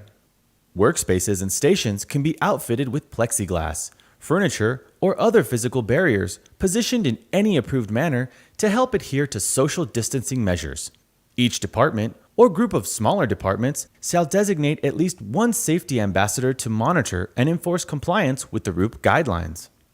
To minimize crowding in the workspace, employees' work schedules may be adjusted, and/or teleworking may be required. And finally, whether working on or off-site, if you begin to experience COVID-19 symptoms, test positive for COVID-19, are exposed to someone exhibiting symptoms, or someone with COVID-19, you must immediately report it to your supervisor. If you become ill with the virus or exhibit any of the COVID-19 symptoms, you cannot return to work. Together, we can help minimize the spread of COVID-19 and provide a safer work environment for everyone. For more details about these safety procedures, visit worksafe.epcounty.com. Thank you and be well.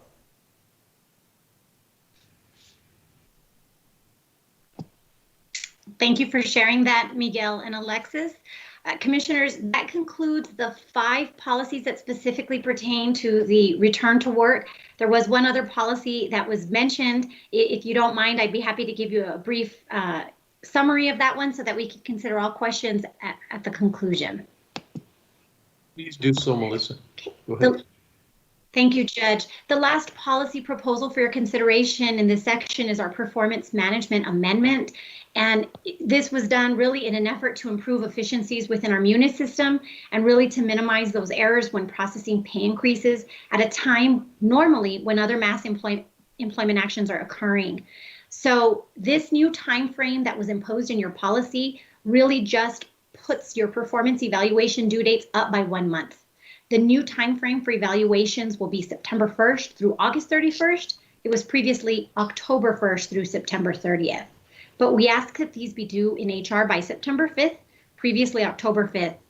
Doing this allows HR to process evaluation scores and enter them into the MUNIS system so that we can focus on mass pay changes during mid-September to mid-October and really allow us to process any mass changes when the court approves them during that blackout period. We have reviewed this with the department heads and the elected officials. We've solicited their feedback and we have included those recommendations as necessary. We are happy to report that several county departments have already submitted their evaluations for the FY20 year as of today's date. And so that wraps up the many policy changes I had within this section. Are there any questions, comments, anything I can address at this time? Well, just I'd like to address the entire committee. Just amazed at all, we talk about how proud we are of our employees, but this is like the outcome of having such great employees, the work that has been produced, the Border Patrol continues to talk about their, when we try to help them.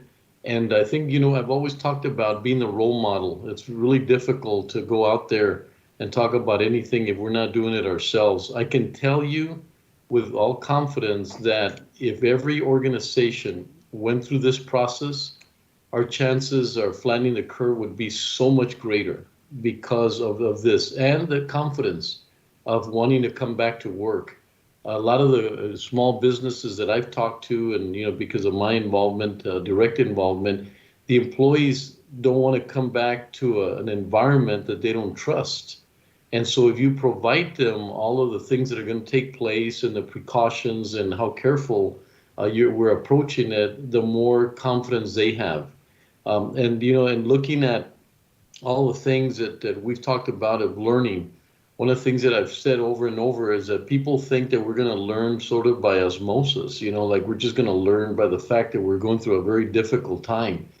We're going to learn by really capturing the experience, analyzing the experience, and then doing something about that experience. And I think you've done that very well, where you're taking, information and trying to do the best that you can. It's not something you just come up with, but you're looking at all the resources and the information that's coming. And of course, asking you to look at the dashboard as we do things and then incorporate it as you have. Because I don't think everybody's going to be, that, I don't know what it is. I don't know what to call it, but I think people are hesitant to do things that we're learning about. And having that dashboard as part of your process and understanding how and when you begin to move forward is going to be very important. So I do want to thank you, and I know I can say this on behalf of myself and Commissioners Court, as to being able to go out there very proud. And also, I encourage you to do the best that you can to capture it in a way that you could share it with small businesses, especially with small businesses and, and other businesses that, how many times through Commissioners Court have we learned that small businesses just don't have the resources, don't have the technology, don't have, the insight to do the right things. A lot of businesses didn't make it because of that. A lot of businesses did not make it and went under because they didn't have these resources. So I really ask that Commissioners Court become that resource for them, that they can borrow your planning, your route planning, that you can share our successes and how we went about that. And so, I look forward not only to our success, but to somehow sharing that information in our website in any way that you can, share it with our community because it is exceptional. So Nicole, thank you for leading the charge, and everyone else. We're very fortunate to have that caliber of employees working on such an important item as this. I don't think there is a more important item at this point in time. So thank you for that. Commissioners, any comments, observations, anything? If not, can we make a motion on all the items together? Is that how we're going to be able to do that? So, Judge, okay, this is Christina Sanchez, Assistant County Attorney. So we were on item number 11. So there's nothing to take action on specifically on 11. However, we did read in 22. Was it through 28 or just through 27? I didn't catch. Just through 27. Just through 27. Okay, so unless there's any dissent, Judge, and if you want to make that motion, it would be a motion to approve items 22 through 27. So moved. Second.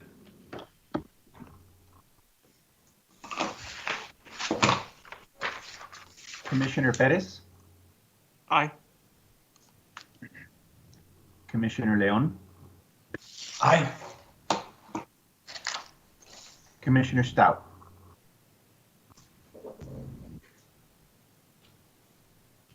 Commissioner Stout? You're muted, Commissioner. Sorry, it was muted. Aye. Commissioner Robinson? Aye. Judge Samaniego? Aye. Motion carries. And there'd be no action on item 11. Item 11, no action.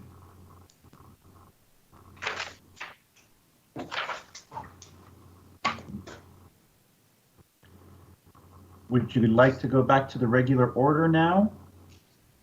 Yes, please. Thank you.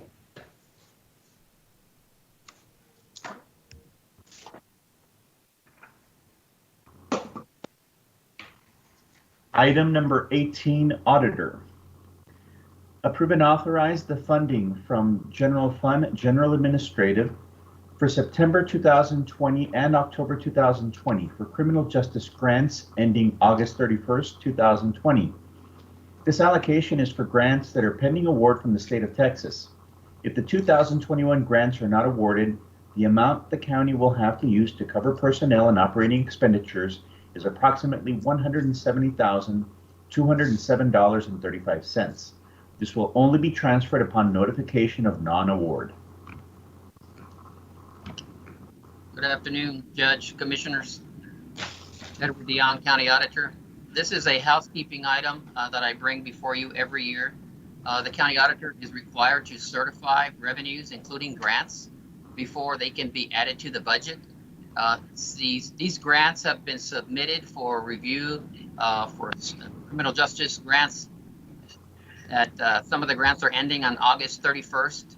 So therefore, the grants cannot continue September 1 forward without the county's commitment to cover these grants in the event that the state funding does not get approved. Typically, the grants have been approved in the past. This just allows the continuity of the operations of the grants by the Commissioner's Court agreeing to fund those 2 months, and therefore I can certify those budgets and we can continue the operations. So with that, the recommendation is the approval and authorize the funding from the General Fund Administrative Account for September 2020 and October of 2020 for the criminal justice grants ending August 31st. And upon notification of the non-award of the 2021 grants, the county would then absorb the 2 months of personal and operating expenditures if we do get a denial. Thank you, Edward. Move to approve. Second.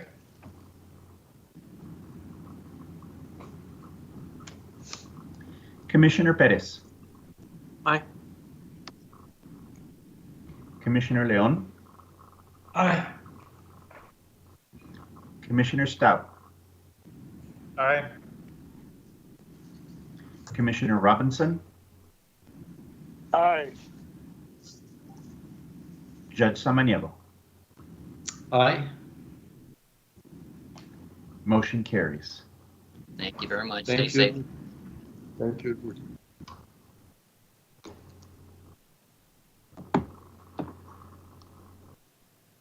Item number 20 from Economic Development. Approve and authorize the county judge to sign a CARES Act subrecipient agreement with the El Paso Community Foundation in support of economic recovery due to COVID-19's impacts on our broadband infrastructure. Funding is available in SG COVID-19 operating expenses. Contract number 2020-0691. Good afternoon, Judge, Commissioners. Andrea Hutchins with the El Paso County Economic Development Department. I was going to be joined today with folks from the Loya Center. Unfortunately, due to the timing of things, they had to excuse themselves. They are in the middle of judging a competition right now for students. So anyway, exciting times, but sad that they could not be with us today.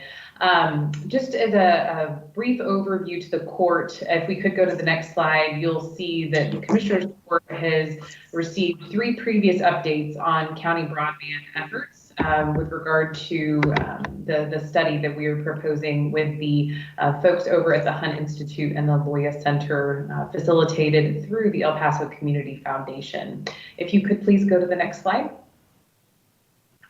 Just as a reminder to the court, this is a brief summary of the steps that will be taken and the tasks that will be brought before the court in a series of reports. Tasks 1 through 5 are expected to be delivered to the court before the end of the year, and then tasks 6 through 8 will be delivered to the court sometime around the middle to end of April timeframe. Next slide, please. As a reminder to the court that there has been a legal review of this particular item, and it has been found that this item should be eligible for CARES funding in the amount of $266,000. And again, previously the court had already given us the go-ahead to utilize $266,000 for this particular purpose. So at this point, we are asking for the court's final authorization to allow the county judge to sign a subrecipient agreement between El Paso Community Foundation and El Paso County.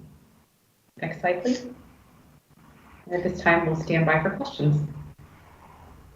Thank you, Andrea. Move to approve. Second. Second.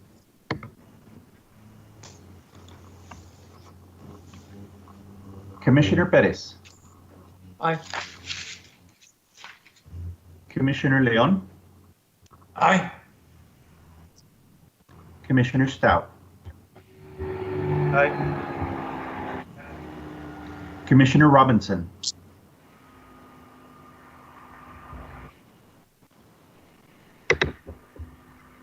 Commissioner Robinson?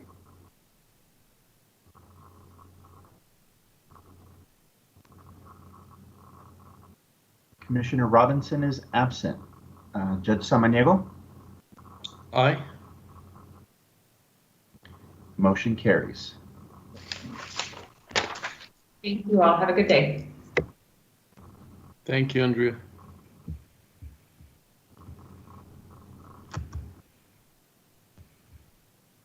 This brings us back to item number 28 from Human Resources. Receive guidance and direction regarding the creation of the County of El Paso's supplemental hazard pay policy. Good afternoon, Judge, Commissioners. I have just a few short slides that I'd like to present this afternoon in an effort to receive some guidance from the court. Okay, so as you know, the Coronavirus Aid, Relief, and Economic Security Act, otherwise known now as CARES Act, established the Coronavirus Relief Fund, which appropriated funds to your local governments for specified uses.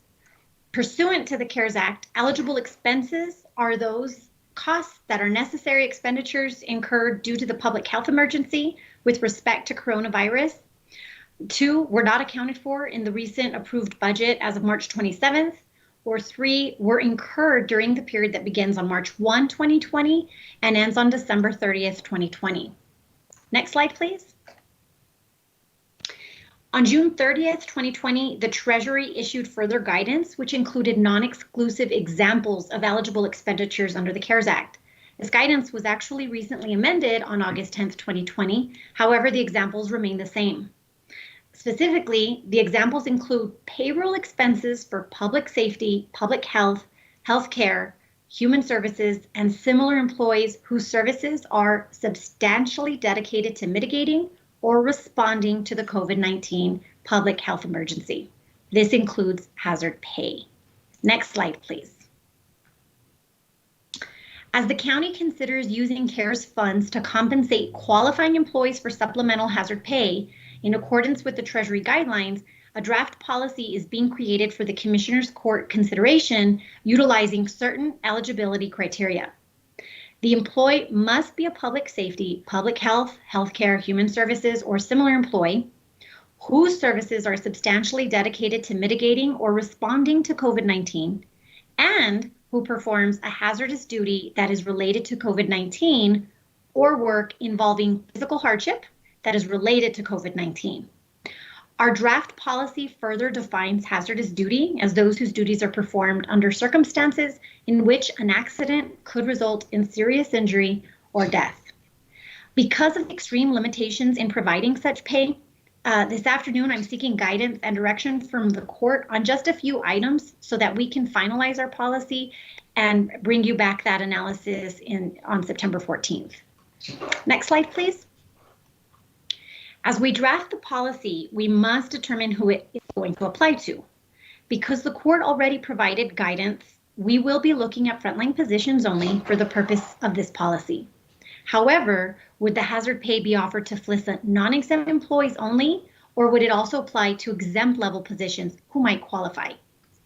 As a reminder, FLISA non-exempt employees are those that are entitled to overtime or comp time after 40 hours of work are given in a work week.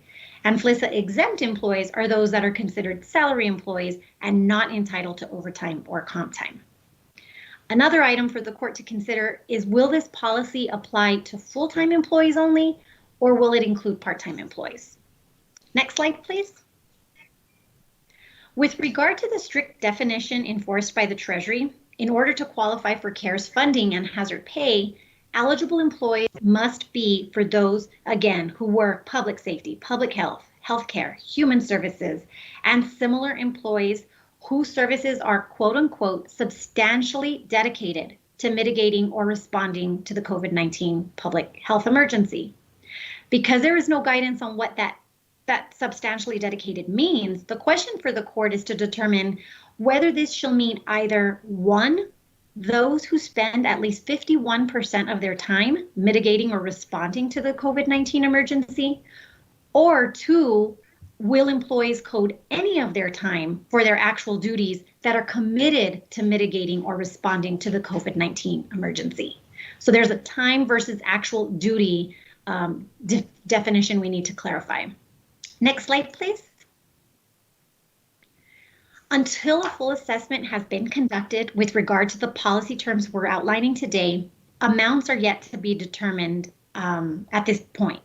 However, our expectation is to bring such recommendations on the 9/14 agenda when the final policy is expected to be presented for the court's approval. Finally, we must decide whether we want the eligible employees to code their time mitigating or responding to COVID-19 using our Chronos timekeeping system in an hourly fashion, or whether we want to offer a set stipend each pay period to those who meet the eligibility requirements once that policy is finalized. Next slide, please. In creating the draft policy in preparation for today's discussion and in reviewing the potential impacts, HR does have a few recommendations for the court to consider. We recommend your supplemental hazard pay policy apply to both FLISA exempt and non-exempt employees and to both full-time and part-time employees. Further, in creating a definition for substantially dedicated within the policy, we recommend using actual duties performed versus a 51% threshold. This would mean that any employee who mitigates or responds to the COVID-19 emergency would qualify.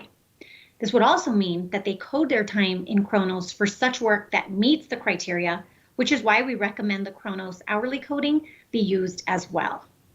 Once the analysis is completed, we'll bring you back the final recommendation with regard to actual amounts for you to consider as well. Next slide, please. So based on the guidance we received from you this afternoon, we will be sending a policy draft, including the criteria, to department heads seeking information on employees who might qualify. That will happen this week. Together with the Budget and Fiscal Policy Department, we will work to analyze the cost projections based on their responses. And finally, we will update the policy draft proposal and present it to the court for consideration at the 9/14 meeting. Next slide, please. So at this time, I'm seeking some guidance and direction from the court on those policy terms that we just proposed, and of course, address any other questions the court may have. Betsy, do you have any additional comments or any insight for us to go into this discussion? I definitely agree with using the Chronos coding system as far as the time that would qualify, because you will have people who aren't doing full-time work responding to CARES Act, but they will be partially responding to CARES Act or to COVID-19. And so the Chronos coding will be critical and will be our best method to track and pay for that. The only other issue I had was the definition. I do want to make sure it's very clear on what the court thinks is considered a frontline employee and versus how we're going to define it in the policy. I want to make sure that what the court is thinking of as a frontline employee is employees who are directly providing service either internally or to the public at the very direct, in a very direct method, and who are on site. So it's a vulnerability issue, right, Betsy? What's their vulnerability to themselves is one of the criteria, I would imagine. Yes, sir. And I think we have employees, I want to be clear, I think we have employees who are doing just a unbelievable level of work responding to COVID, but they're doing it remotely. And what I understood from the discussion was this, and from the definition in the act of who we can pay, it's much more limited. We cannot pay it to just everybody who's working on COVID-19. There has to be that true risk of exposure. And there's some that we forget, like the medical examiners, right? That they're front line, but for some reason, sometimes we forget how difficult it is for them. So thank you for getting us to think through, who's in that situation. So, commissioners, any comments, observations, anything that you need to, so we could address this? Are we? Yes, Judge. Yes, sir. Commissioner Robinson, please. I lost contact here for a minute there. I did something wrong, but I'm back. Individuals, you say frontline workers. The people who work here do our maintenance of our building. They will be considered, in my opinion, frontline workers. The public works individuals, they would be to be considered as frontline workers. We always talk about law enforcement. Of course, those who work, particularly those who work in the detention facility, they're frontline workers. So those are three categories of individuals that I would say definitely should be considered as frontline workers. I know that there are probably others, but those, in my opinion, are the three primary groups of individuals that should be considered. Mm-hmm. Thank you, Commissioner Robinson. And right now, Melissa, it's more wanting a little bit of direction from us, but maybe what is it specifically that we could move towards? Yes, sir. So, Judge, I did include the areas. I just wanted to make sure that I don't write a policy that veers so far off from the court's expectations. So I wanted to go into detail with regard to the FLIS exempt versus non-exempt, part-time, full-time, stipends versus hourly rates of pay. And then, of course, I concluded with some recommendations for the court to consider. If the court is okay with the recommendations I have, then I will proceed with a policy draft that includes those categories and bring back that final policy for the consideration in September. What's critical at this point is that as I gather your guidance, it gives me the parameters to reach out to your departments and ask them, based on these parameters, who do you think qualifies? Commissioner Robinson, he outlined some of the ones that may absolutely be there, but we want to make sure we get everyone we may not be thinking of. So today's item is pretty critical as we just reach out to the departments and help them identify any other employees who might qualify. And there's some, for example, part-time versus full-time. If you think about it, it doesn't matter if they're vulnerable, and we don't care if they work 1 hour or 40. If they're vulnerable to in their job, then we should consider, both either part-time or full-time. Or it doesn't matter. Anybody who's got that vulnerability, situation should be considered with giving them this support. In my opinion, of course, not speaking on behalf of the commissioners. But Judge, I agree with you. It should be.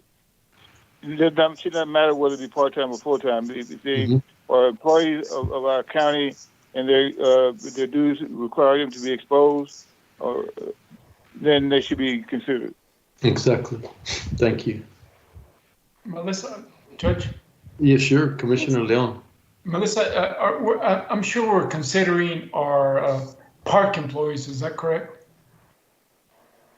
We are going to consider every employee. Every county employee we're going to consider. We don't know what we don't know, and sometimes we may think they aren't frontline workers or they're not being exposed, and then come to find out they are. So what I'm going to do this afternoon, as soon as I finalize this item, I have an email ready to go to your department heads with a procedure that will help them respond to us with a list of who they believe may qualify and not. That will give us a better picture of all your county employees who might qualify. Excellent. Okay, well, and this Melissa, will help looks us. like. Go ahead, Betsy. Just getting these parameters and sending this out to departments will also help us cost what any type of supplemental pay would look like when we bring it back. So it's important that we make sure that we're on the same page with you all as to how inclusive the policy will be. And I think when you gather that information, we'll be better off to understanding and then helping maybe discern things a little closer for you, Melissa. So I think you're still in that sort of, go out there and reach and search information and then bring it back to the court. And then we would look at your draft and decide. Because I think you're going to come up with more things that just from the, directing yourself to the employees, I think you're going to learn a lot from that, and then you could present it to us. Okay. Yes, sir. Judge, there's another category of people that should be included. Your personnel at JPD should be included as well.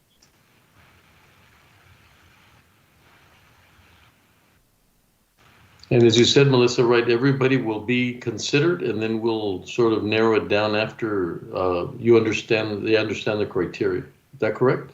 We started with everybody, and then we'll Yes, sir. sort of. Thank you. Yes, sir.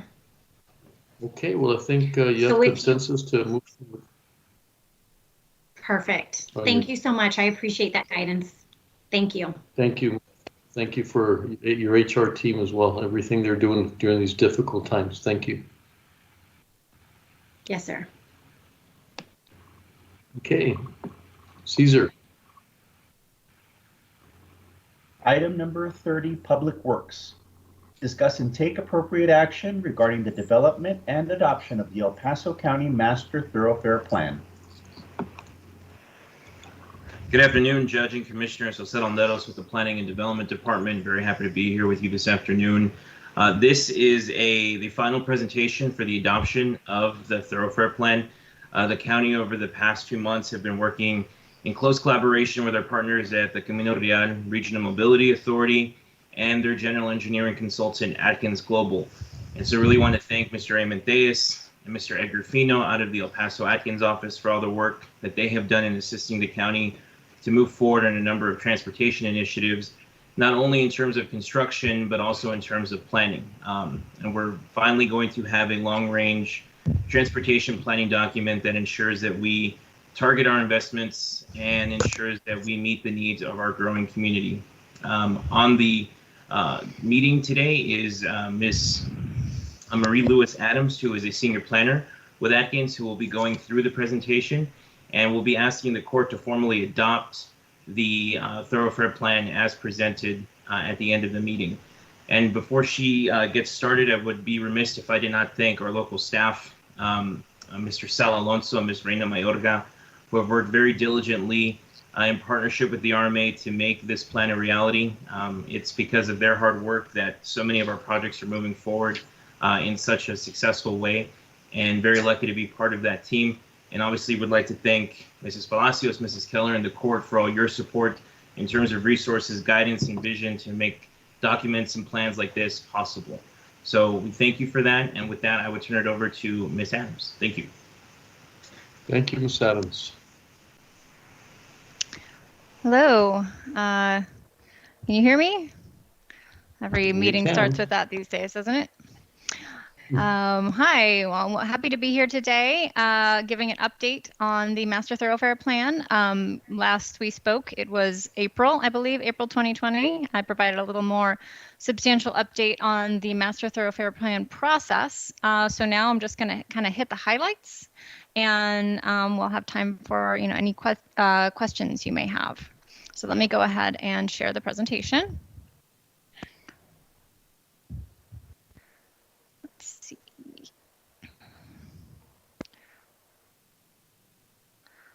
Okay, let me know if this works. We see it. If you want Okay, to go, so if you want to start it, there you go. Seems to work. Go ahead. Yes. Okay, so thanks everyone for joining today. Again, this was a county level plan to recommend transportation improvements and strategies in a multimodal fashion and deliver a transportation network for the future. So the project really consisted of 3 main steps. We started in spring of 2019. We developed goals and objectives, and we undertook an existing conditions analysis. We fed all that info into developing a needs and opportunities assessment for what kind of improvements the transportation network might need over the next 20 to 25 years. And finally, we developed a transportation network, and we evaluated those corridors as well. So along the way, we engaged stakeholders and the public at key steps along the process, and I'll discuss that a little more as we go along. So we developed a series of goals for the thoroughfare plan in 6 key categories that align with other transportation plans in the region, transportation and overall general plans, development plans. So we kind of coalesced things down to 6 main goal areas: improving mobility and accessibility, improving safety, sustainability, which kind of involves improving the transportation system while protecting and enhancing the environment as well. Travel choice, providing context-appropriate modal choices, not just limited to car travel. Supporting economic vitality in the region, and funding, utilizing multiple funding sources to the maximum extent feasible. So stakeholder input was a really key part of this process. I really wanted to make sure, since this is a county level plan which touches many different municipalities and agencies, from cities to TxDOT, things like that, we needed a robust stakeholder engagement process to make sure that we're all kind of pulling in the same direction in developing a transportation network. So we held a series of 3 meetings during the project with our stakeholder working group. Our stakeholder working group was made up of representatives from other agencies throughout the region, other transportation providers, and other key agencies. So we held our first meeting early in the process before we had really gone through our analysis to kind of understand the lay of the land. We heard from stakeholders about the need for improved connectivity between communities, particularly newly developing areas. We heard about safety concerns. We had members of the school districts there. They talked to us about some concerns with safety regarding school access. We also heard that it was important to coordinate with developers in the region to make sure that we understood where new development was going to take place, and overall the need for improved regional public transportation. Our second meeting was held kind of mid-May throughout the project process. This is after we finished our existing conditions analysis, but had not yet developed our recommendations. So this was kind of a key stage in the project process. We held this second meeting concurrent with a series of public meetings, which I'll discuss as well. So we heard about the importance of connectivity improvements, particularly in the Northwest, about potential improvements in kind of a grid format east of Loop 375, and we got some input on our draft corridor evaluation criteria, which ranked safety and transit access the highest. In our final meeting, which was held in early 2020, we presented our draft thoroughfare plan network, and the group gave us some feedback on the locations of the corridors, their proposed functional classifications, and their priority ranking. As I mentioned, we held a series of public meetings concurrent with that second stakeholder working group meeting. So in early October of 2019, we held 3 public meetings for the project. They were held in different locations throughout the county. We had one in the Northwest, one just outside of Loop 375, and one in the far southeast in Fabens. And we shared the results of our analysis with the attendees. They were invited to provide comments. They marked up large format maps showing where they experienced problems on the transportation network, where they'd like to see improvements, where they'd like to see new connections, things like that. So that gave us a good base of information to head into developing the network. So overall, throughout the process, I'm not going to go into all the detail, but what the elements that fed into this plan included a review of other local and regional plans, projected growth patterns, how and where the region is expected to grow, some key environmental features. We looked at the current and planned roadway network, including using the MPO's Destino 2045 travel demand model to review current and projected roadway congestion levels of service. We did a safety analysis looking at crash locations on the roadways. We looked at the transit network. We reviewed all the planned transportation projects in the region. We also spoke with 4 of the key developers in the region to understand where the planned developments are and where they see growth happening. And we took a really detailed look at the active transportation network, which I will discuss in just a little more detail. So as part of this project, our partners at the county were very interested in making sure we had a robust bicycle and pedestrian element to the thoroughfare plan.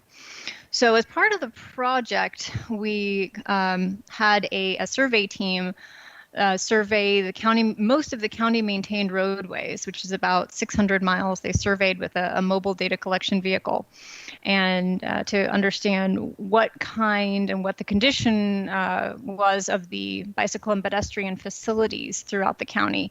Are there sidewalks? Are there bike lanes? If so, are they usable? What kind of improvements might they need? So what we found is approximately 25% of those 600 miles include sidewalks, very few bike lanes throughout the county, and a few miles of shared use path. And it was the newer developments, newer areas, which were more likely to have these improvements.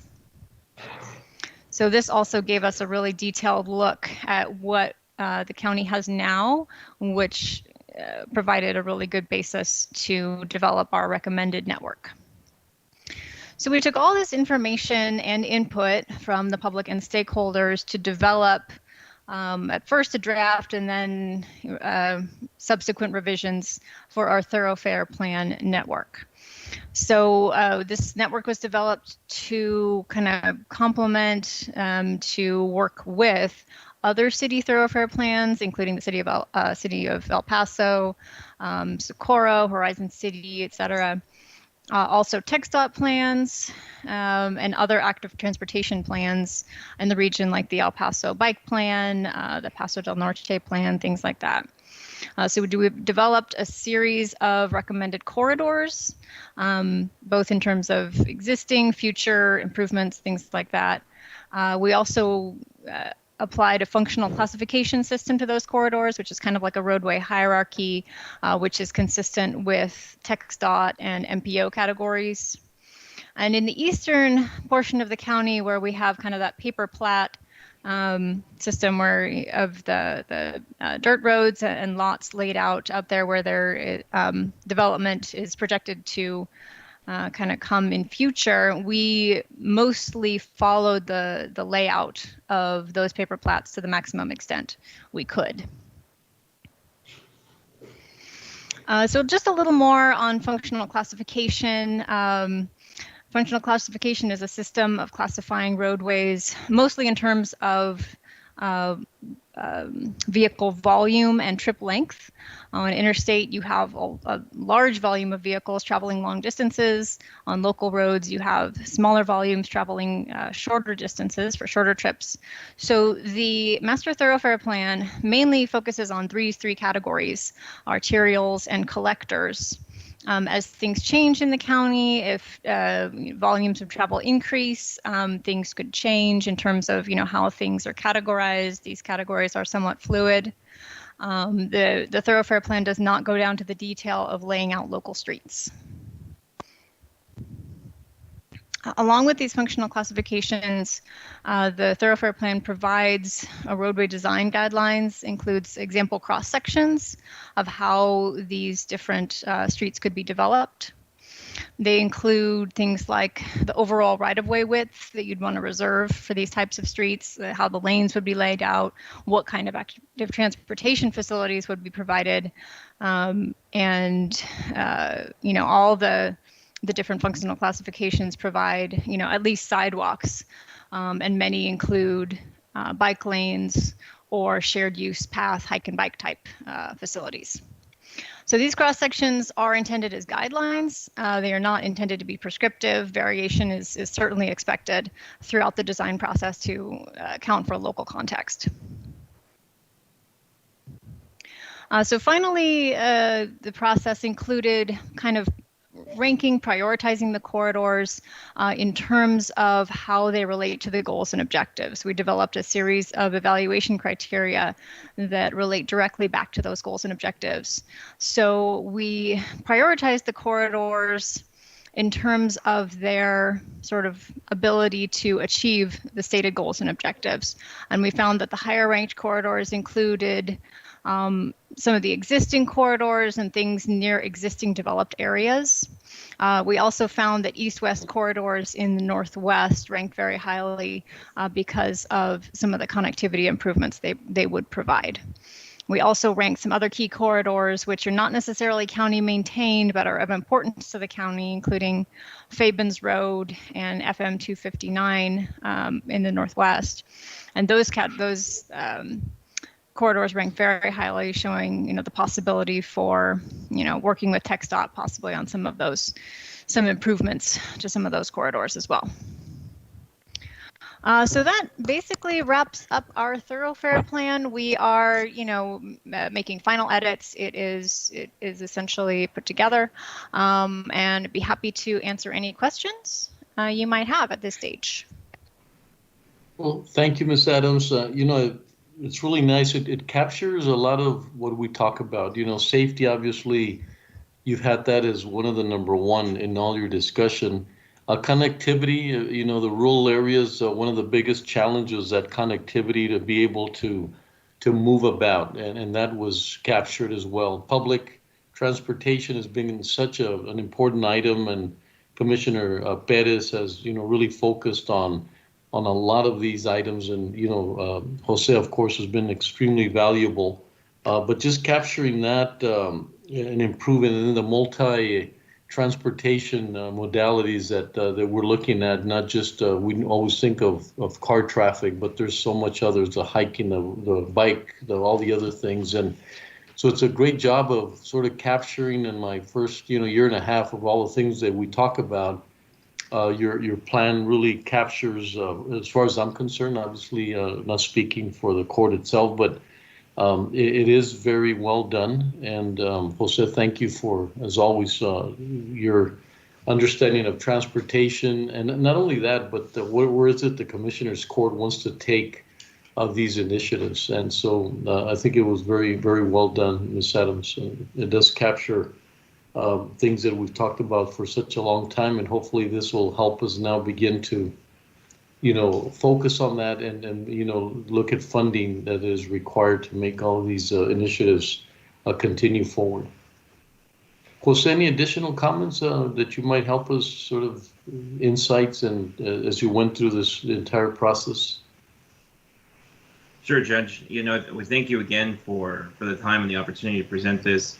A lot of the recent submissions that we as an agency made to the El Paso MPO were actually derived out of some of the planning assumptions and recommendations that were coming out of the thoroughfare plan. So even before today, we've already put that document to use, which is often one of the challenges that these long-range planning documents have. It's a long, thorough process. It ends up being published and sits on someone's bookshelf and doesn't really get enacted. But we've made it a point to make sure that we are taking these findings and implementing them. And in addition, the thoroughfare plan will end up being a guiding document that we can tie to our subdivision order updates, so that we can ensure that developers are meeting their obligations to meet alignments and increase roadways and increase connectivity and mobility throughout their development as necessary. So a lot of good will come from this document, and this is an important, critical first step to make sure that the county continues to meet its needs. And as far as action today, we would ask the court's consideration to approve and adopt the thoroughfare plan as presented by Atkins Global, our consultants, and allow us to then have this formally as our thoroughfare plan, which is an important step to make sure that we tie this document into so many of the other land use and development documents and regulations that we have in place. Jose, and I know I'm sure you've done this, but the Fabens project is such an important project for us. And then, sometimes, I'm sort of looking at it sort of narrow-minded, like here's the Fabens project, and here's the, our relationship with UTEP, but I think it's a bigger thing. It's got to have connectivity to a bigger picture, to, how do we make it be successful? And that has to do with connectivity. It has to do with accessibility to it. Did the Fabens project or a future project, was that taken into consideration in the overall plan? Right. So one of the items that emerged from the study is one of the highest priority corridors is Darrington from Belicano all the way down to the I-10.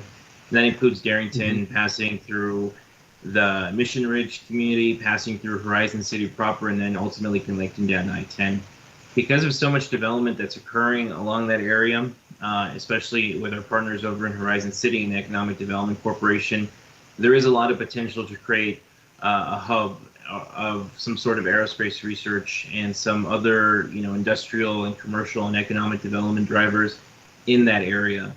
And in lieu of trying to figure out a way to connect Fabens and, duplicate that effort and duplicate those partnerships out specifically in Fabens, really we're looking to try and create a corridor that feeds off of I-10, recognizing that Fabens, being a rural area, is going to really rely on state highway systems to provide mobility, and that's the importance of the interstate.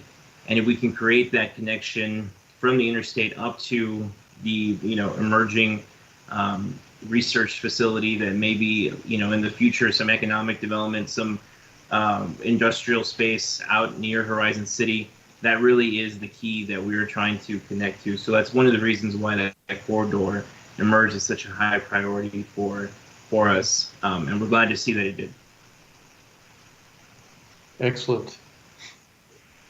Well, I'd like to make a motion to adopt a master plan, thorough plan. Second.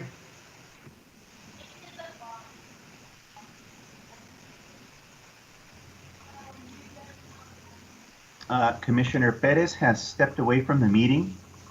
Commissioner Leon? Aye.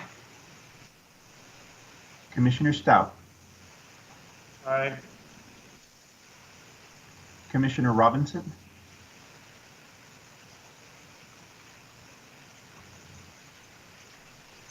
Commissioner Robinson?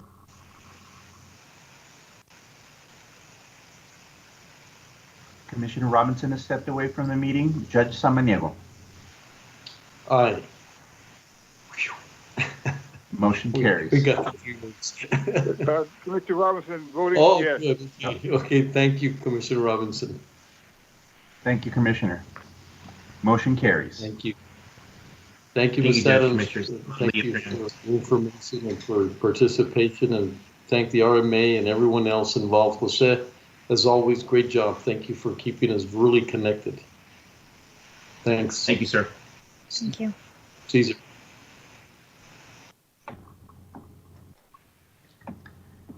Item number 31 from grant applications. Approve the submission of county grant applications as listed and described. If awarded, all grant award agreements will be brought back to the Commissioner's Court for final acceptance and approval. Item number 31. Approve and authorize the Elections Department to apply for and accept the Texas Secretary of State 2020 Help America Vote Act Election Security Grant Award in the amount of $120,000 from December 21st, 2019 to December 31st, 2021. A county match in the amount of $16,000 is required. Match funding is available in CP election equipment, cap out equipment. Further authorize the county judge to sign the accompanying resolution. Contract number 2020-0705. Good Hi, afternoon, Lisa, you're Commissioners, on. County Judge Lisa Wise. Thank I'm you. sorry, what? Leslie, go ahead. Thank you for being here Oh, today. I'm sorry. Sorry, there's a delay. Lisa Wise, El Paso County Elections Administrator. This item is for the application and the acceptance for a grant that the state's giving out with a small match in order to improve security and any other items that we deem necessary for the security of the election in November. I'm happy to answer any other questions if you have any. No, great grant at this point in time, so move to approve. Second.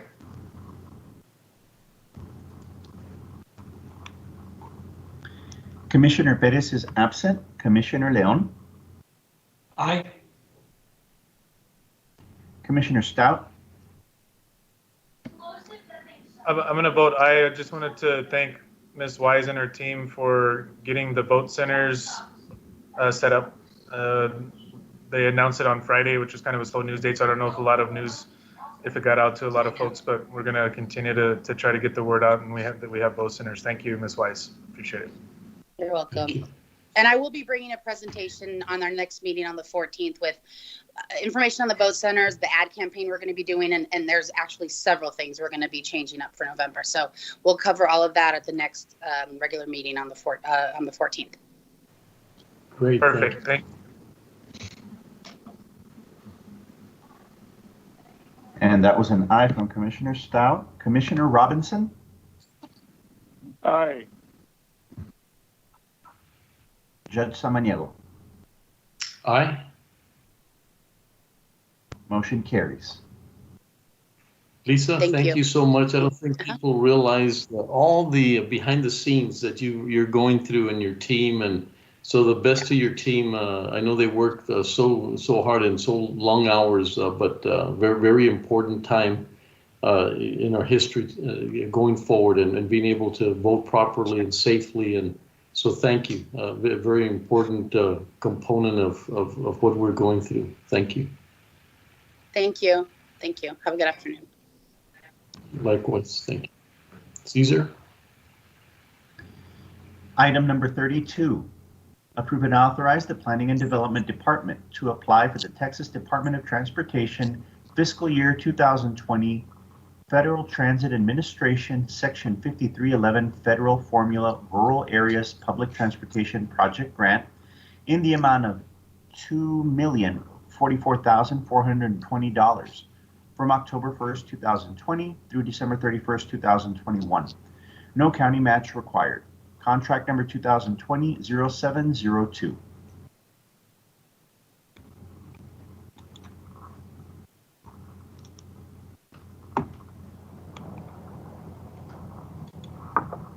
We have to step back.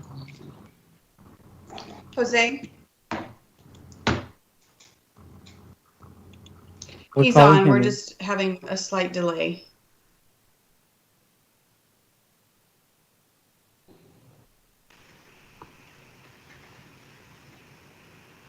Good afternoon, Judge, Commissioners. Jose Landeros, the Planning and Development Department. I apologize for that. I don't know what was going on with my camera. This is good news. The grant application that we are submitting here is actually for some of the unused funds that we have on the books. If you recall, when CARES Act funding became available, FTA instructed agencies to start to spend down that money. And obviously that raised the question, what do we do with the existing funds that exist that we would have normally spent in fiscal year 20? And at this point, TxDOT's Public Transportation Division, or PTN, has indicated that we can actually transition those operational funds into capital dollars. And those capital dollars will allow us to begin construction and expand in construction of the bus shelters and bus stops that we currently have under design. And that's going to be a major change. It's going to really increase the capacity for us to serve the needs of our transit customers, especially as we begin to implement regional transit expansion service in fiscal year 21. So with the court's approval today, we would be submitting the grant application to formally start this process, and we'll be able to determine how much funding would be available, and at that point inform the court of how many shelters we will be able to construct using this newly available funding. So we'd ask for the court's favorable consideration. Happy to take any questions the court may have. Thank you, Jose. Move to approve. Second.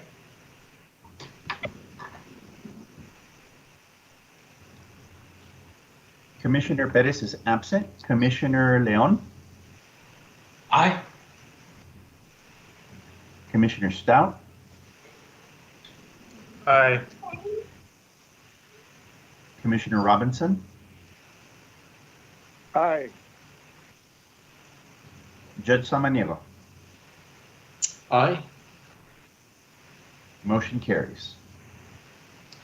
Thank you, Judge, Commissioners. Thank you.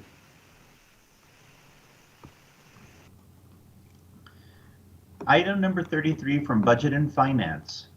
Approve and authorize the capital improvement interim request for the Facilities Department for the purchase and replacement of 2 chillers at the downtown detention facility.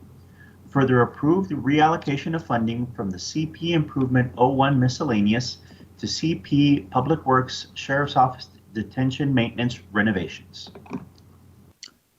Good afternoon, Judge, Commissioners. Wally Hargrove from the Office of Budget and Fiscal Policy. This matter had been brought to your attention a few weeks ago on a highlight from Mrs. Keller. We had thought perhaps the chillers would be able to make it through the fiscal year 2021 timeframe. However, we've come to learn that these chillers are in dire need of replacement. They're over 20 years old. We would be allocating capital funds from available unallocated funds. And additionally, these were on our CIP recommendation with the adoption of the 21 budget. So this would just expedite that replacement and do it a little bit sooner. Would ask for your favorable consideration. Thank you, Wally. Move to approve.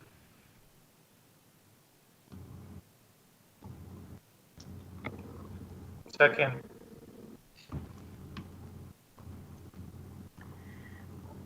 Commissioner Leon.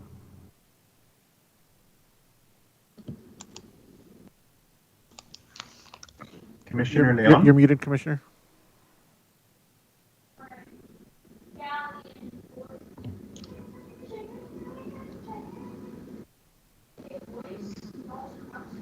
Commissioner Leon.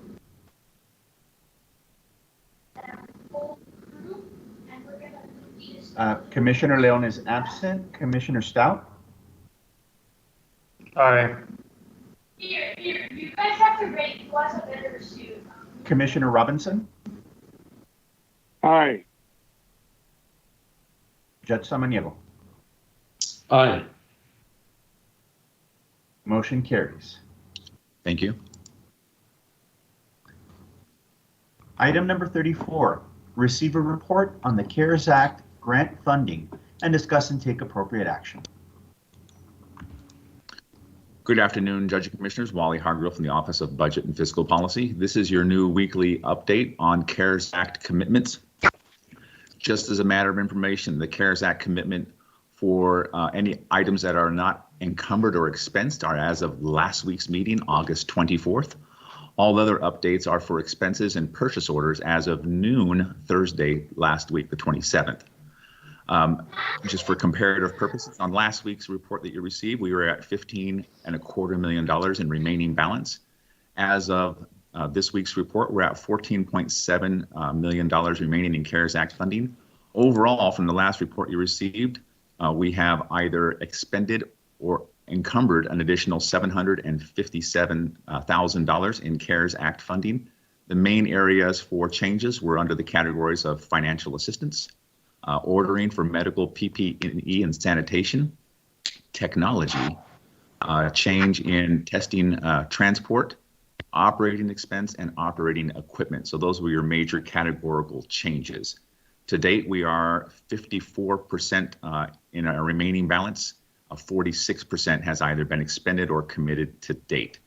The actions that you took on today's agenda to provide staff with additional direction, in particular for your FII program with the Hunt Foundation and your emergency food project with UTEP, will be included as commitments with next report that you will receive on September 7th. With that, are there any questions? No, just wanted to ask Betsy, any concerns about any areas where we might not meet the deadlines by December that, or any, that we would have to, obviously don't want to return any money, but is there any concerns about some of the areas that are very limited? Go ahead, Betsy. So, yes, sir. Thank you. One area I'm concerned about is the small municipalities. I know that we have only provided so far that first percentage of the upfront funding that we committed to. They have not started, and Wally, correct me, I believe that was 20% of the funds? Yes, ma'am, you are correct, 20%. And so far, none of them have come back to ask for reimbursement or even to ask if we would front any of the additional funding yet. So, and that's one of the things I have shared with our federal delegation, that if they would please extend the time, I think it would really help our smaller municipalities as well, that we could use the funding. The other thing, Wally, can you bring the screen back up? On the school assistance, we have $1 million earmarked for school connectivity. As we're working through that, we're probably going to come back and lower that amount, possibly. We're continuing to work through those details. It appears that the TEA is also working through the details on how this is working. So we're looking at possibly lowering that amount or taking a different approach to how we do it. I will keep the court updated. You authorized me to negotiate that $1 million match. However, we may be looking at doing it in a different method. We're just trying to find out what will be best for our schools, and we will keep you posted on that. Another area where we don't know what our final expenses will look like is the medical PPE and sanitization. We may be coming back and asking to reallocate some of those funds to help with the supplemental pay, depending on what that program comes back and looks like. I believe we're going to spend down the majority of these other categories. The only thing that also concerns me is the reserve. As we move into the fall, if we don't see a second spike, we will have to reassess either reallocating that reserve to another category. Also, Judge and Commissioners, we do have a couple of items. I'm working with the grant team tomorrow, along with our auditors and grant staff. We may need a few small budgetary revisions to cover items that are in the queue for small equipment and some other areas, for example, financial assistance. So there will be some shifting of budget here in the near future, nothing material. And then also we will have some items coming up that will also impact the remaining available funding, as Ms. Keller mentioned, for implementation of recommendations from our task force as well. Thank you. Yeah, this really shows the importance of keeping track as we do, because it makes a lot of sense as we're moving into those months as to where we need to shift and do whatever we need to do to get our fair share. Thank you, Wally. Judge, a question. The Commissioner. For Wally, you said our current balance is it was $15 million that's not committed. 14.7. That's about $750,000 less than last week. So we have 54% uncommitted at this point. Uncommitted. Okay. Yes, sir. Okay. Thank you very much. I appreciate that. Thank you, Commissioner. Now, when I say uncommitted, we have them in categorical commitments. So as Ms. Keller mentioned, the medical PPE, we may be moving some money out of there, but we'll still draw a good amount of that down. We expect to exhaust our technology, our operating expenses. We suspect to have some significant movement. So I just don't want you to believe that there's a big balance unintended to spend, because those are in categories that we believe will continue to move forward and be drawn down.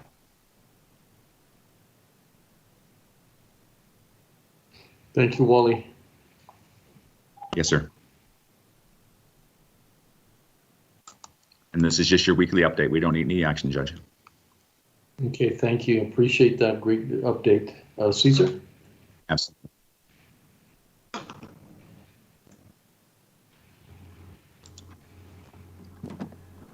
Item number 35, approve and authorize the county judge to sign amendment number 2 to the collection services agreement with Harris & Harris Ltd. for collection services for the county of El Paso for a month-to-month extension not to exceed 6 months. Contract number 2020-0676.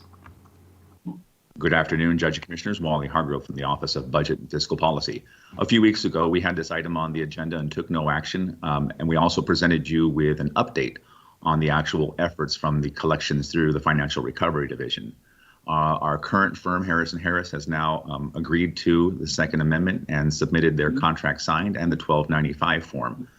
As discussed several weeks ago and as given direction from the court, we finalized the specifications on the RFQ, and that RFQ bid specs was sent out to members of audit, IT, legal, and members also from the the chairs of the Council of Judges and the Council of Justices, so we could receive feedback from them. I sent that out to them about a little over a week and a half ago.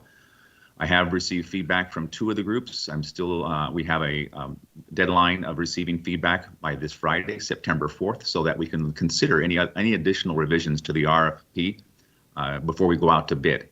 Our intent, as soon as we receive those revisions, is to review them, make any changes that we deem appropriate to finalize this bid process, and then we will go out to bid during the month of September.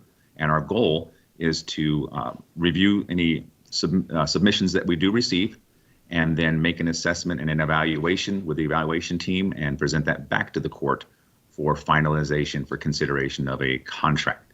With that, we would ask that we continue the current agreement with Harris & Harris so we have continuity of service on a month-to-month basis for a period not to exceed 6 months. As soon as we do award a new bid and negotiate a contract, then that this amendment would be terminated effective upon that successful award.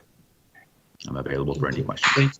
So that means if you need the 6 months, but if this happened a month from now, then you don't have to go the 6 months. It's just you'll be able at that point. Correct. I do anticipate it'll take at least a few months, but we've got a caveat not to exceed 6. So as soon as we're finalized with that and present an award and a contract is negotiated, then we will terminate the month-to-month, sir. Oh, thank you. No, thank you for your expediency in getting that RFP out.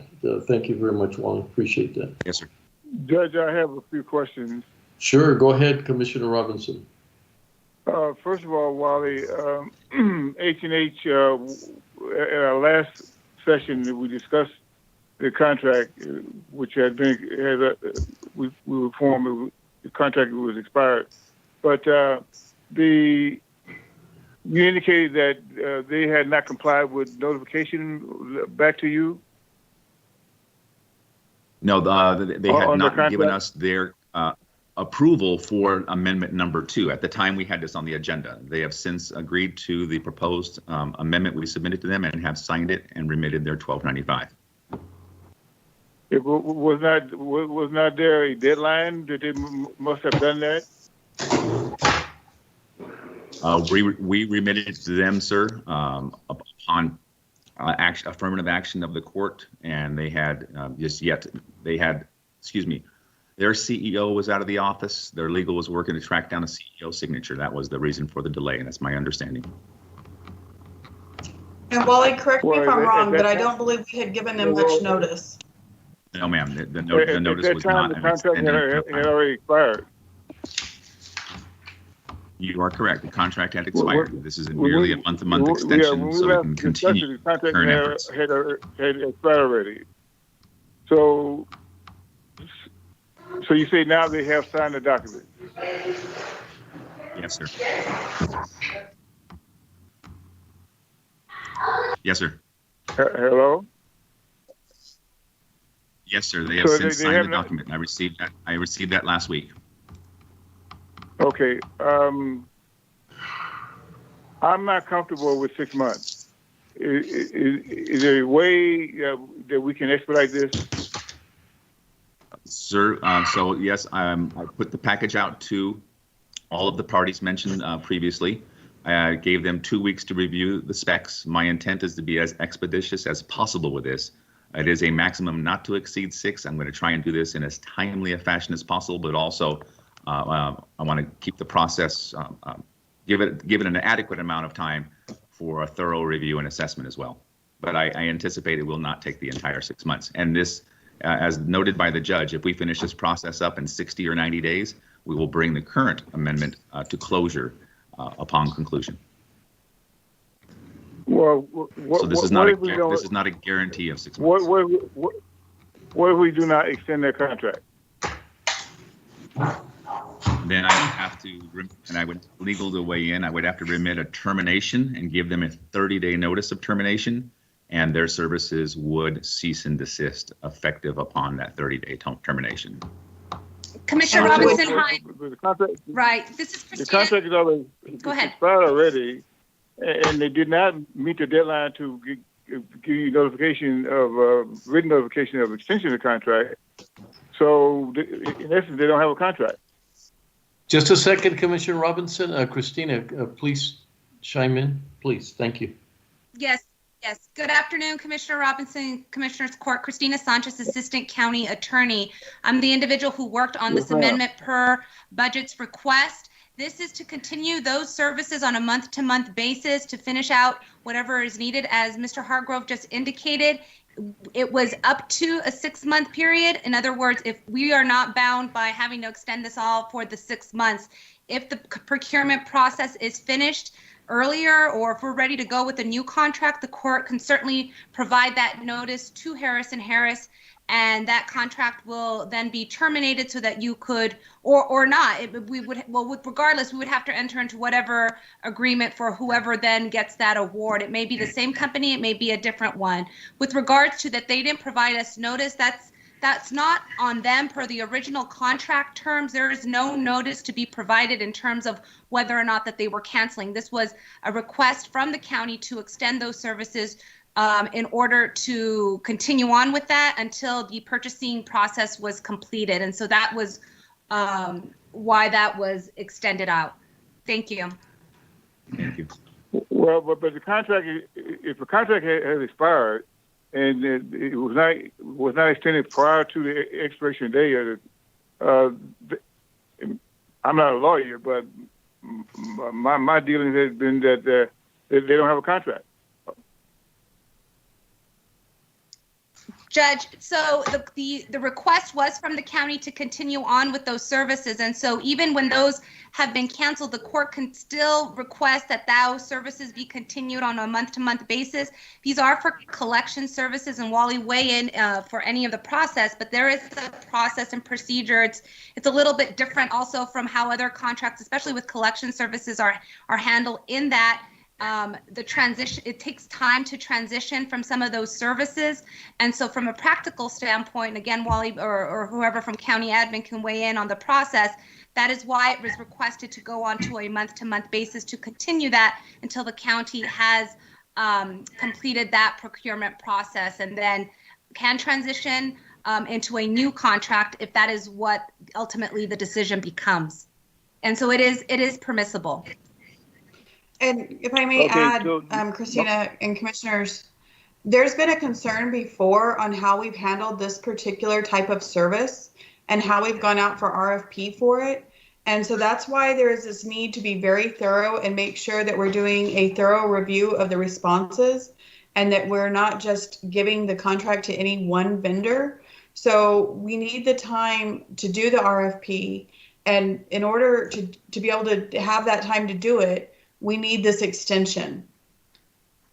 We could have extended the entire contract, but we didn't want to do that. We had the ability to extend for another year.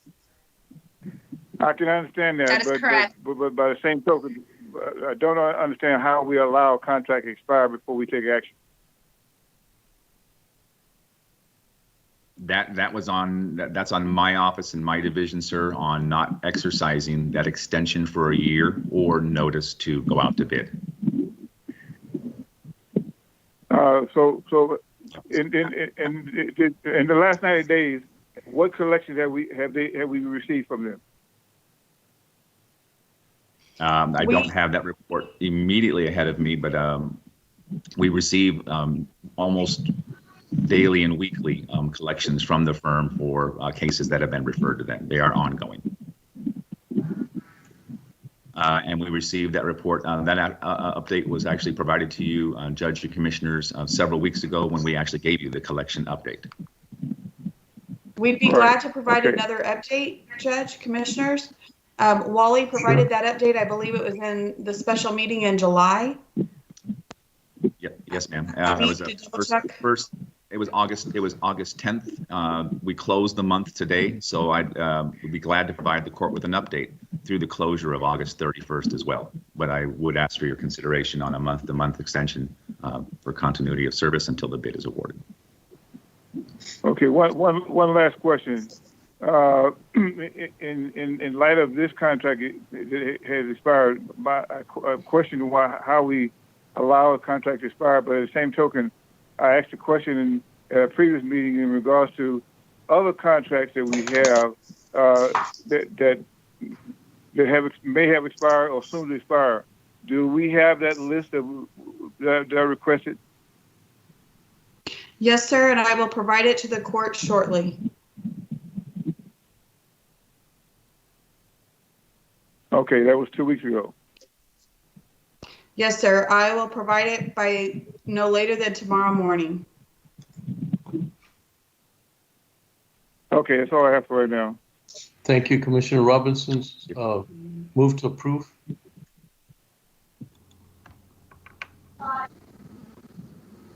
Second. Commissioner Leon, Aye. Commissioner Stout, Aye. Commissioner Robinson, Nay. Judge Samaniego. Aye. Motion carries. Thank you.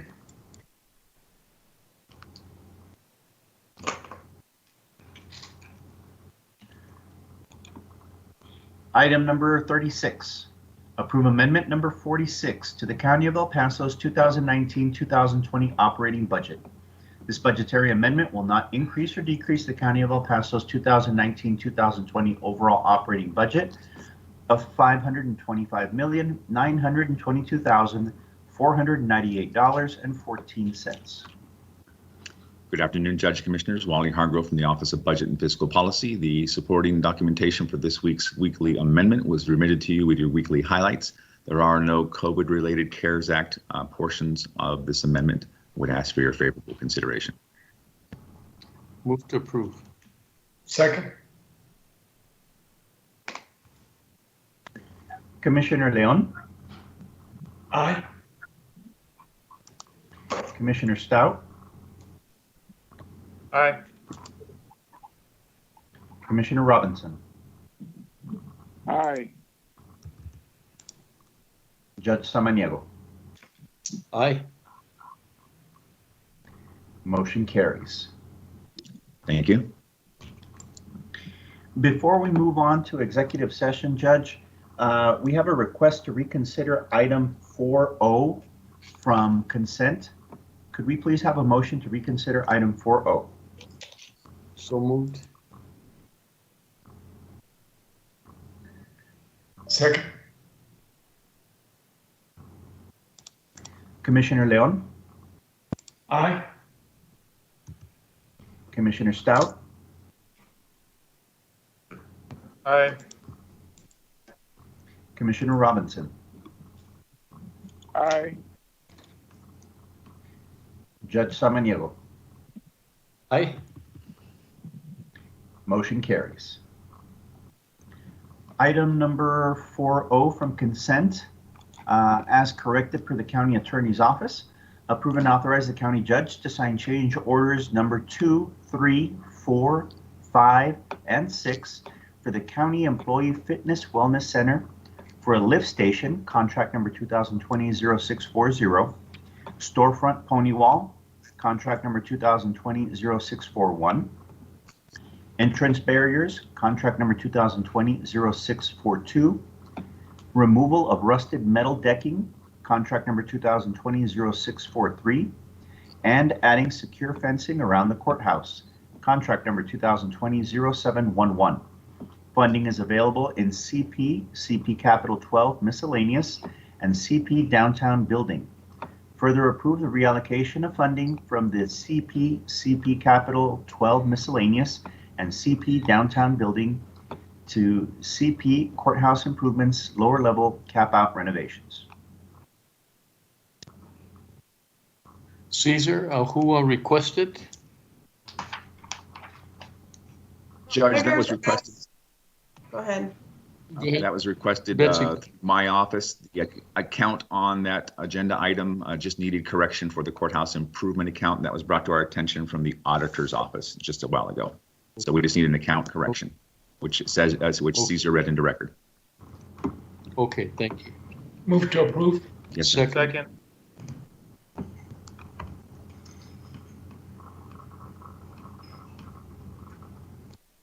Commissioner Leon. Aye. Commissioner Stout. Aye. Commissioner Robinson. Aye. Judge Samaniego. Aye. Motion carries. Thank you. And Caesar, before we move into executive session, I need to read a memo for one of the items that's on the agenda, please. Absolutely. That would be for item number 37C, pursuant to Texas Government Code Section 551.071 and 551.0. No, it'd actually be I'm for sorry, item it's number B. B. Yeah. B, I'm sorry. 37B, pursuant to Texas Government Code Section 551.0725, discuss contract negotiations regarding the county's federal inmate contract with the U.S. Marshals Service for detention rates and services related to federal prisoners. Thank you. Good afternoon, County Judge, Commissioners. Christina Sanchez, Assistant County Attorney. For this item, which falls under Texas Government Code Section 551.0725, this authorizes the Commissioners Court to conduct a closed meeting to deliberate business and financial issues relating to a contract under negotiations.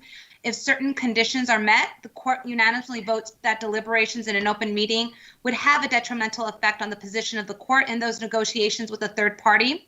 Your attorney, which is me, is advising you that has issued a written determination that the deliberation would have a detrimental effect on the position of the court. I have provided an electronic copy of this memo to Mr. Nava to enter into the minutes. As your legal advisor, I have made the determination that an open meeting concerning this matter involves business and financial issues relating to certain negotiations regarding the federal marshal's contract, and as such would have a detrimental effect on the petitioner's court. Therefore, I am requesting that via motion that you find that you all vote that this that having this meeting in an open session would affect your position in this negotiations, and all those said deliberations take place in closed sessions. And also I would request that Mr. Nava ensure that all these proceedings in closed sessions be recorded. And so your motion would be to make that specific finding as I just stated. So moved. So I just need a motion. Thank you. Second. Commissioner Leon. Aye. Commissioner Stout. Aye. Commissioner Robinson. Aye. Judge Samaniego. Aye. Motion carries. Commissioners Court will now recess into executive session to discuss items 37A through 37F pursuant to Texas Government Code Section 551.0725, 551.072, and 551.071. Commissioners Court will reconvene to take official action. Let's see. You can now watch Commissioners Court meetings on YouTube. Go to youtube.com and search for El Paso County Commissioners or El Paso County, Texas. Subscribe to our channels to see our latest videos.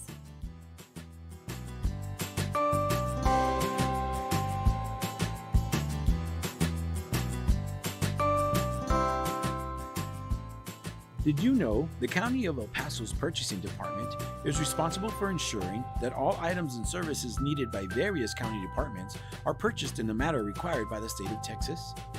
Whether through formal sealed bids or smaller dollar quotations, the county purchasing team is dedicated to finding the best contracting return on your taxpayer dollars. Additionally, the purchasing department is responsible for the tracking of inventory within the county and properly disposing surplus through public auctions. For questions about how to become a vendor and compete for county contracts, or to learn more about public auctions, please contact us at telephone number 915-546-2048.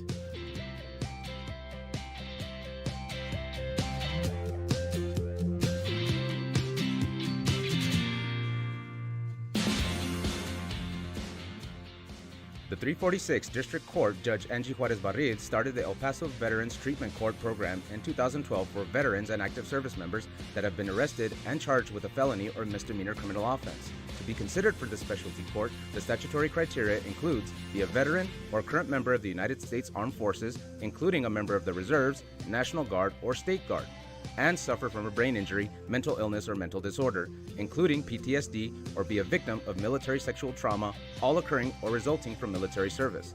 Call Sylvia Serna, Veterans Program Director at 915-546-2119, or email her at sserna@ppcounty.com for any information.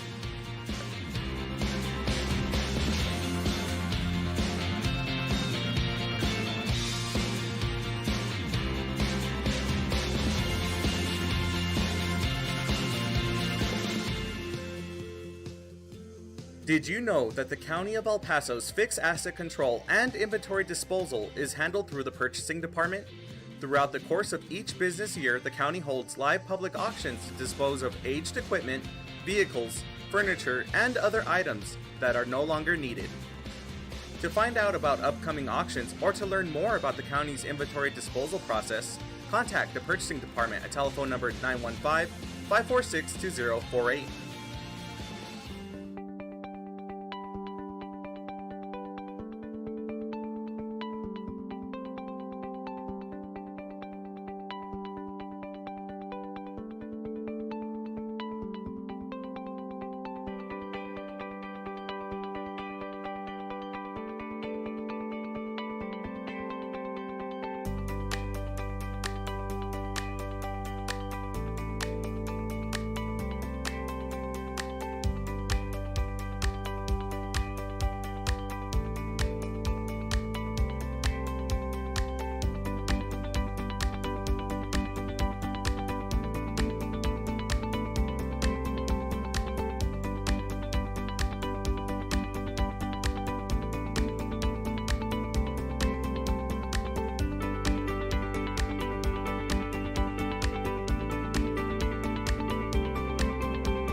Hi, this is County Judge Samaniego. The 2020 census count is incredibly important for El Paso. It helps our school, healthcare, food and housing programs get the money they need. This is County Commissioner Vince Bettis for Precinct 3. With your participation, the programs that support affordable housing, public education, and affordable health care can receive the funding they deserve. This is Commissioner Carl L. Robinson, Precinct 4. Without you, these programs could not be successful. This is Commissioner David Stout. Participate online, by phone, or by mail. Everyone in El Paso County must be counted, even children and babies. Your responses are safe and required by law to be kept confidential. Hi, this is Commissioner Carlos Leon from Precinct 1. Let's come together and fill out those 2020 census. Together and fearless, we count.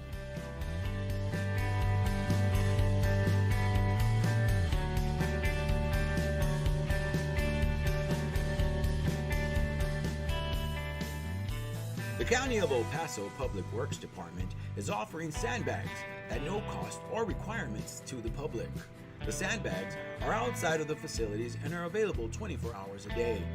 The location of the county facilities are the following: the Road and Bridge Fabens Warehouse, located at 1331 North Fabens Street in Fabens, Texas, 79838. The Road and Bridge Canutillo Warehouse, located at 191 Canutillo Avenue in Canutillo, Texas, 79835. And the Road and Bridge Montana Warehouse, located at 14698 Van Lane, El Paso, Texas, 79938.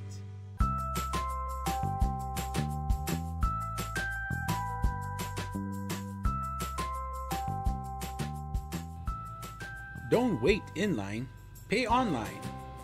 Visit the Financial Recovery Division website at http://www.epcounty.com/budget/financialrecovery.htm to make your payments online or find out more about our kiosk locations.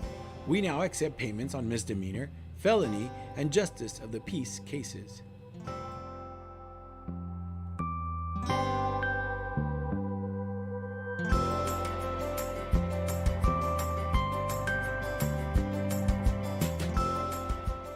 You can now watch Commissioners Court meetings on YouTube. Go to youtube.com and search for El Paso County Commissioners or El Paso County, Texas.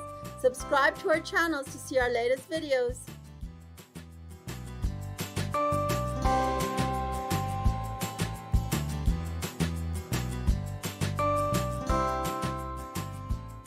Did you know the County of El Paso's Purchasing Department is responsible for ensuring that all items and services needed by various county departments are purchased in the manner required by the state of Texas? Whether through formal sealed bids or smaller dollar quotations, the county purchasing team is dedicated to finding the best contracting return on your taxpayer dollars.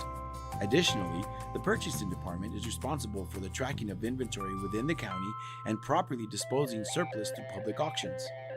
For questions about how to become a vendor and compete for county contracts, or to learn more about public auctions, please contact us at telephone number 915-546-2048.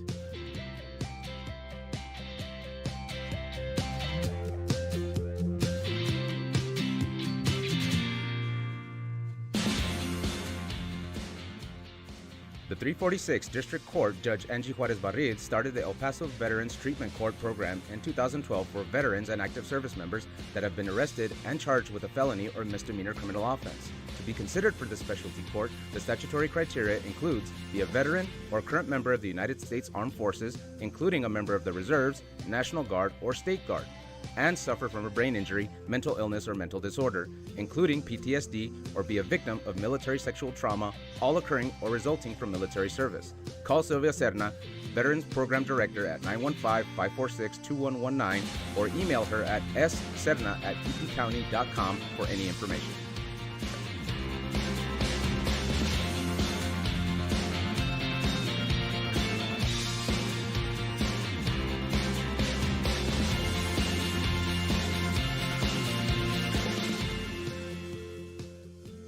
Did you know that the County of El Paso's fixed asset control and inventory disposal is handled through the Purchasing Department? Throughout the course of each business year, the county holds live public auctions to dispose of aged equipment, vehicles, furniture, and other items that are no longer needed. To find out about upcoming auctions or to learn more about the county's inventory disposal process, contact the purchasing department at telephone number 915-546-2048.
Hi, this is County Judge Samaniego. The 2020 census count is incredibly important for El Paso.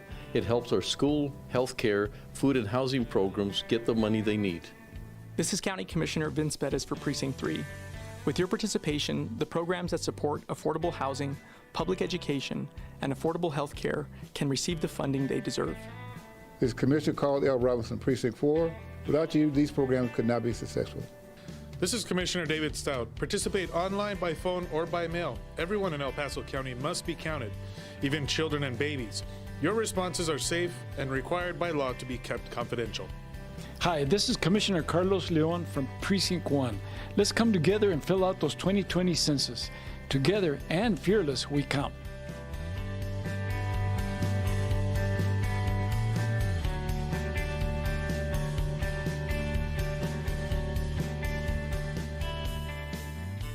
The County of El Paso Public Works Department is offering sandbags at no cost or requirements to the public. The sandbags are outside of the facilities and are available 24 hours a day. The location of the county facilities are the following: the Road and Bridge Fabens Warehouse, located at 1331 North Fabens Street in Fabens, Texas, 79838. The Road and Bridge Canutillo Warehouse, located at 191 Canutillo Avenue in Canutillo, Texas, 79835. And the Road and Bridge Montana Warehouse, located at 14698 Van Lane, El Paso, Texas, 79938.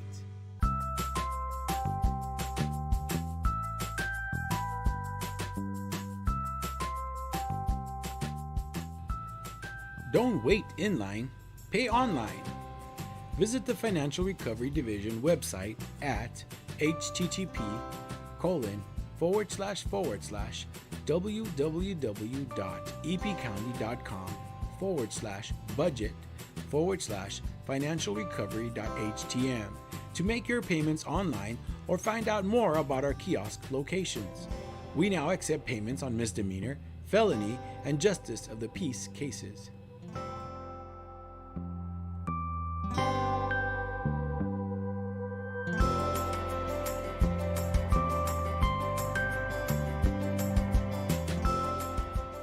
You can now watch Commissioners Court meetings on YouTube. Go to youtube.com and search for El Paso County Commissioners or El Paso County, Texas. Subscribe to our channels to see our latest videos.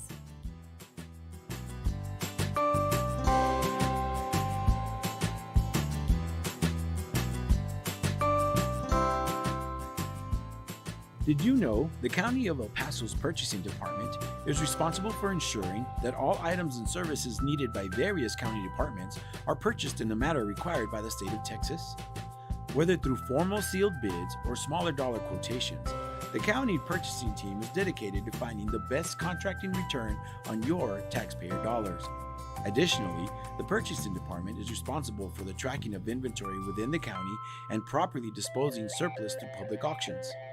For questions about how to become a vendor and compete for county contracts, or to learn more about public auctions, please contact us at telephone number 915-546-2048.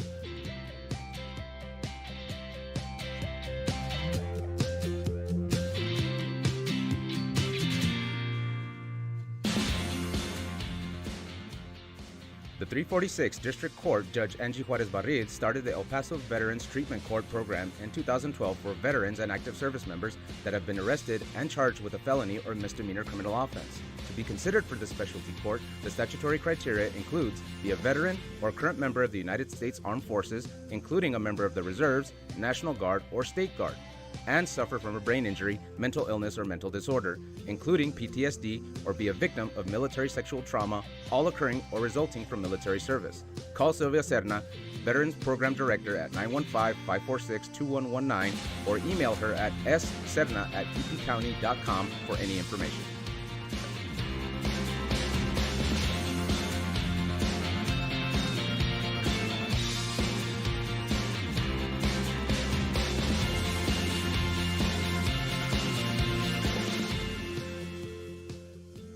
Did you know that the County of El Paso's fixed asset control and inventory disposal is handled through the Purchasing Department? Throughout the course of each business year, the county holds live public auctions to dispose of aged equipment, vehicles, furniture, and other items that are no longer needed. To find out about upcoming auctions or to learn more about the county's inventory disposal process, contact the purchasing department at telephone number 915-546-2048.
Hi, this is County Judge Samaniego. The 2020 census count is incredibly important for El Paso.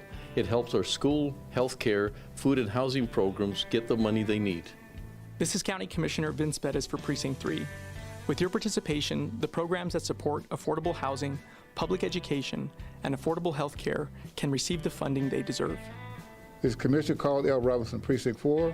Without you, these programs could not be successful. This is Commissioner David Stout. Participate online, by phone, or by mail. Everyone in El Paso County must be counted, even children and babies. Your responses are safe and required by law to be kept confidential. Hi, this is Commissioner Carlos Leon from Precinct 1. Let's come together and fill out those 2020 census. Together and fearless, we count.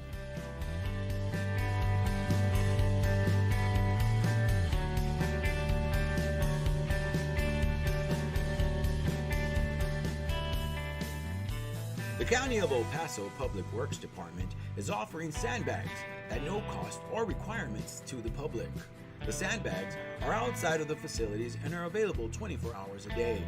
The location of the county facilities are the following: the Road and Bridge Fabens Warehouse, located at 1331 North Fabens Street in Fabens, Texas, 79838. The Road and Bridge Canutillo Warehouse, located at 191 Canutillo Avenue in Canutillo, Texas, 79835. And the Road and Bridge Montana Warehouse, located at 14698 Van Lane, El Paso, Texas, 79938.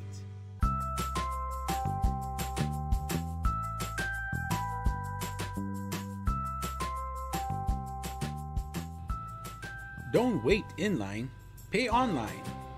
Visit the Financial Recovery Division website at http://www.epcounty.com/budget/financialrecovery.htm to make your payments online or find out more about our kiosk locations. We now accept payments on misdemeanor, felony, and justice of the peace cases.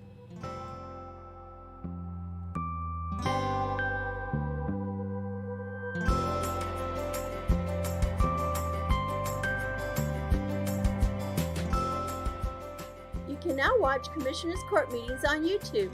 Go to youtube.com and search for El Paso County Commissioners or El Paso County, Texas. Subscribe to our channels to see our latest videos.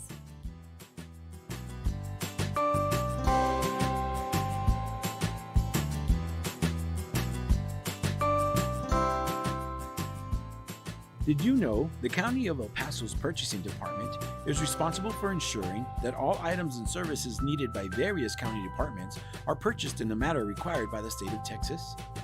Whether through formal sealed bids or smaller dollar quotations, the county purchasing team is dedicated to finding the best contracting return on your taxpayer dollars. Additionally, the Purchasing Department is responsible for the tracking of inventory within the county and properly disposing surplus through public auctions. For questions about how to become a vendor and compete for county contracts, or to learn more about public auctions, please contact us at telephone number 915-546-2048.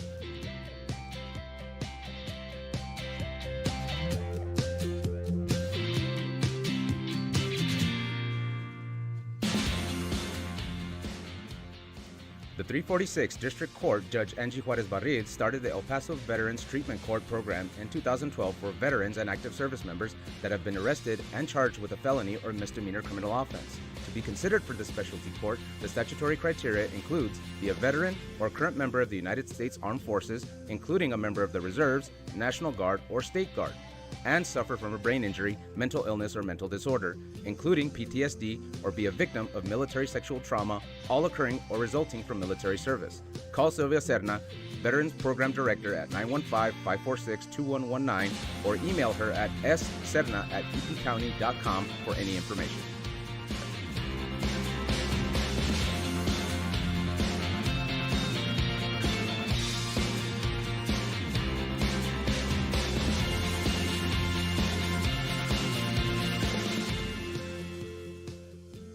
Did you know that the County of El Paso's fixed asset control and inventory disposal is handled through the Purchasing Department? Throughout the course of each business year, the county holds live public auctions to dispose of aged equipment, vehicles, furniture, and other items that are no longer needed. To find out about upcoming auctions or to learn more about the county's inventory disposal process, contact the purchasing department at telephone number 915-546-2048.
Go ahead.